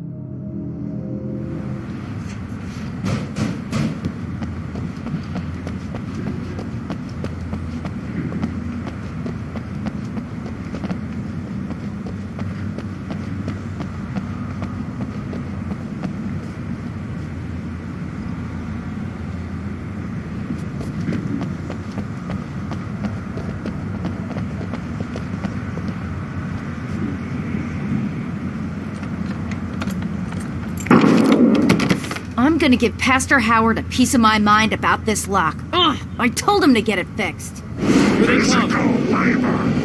Let's take a break.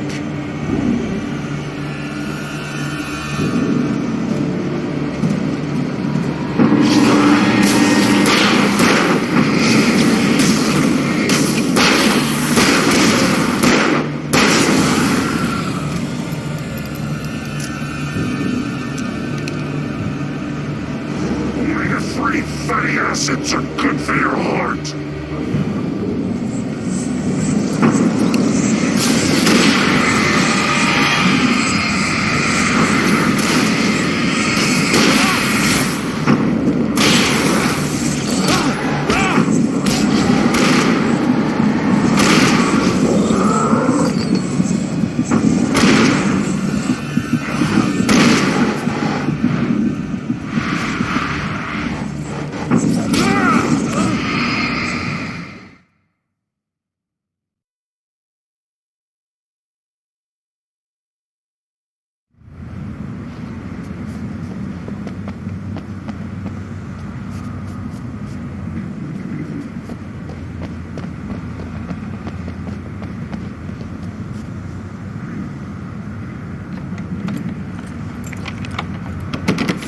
I'm gonna give Pastor Howard a piece of my mind about this lock. I told him to get it fixed. Physical labor. Let's take a break.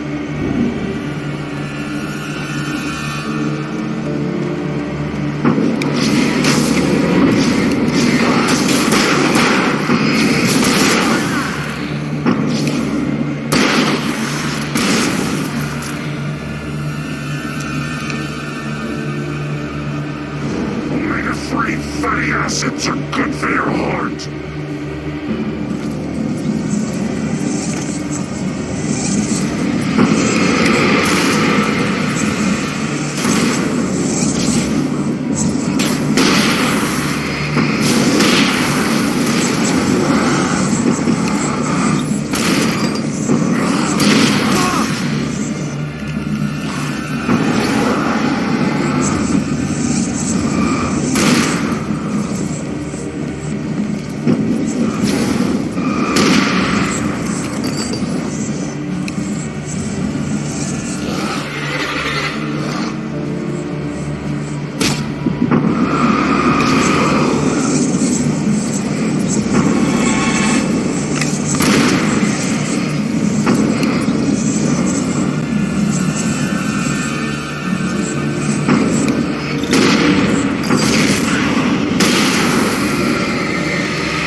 Okay, it's open. Let's go, Wake.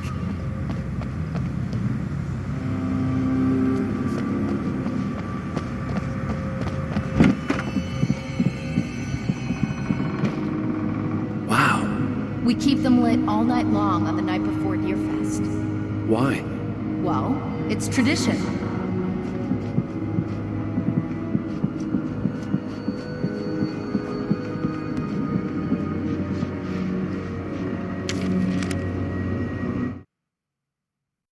For it to be free, the Dark Presence needed the writer to finish the story.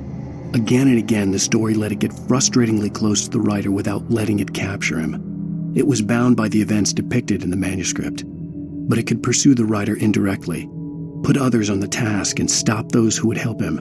It took over everything in its path, made them its puppets, and sent them after Alan Wake.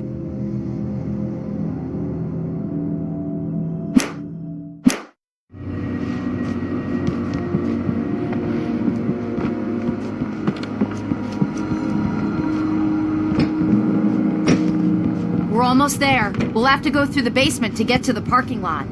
Yeah, there's no way going through the crypt will turn out to be a bad idea.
Did you call 911? Guess that one saw the light, huh?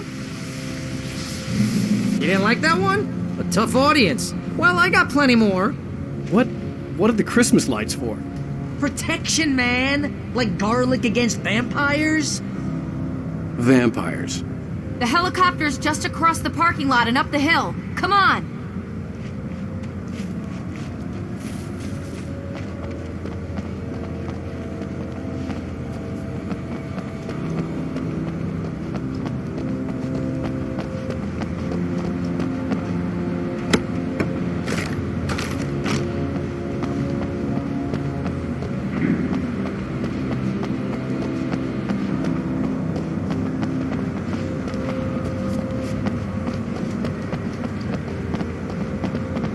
the Bright Falls General Store is now my favorite place in the entire world.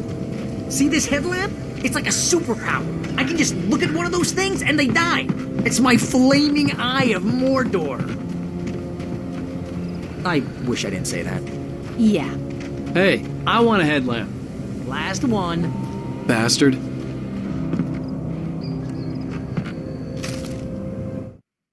Alice had screamed until she had no voice left to scream. Around her, the darkness was alive.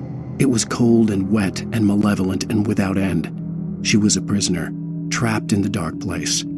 The terror would have burned her mind out, but one thing made her hang on. She could sense Alan in the dark.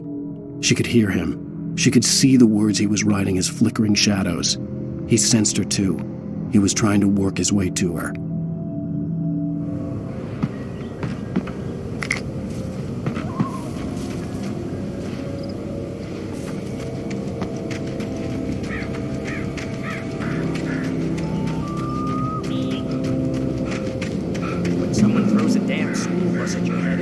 Take a helicopter ride with someone who may or may not have a pilot's license, or cleared for departure to Night Springs. No offense, Sheriff.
The helicopter's just up ahead. I'll need a while to prep for takeoff.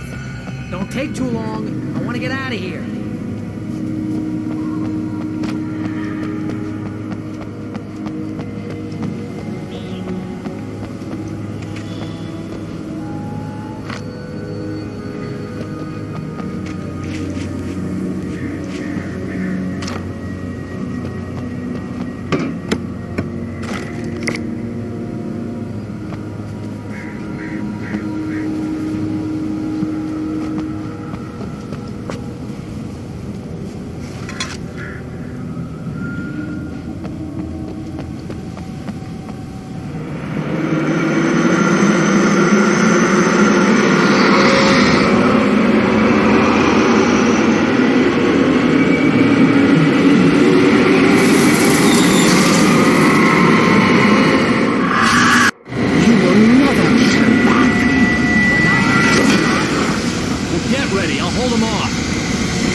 to this? Just get me to Weaver, Sheriff. You're taking a big chance on a local crazy lady, Al. I hope you're right about her, or we can kiss this town goodbye.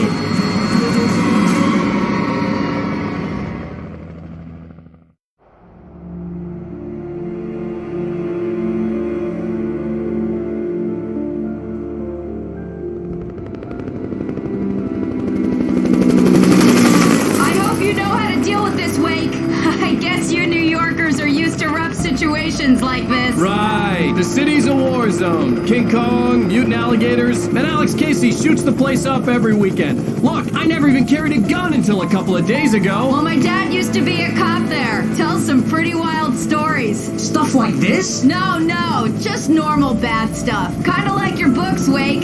I used to tease Dad that he was just like Alex Casey. You've read me. Oh, sure. You're a pretty good writer. A little heavy on the metaphors, maybe. Nobody's ever said that before. We're coming up on the power plant. See the lit building over there? And that's the dam further up the river.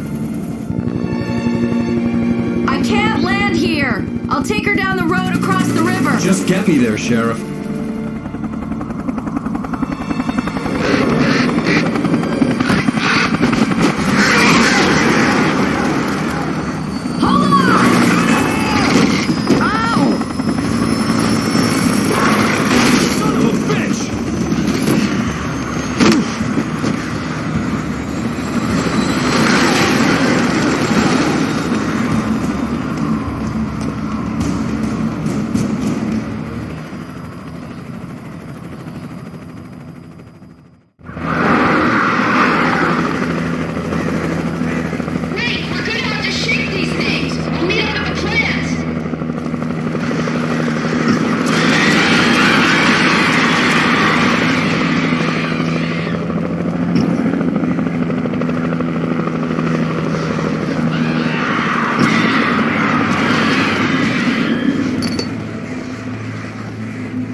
I had to do something about the chain for the door to open.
And here's a new song from a band that they always remind me of our local rock legends.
man, here's a new song from a band that they always remind me of.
The power plant glowed in the night. It was close, but I had to find a way across.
Making her way through the water pipe alone, Cynthia was angry at the writer. Foolish young man, taking unnecessary risks. And the way he broke the rules. Didn't he understand what was at stake? Since the terrible days in the 70s, she hadn't wavered once, as hard as it had been. She was tired of protecting the town all these long years, and now only wanted to rest.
story I had written in the cabin had come true.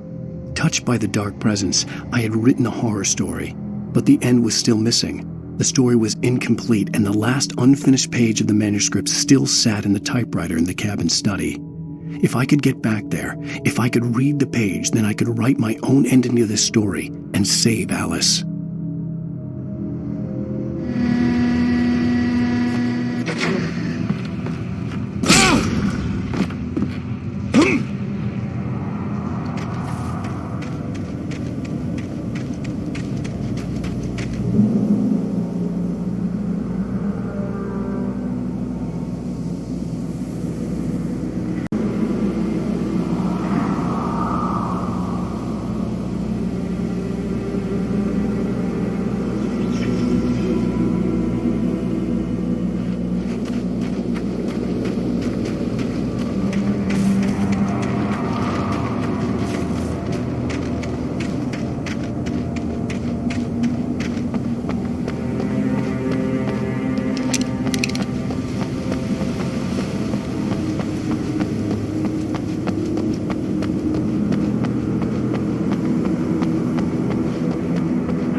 butterflies or butterflies that dream of being men. Such philosophical concerns are by necessity abstract. And yet, some of us can find concrete proof of the nature of our existence in Night Springs. Tonight's episode, an absence of creativity. Hello, Martha. What did you want to show me? Oh, Lydia, thank God you're here. Please, it's in the basement.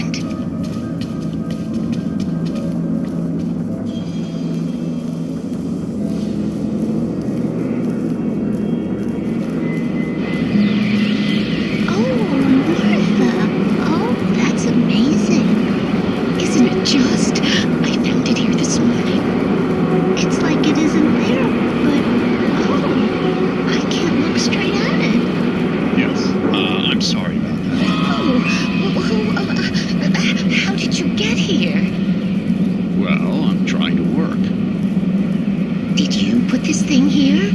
In a way. To be more precise, I put everything here but that. Really? But what is it?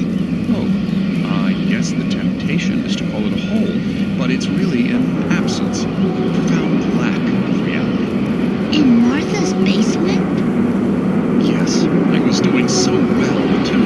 I came up with 2 old ladies and put something really weird in the basement. It was a great start, but I'm completely blocked now. I can't imagine what I was up to. Well, surely it's just an ordinary basement. Is it? Why did you call your friend here, then? Well, I don't know.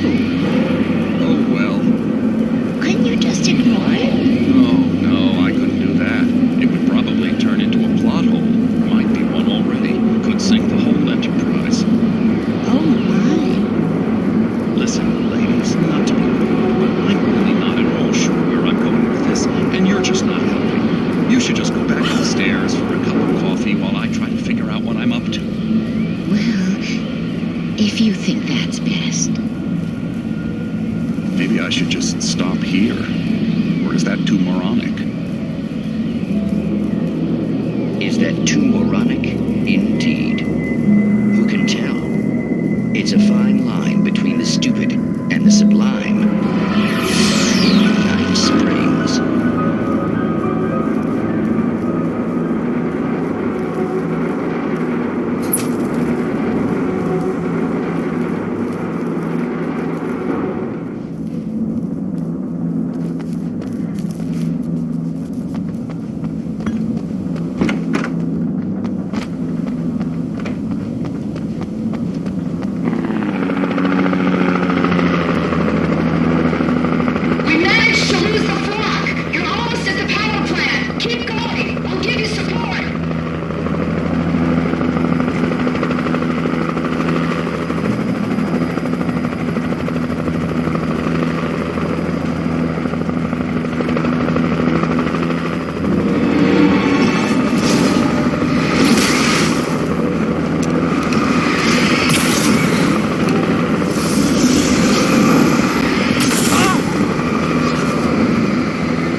recognized the logo on the power plant sign. I'd seen a version of it painted all over the area, signifying hidden caches of supplies.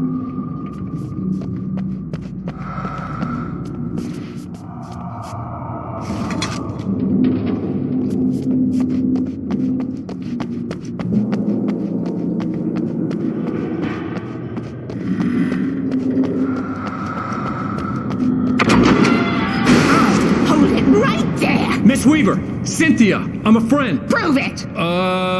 You knew Zane! Thomas Zane! You're the Lady of the Light in the song! You can help me! About time!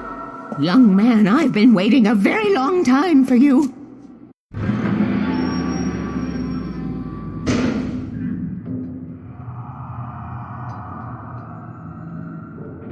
It's in the well-lit room. Excuse me?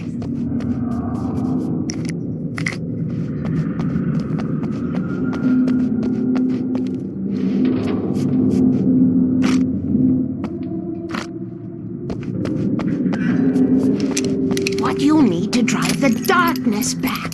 The well-lit room is at the dam. I built the room to keep it safe.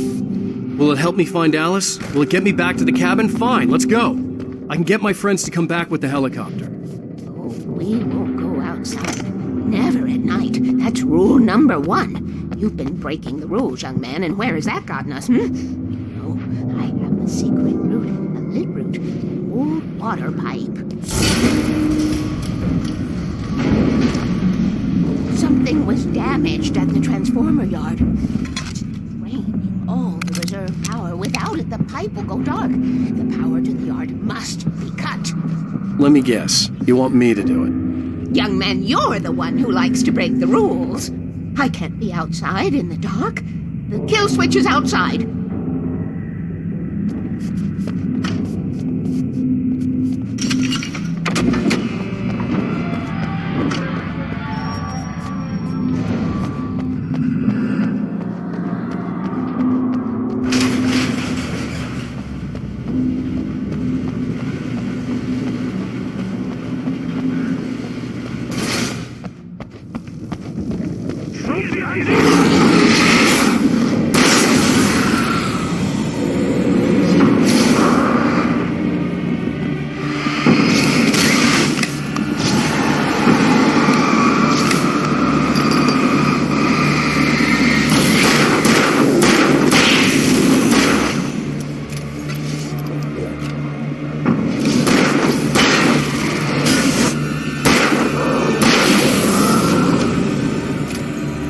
Weaver had sent me to cut the power to the transformer yard.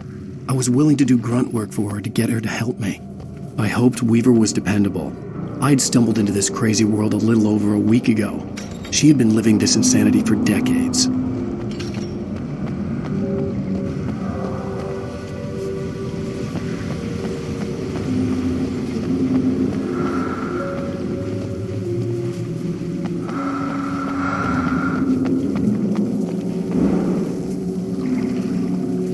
I could see the kill switch that would cut the power to the transformer yard. Now I had to find a way to reach it.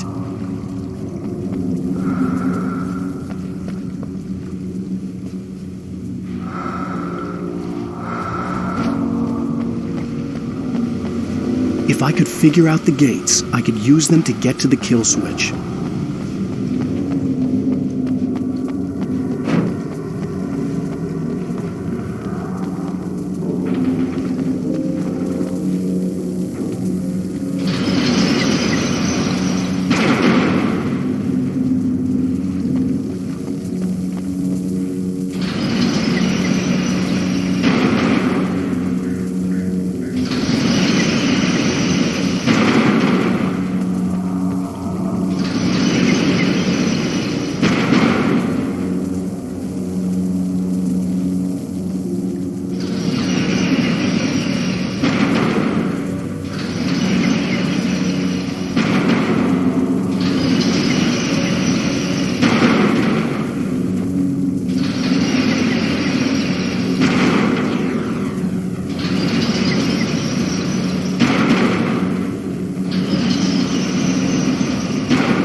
designs these things?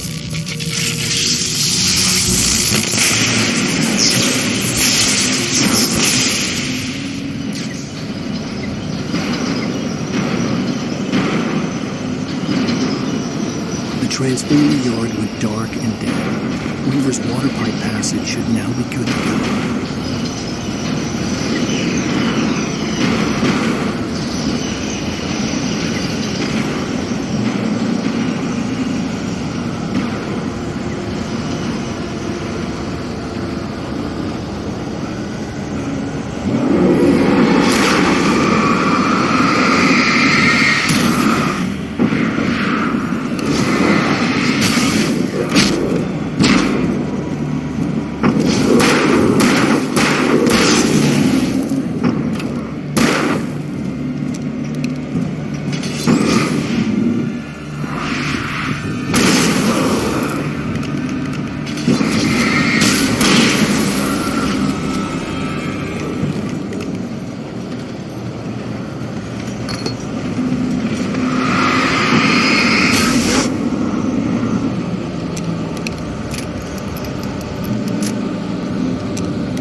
This way, young man. Follow me.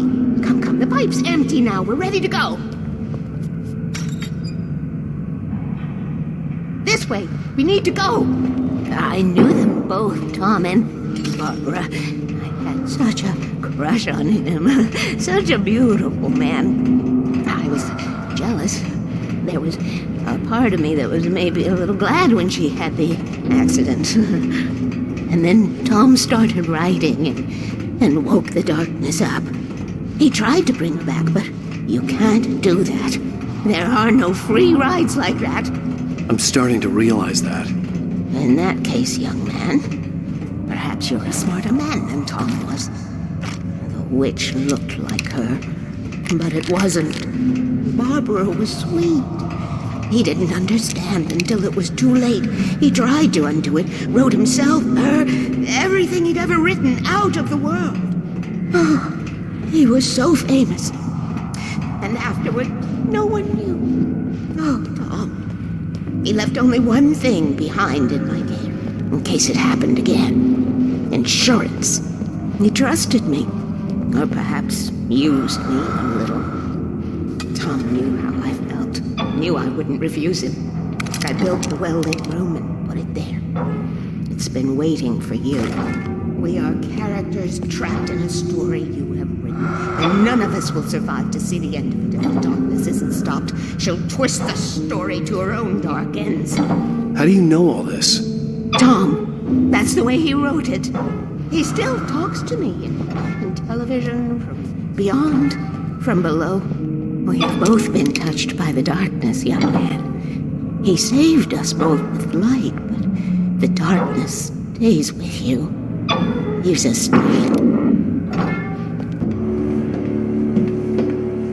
This pipe will take us directly to the well-lit room. Okay, I need to call my friends, tell them where we're going. Hello? Al! Barry, we're headed to the dam in one of the pipes. Meet us there. Okay, I'll tell Sarah. It's Sarah now? Whoa! No! Sweet love! Barry! We gotta go see if they're okay. They're probably dead. You must reach the well-lit room. This is no time to be a selfish idiot. That's my best friend.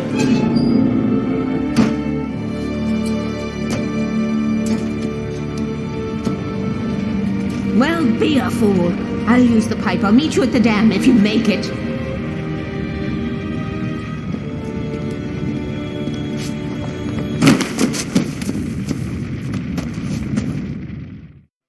At least I didn't have to worry about her. She knew how to stay safe.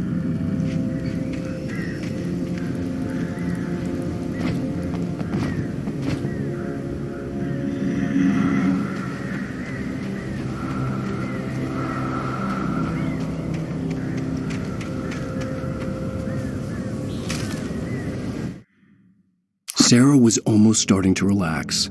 Maybe they could turn this into a win yet. Suddenly, there was a piercing sound, like a table saw gone wild, as 100 birds made out of shadows swarmed into the rotor. The chopper bucked wildly and the board lit up, telling her what she already knew. They were going down. Barry Wheeler screamed next to her.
crash site looked bad, but as far as I could tell, the wreck was empty.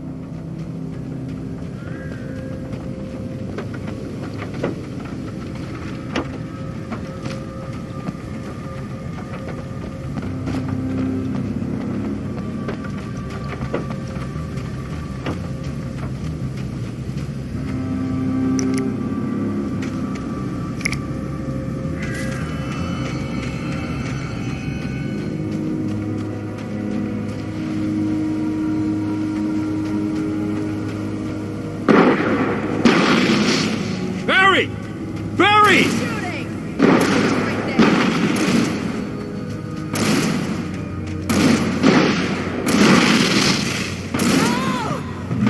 Over here!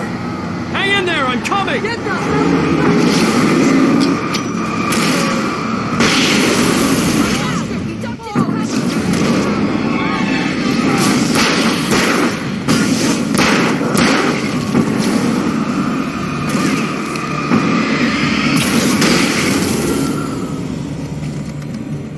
You know when to make an entrance, Wake. We were ready to make like Butch Cassidy and the Sundance Kid. I have a different ending in mind. Yeah, I'm fine. Thanks for asking. I knew you'd be all right. How's that? The flaming eye of Mordor? Ah, laugh it up, funny man. Didn't we have somewhere to go? Weaver will meet us at the dam.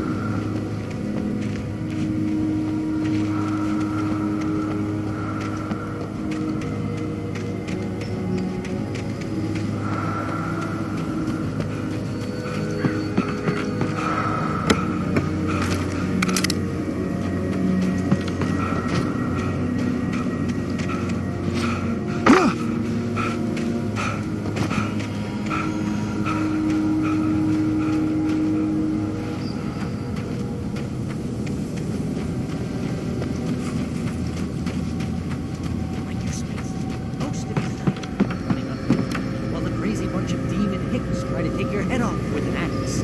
You know your helicopter crash landed in Night Springs.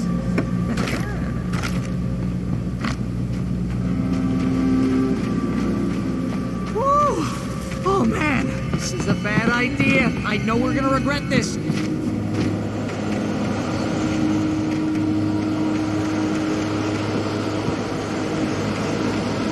You see those lights? That's the elevator we need to take.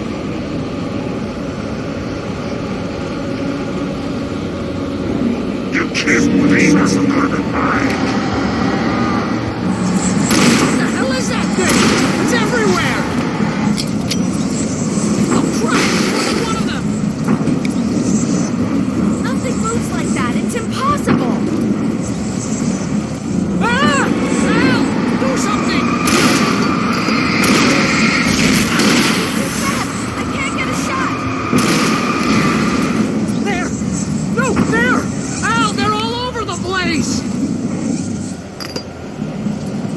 How many of them are there? Where'd that one go?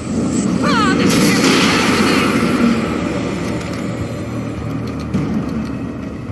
can't... Was that it? Are we safe? That was... wow. I think we're okay. Hey, Al, I got a bad feeling. Let's keep our eyes open.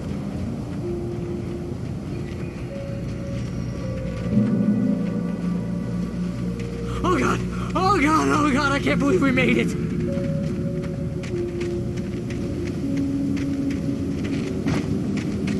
Wake, call the elevator. I'm keeping watch. I think I hear something moving around.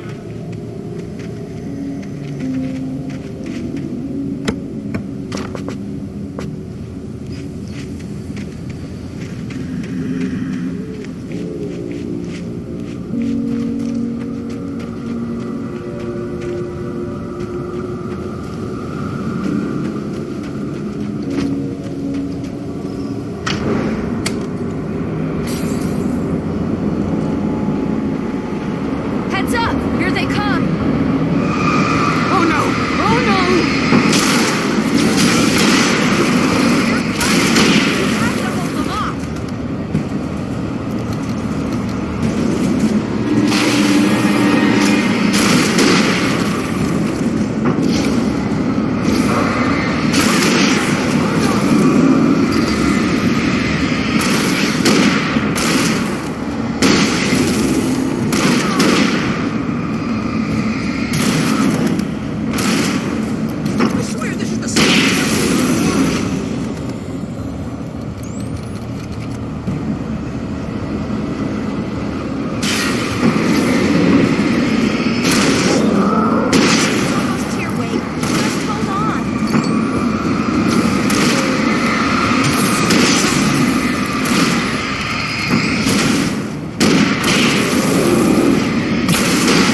button.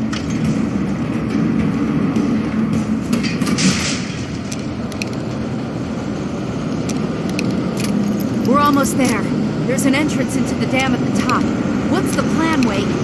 Well, Weaver's crazy, but she's got something Zane left behind. Something to fix this. Gee, could you be a little more vague? Thomas Zane? Seriously? Might as well be Paul Bunyan or Bigfoot. Yeah, well, he was real.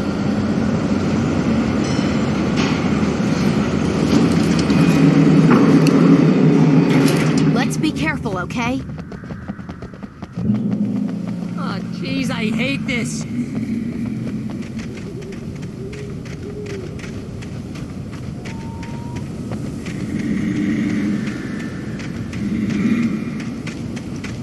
Okay, Wake. There's a button over there that opens the door.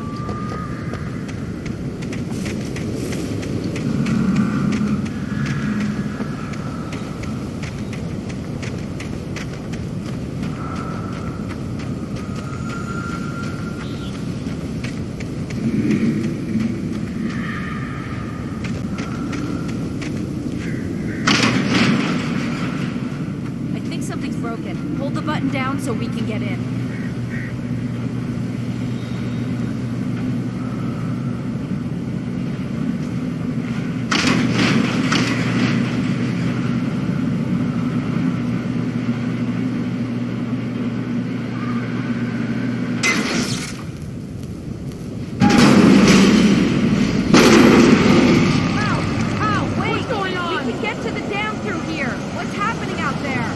You guys go ahead and find Weaver. She should be in the dam now. I'll have to make it alone through the top. Okay, wait. Good luck. Don't get yourself killed. Ow! Please be careful. I'll take good care of Barry, Wade. You just look after yourself.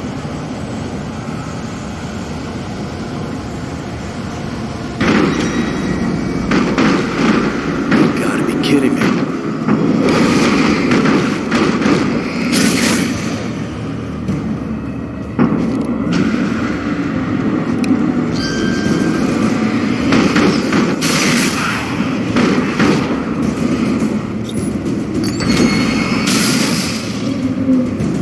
Down, boy.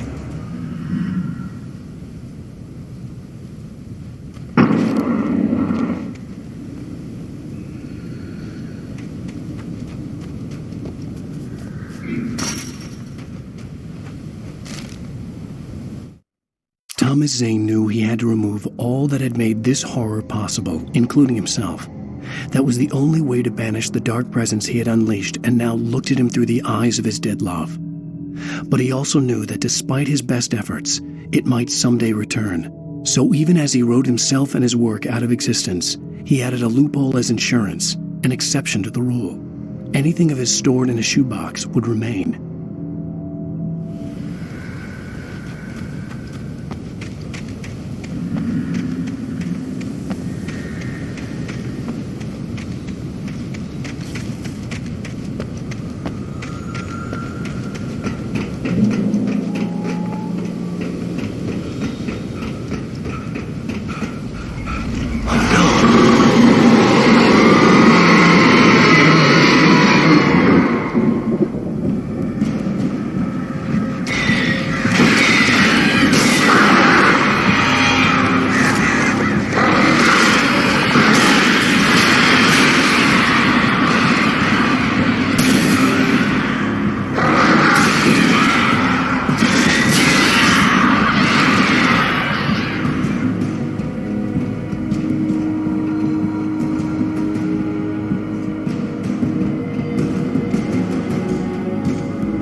Fishing can be a hobby or a job. I was ridiculously outnumbered. The searchlight could even the odds.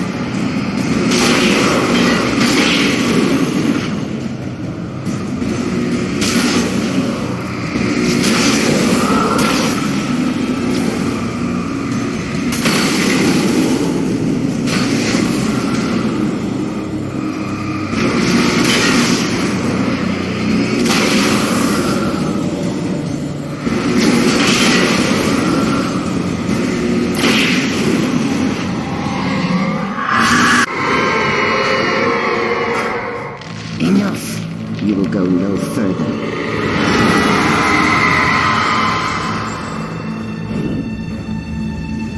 Stop now.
Chance to take. Don't worry about the noise. We're safe here.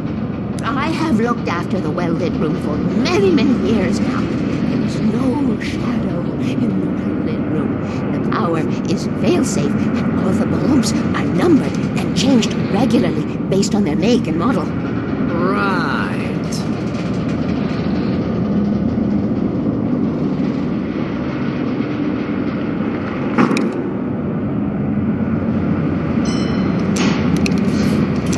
There's an old army base at Great Cove Point, north of here. It was active during the Second World War. They operated here back then. They must have built this. Yes, they did. It's my place now.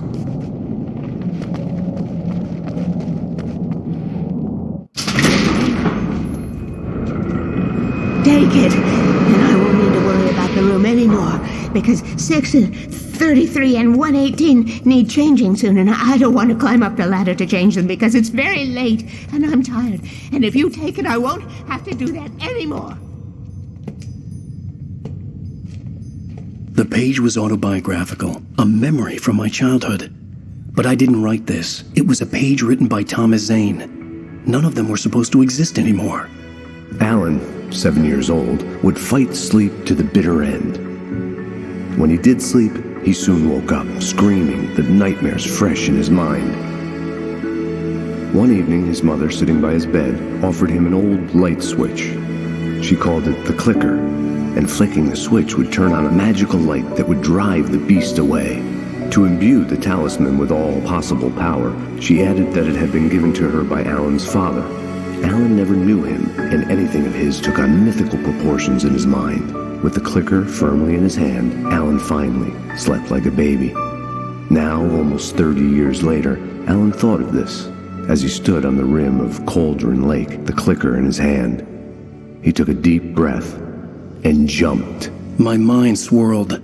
I'd given the clicker to Alice, yet it was here. Zane had written it into existence in a story I had written. can get to her now. I can finish this.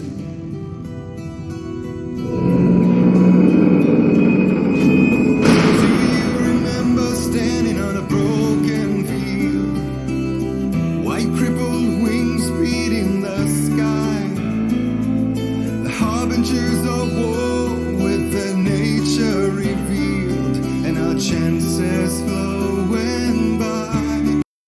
Previously on Alan Wake, I wrote a horror story that has come true. Thomas Zane did the same in the 70s. You will go no further. If I continue like the Dark Presence wants me to, the story I'm writing won't save Alice. It's a horror story. No one will survive. You knew Zane! Thomas Zane! You're the Lady of the Light in the song! He left something behind to help me. The clicker. Alan thought of this as he stood on the rim of Cauldron Lake, the clicker in his hand. He took a deep breath and jumped. I can get to her now. I can finish this.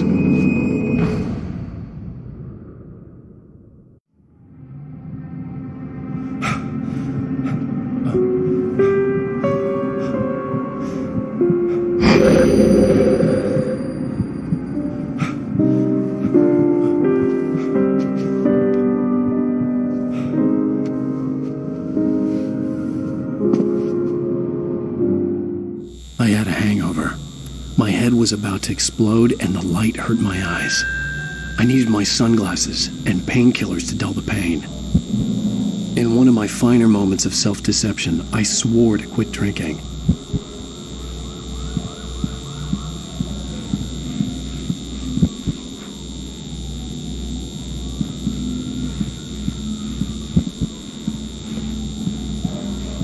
I wasn't sure if I could face the world without my sunglasses and something for my headache.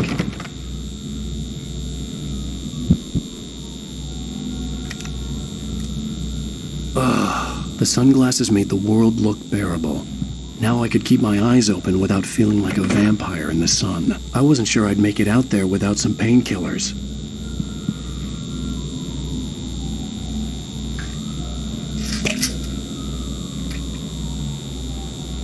The pills worked fast. The prospect of being awake started to seem bearable again.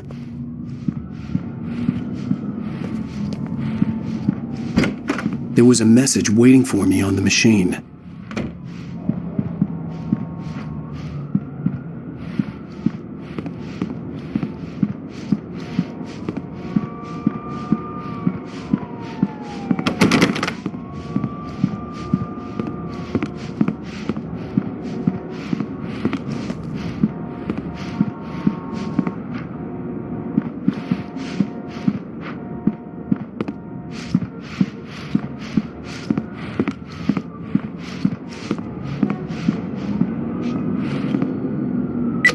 You have one new message. Ow! Are you still asleep? Wakey, wakey! You should have your show on your TiVo. If Alice wasn't too mad to record it. Now, she called me earlier and really chewed me out. Yeah, we went a little overboard last night. But parties are a part of this business. Al, look, I'm saying this as your friend. She's not doing your career any favors by trying to run your life like that, okay? I'll talk to you later, Al. Watch the show!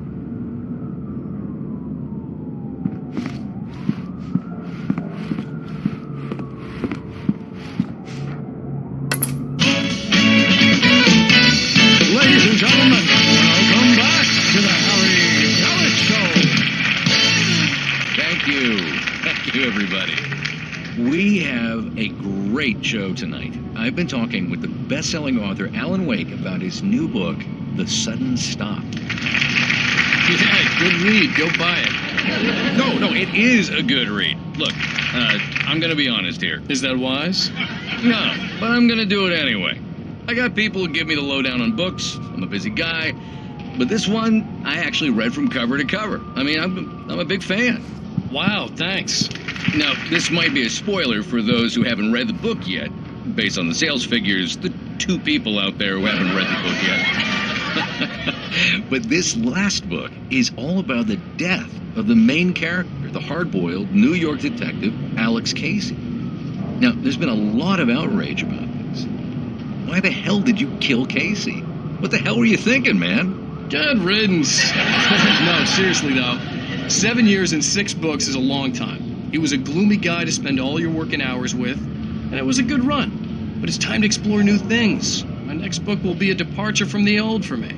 You selfish bastard, always thinking of yourself. Well, you've certainly given us a lot of entertainment over the years. And now that you mention it, Casey was a gloomy guy. Never had much luck with his love life with the ladies. Was that autobiographical in any way? Yeah, no kidding. Casey's lady friends tended to die on him. With Casey, it was all about his pain. No, nothing autobiographical about that. I'm a happily married man. My wife is my muse.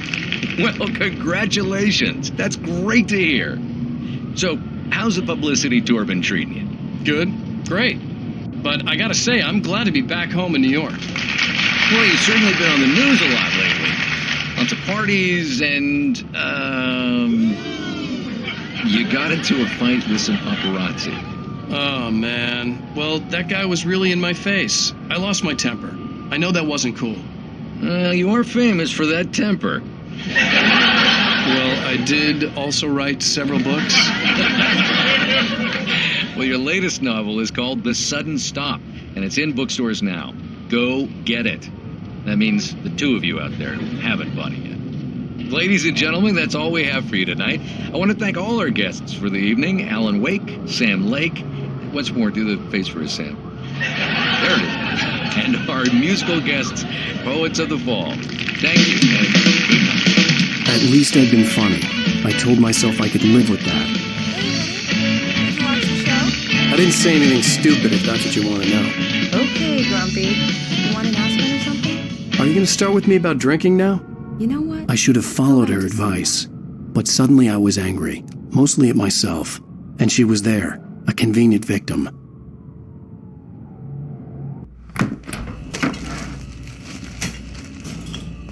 What? Now you can't even talk to me? Well, this morning I was angry because you said you'd be home at midnight and you showed up at 7 a.m. and passed out in mid-sentence. Now I'm over it. Are you angry? This goddamn tour. It's gotten out of hand. Oh, honey. It's almost over, right? We can get back to normal. Then you can start writing again. I'm sorry, honey. Alan, you're not thinking straight. Just take a shower and go back to bed, huh? Yeah, you're right, honey. I'm sorry. Once this is over, let's go away together. A vacation. Just you and me. Some peace and quiet.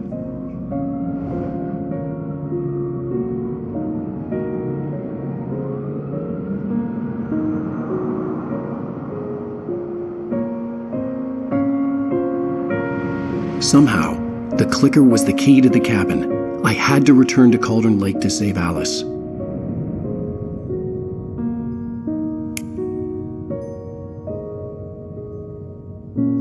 I'm going back to the lake to finish this. I'm going to write an ending to the story in the manuscript on my own terms, to make it all right. Why can't you just write it here? The last page is still in the typewriter. I need to read it first. Everything needs to be just right. Zane tried to cut some corners, and it didn't end well.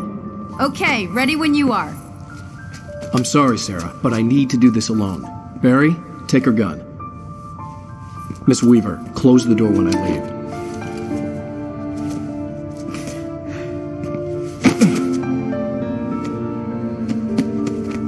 Good luck, Al. See you later.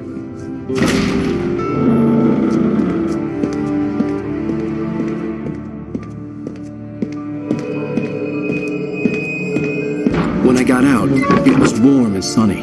I'd flicked the switch of the clicker. Had it done this?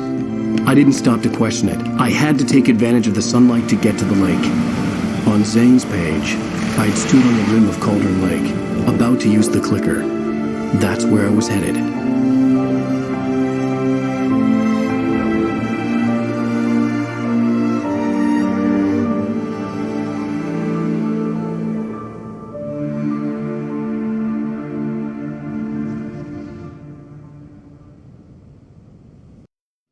Alone, in daylight, surrounded by the beauty of the Pacific Northwest landscape.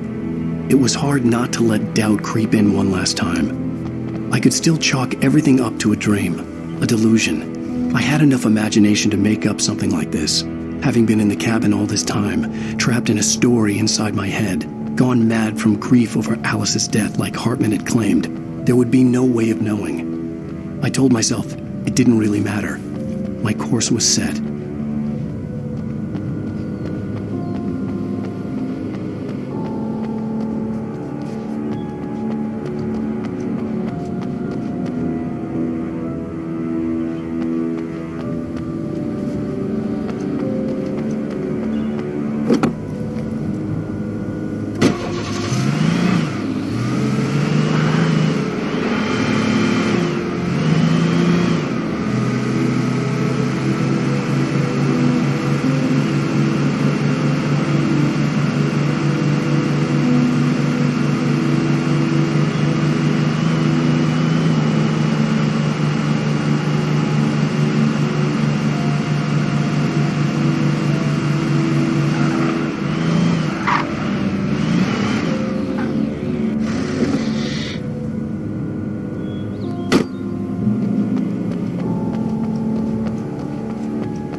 There was a link between us, always would be.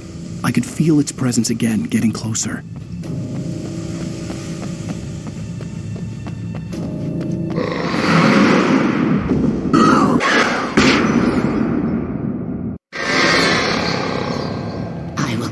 your wife.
This had obviously been the room where Agent Nightingale had stayed when he hadn't been busy harassing me.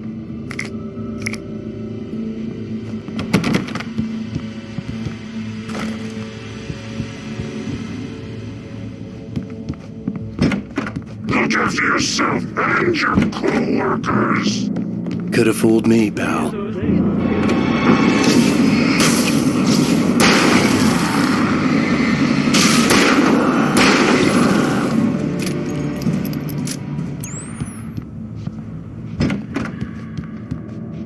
Based on the signature in the motel register, Agent Nightingale had stayed here, in room number 2.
The bottom of Cauldron Lake was a graveyard of things the lake had claimed in one way or another over the decades.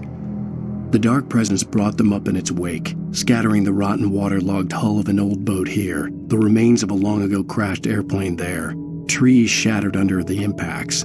The earth groaned. It didn't even notice.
In the end, Barry wasn't going to shoot Sarah. They both knew that. Once she had no chance of catching up to Wake, Barry gave up the gun and sat down on the floor, shielding his face from the merciless glare of the well-lit room. "I don't think I'm ever going to see him again," he said in a weak voice. Sarah didn't have it in her to be mad at him. Besides, he was probably right.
Zane cut its heart out, but it didn't die. The thing that wore Barbara's face kept crooning sweet nothings sugar-laced with poison. He put on the suit, untied the monster from the chair. The thing in his arms thrashed weakly, but he held fast. He stepped outside, off the pier, and into the dark water, a sinking pinprick of light descending toward a bottom that never came.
When I told Barry my plan back in the well-lit room, I'd acted as if I knew what I was doing. I didn't. I was operating on the shifting logic of a dream. I had to fight my way to the lake through the horrors of the night. I had to flick an old battered light switch imbued with childhood magic. I had to write a happy ending to a horror story. I had to save my wife from the dark prison she was being held in.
I will never give her to you.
The dark place I found myself in was unlike anything I could ever have imagined. It wasn't solid. It flowed. It was conceptual and subjective. For someone else, an artist in another field, it would have been very different. I could sense the story of the manuscript all around me, the words and ideas floating in the air, poised to become real.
I could see Mirror Peak in the distance.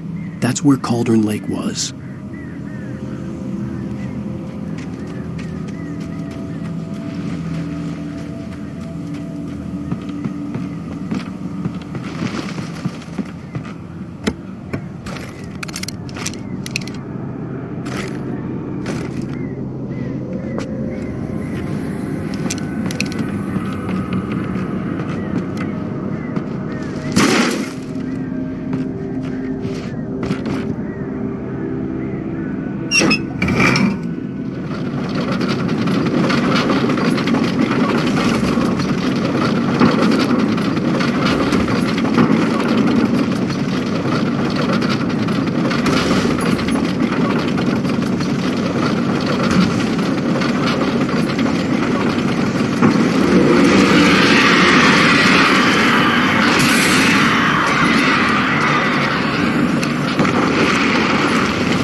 needed to get the generator running.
After Zane had gone, I stood alone in the shifting dream that was the dark place.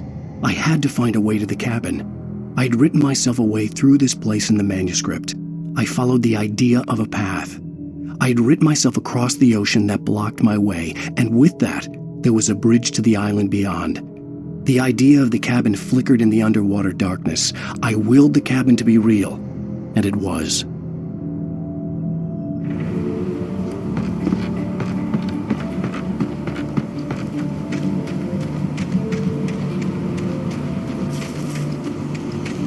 Turn back now.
told.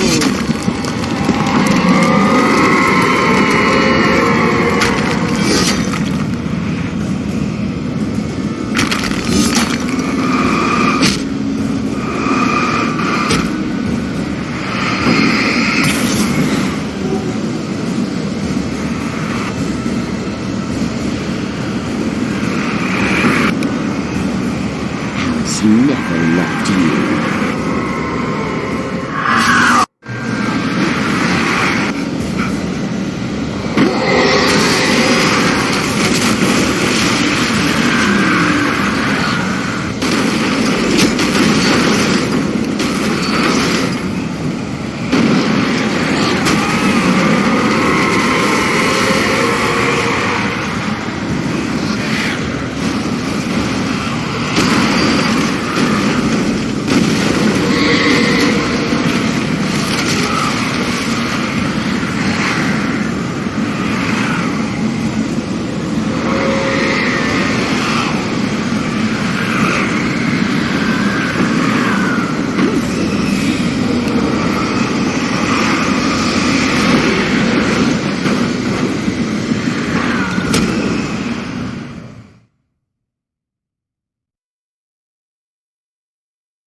Right into its heart to hurt it.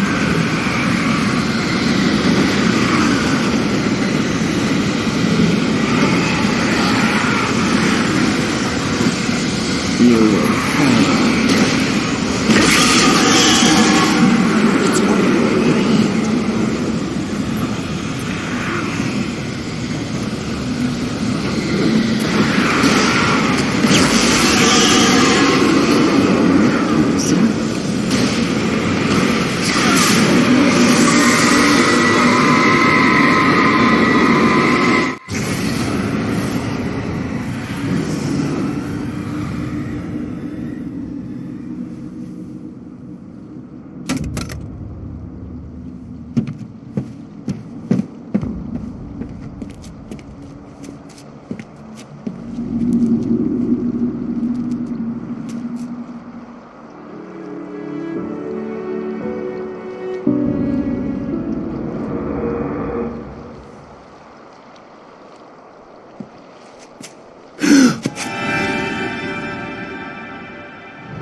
Baby, you were having a bad dream.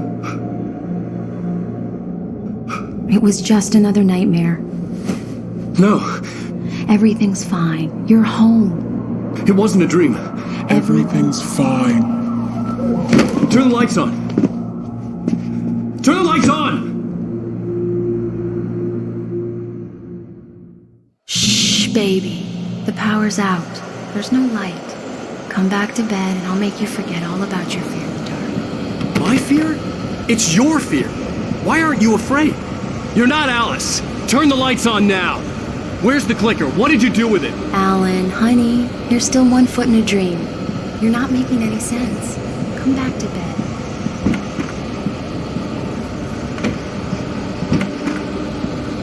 Alan, you're scaring me now. Come back to bed. Have you taken your pills? Do you want me to call Dr. Hartman? I read your manuscript. It's brilliant. Departure is your best work yet. You're a genius. I'm so proud of you. Come back to bed. We'll talk more about it in the morning.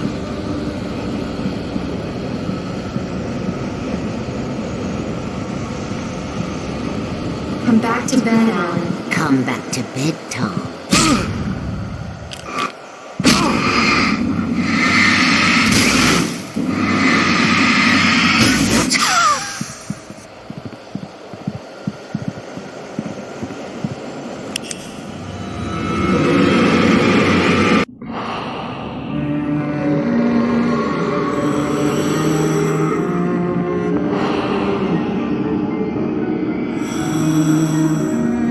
Find your way to the cabin. It stands in your way. It won't let you pass. It has no heart. It's filled with darkness. You must fill its heart with light.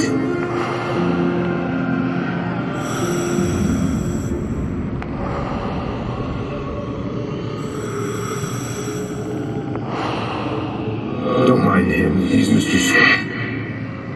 Your friends will meet him when you're gone.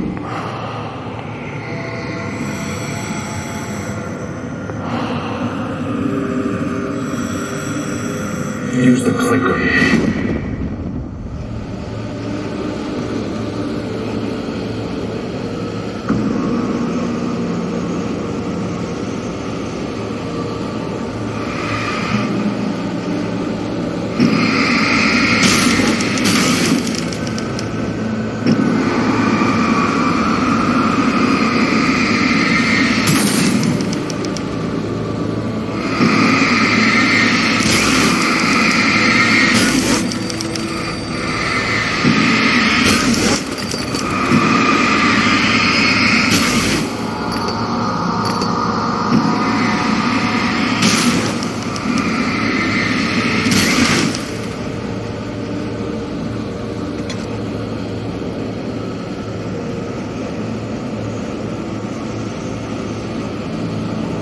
I'm leaving you. What? I'm leaving you, Alan. I met someone. I'm in love with someone else. Alice? No, what are you saying? You can't. You don't love me? How could you? You don't even love yourself. All you do is torture yourself as a woman. No, I love you more than anything in the world. You're my muse. I'm not. Who are you? What have you done with my Alice? Alan? What are you doing? Put the light back on! What are you doing, Alan? Stop! Put the light back on! It wasn't true. Nothing like that had ever happened. You're not my Barbara. Tom, let me go. I promise to be good. Please, I'm tired of you naughty boy. I will help you with your mysteries. I will love you forever. No, you're not Barbara Jagger. I made a terrible mistake. I should have never written you back. You came back wrong. Your heart is filled with darkness. Put that knife away, Thomas. Put it down. I was filled with darkness. Cut it out. Take you back to the depths you came from.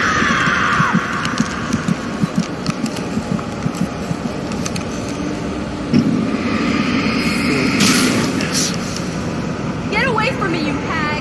Where am I? Let me go! Alice! Alice! I'm coming! Your husband refused to do it.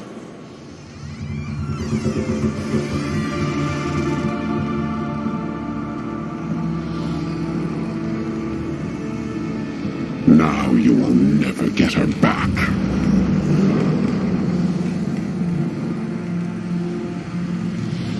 I am much older than you. Older than your first work of art. I will find a new face to wear. Someone else to dream me free.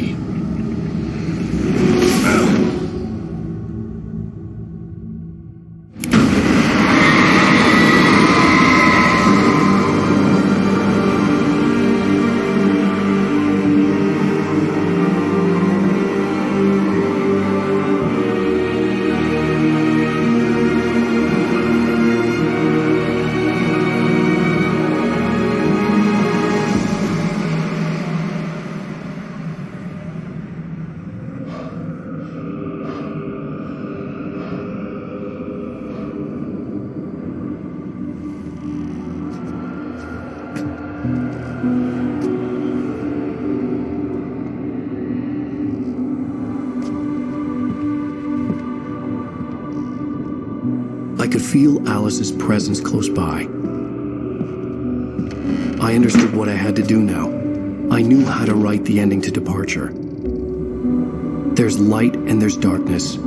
Cause and effect. There's guilt and there's atonement. But the scales always need to balance. Everything has a price. That's where Zane had gone wrong. There's a long journey through the night back into the light. Alice? Alice?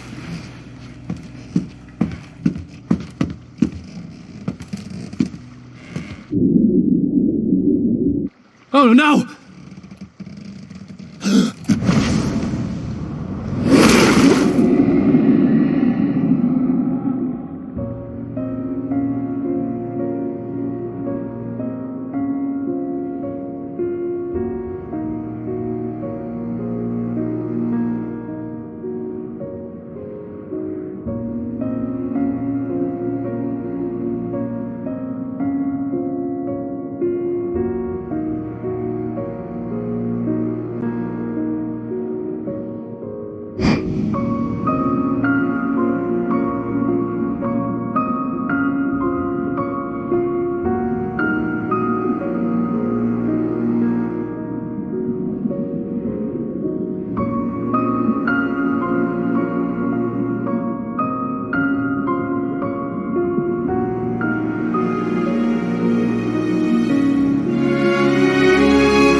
It's not a lake.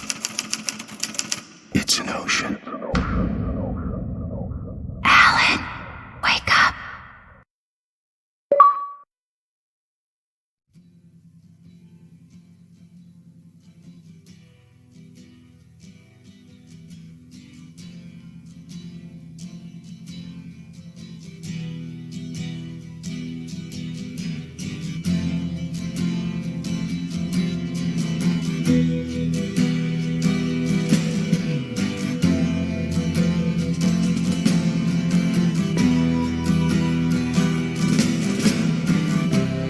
Ground control to Major Tom. Ground control to Major Tom. Take your protein pills and put your helmet on. Ground control to Major Tom. 8, 7, 6. Commencing countdown, engines on. 3, 2. Check ignition and may God's love be with you.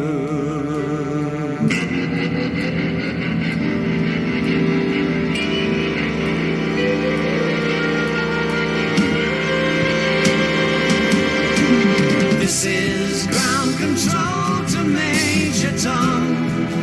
You've really made the grade, and the papers want to know whose shirts you wear. Now it's time to leave the capsule if you dare. This is Major Tom to ground control.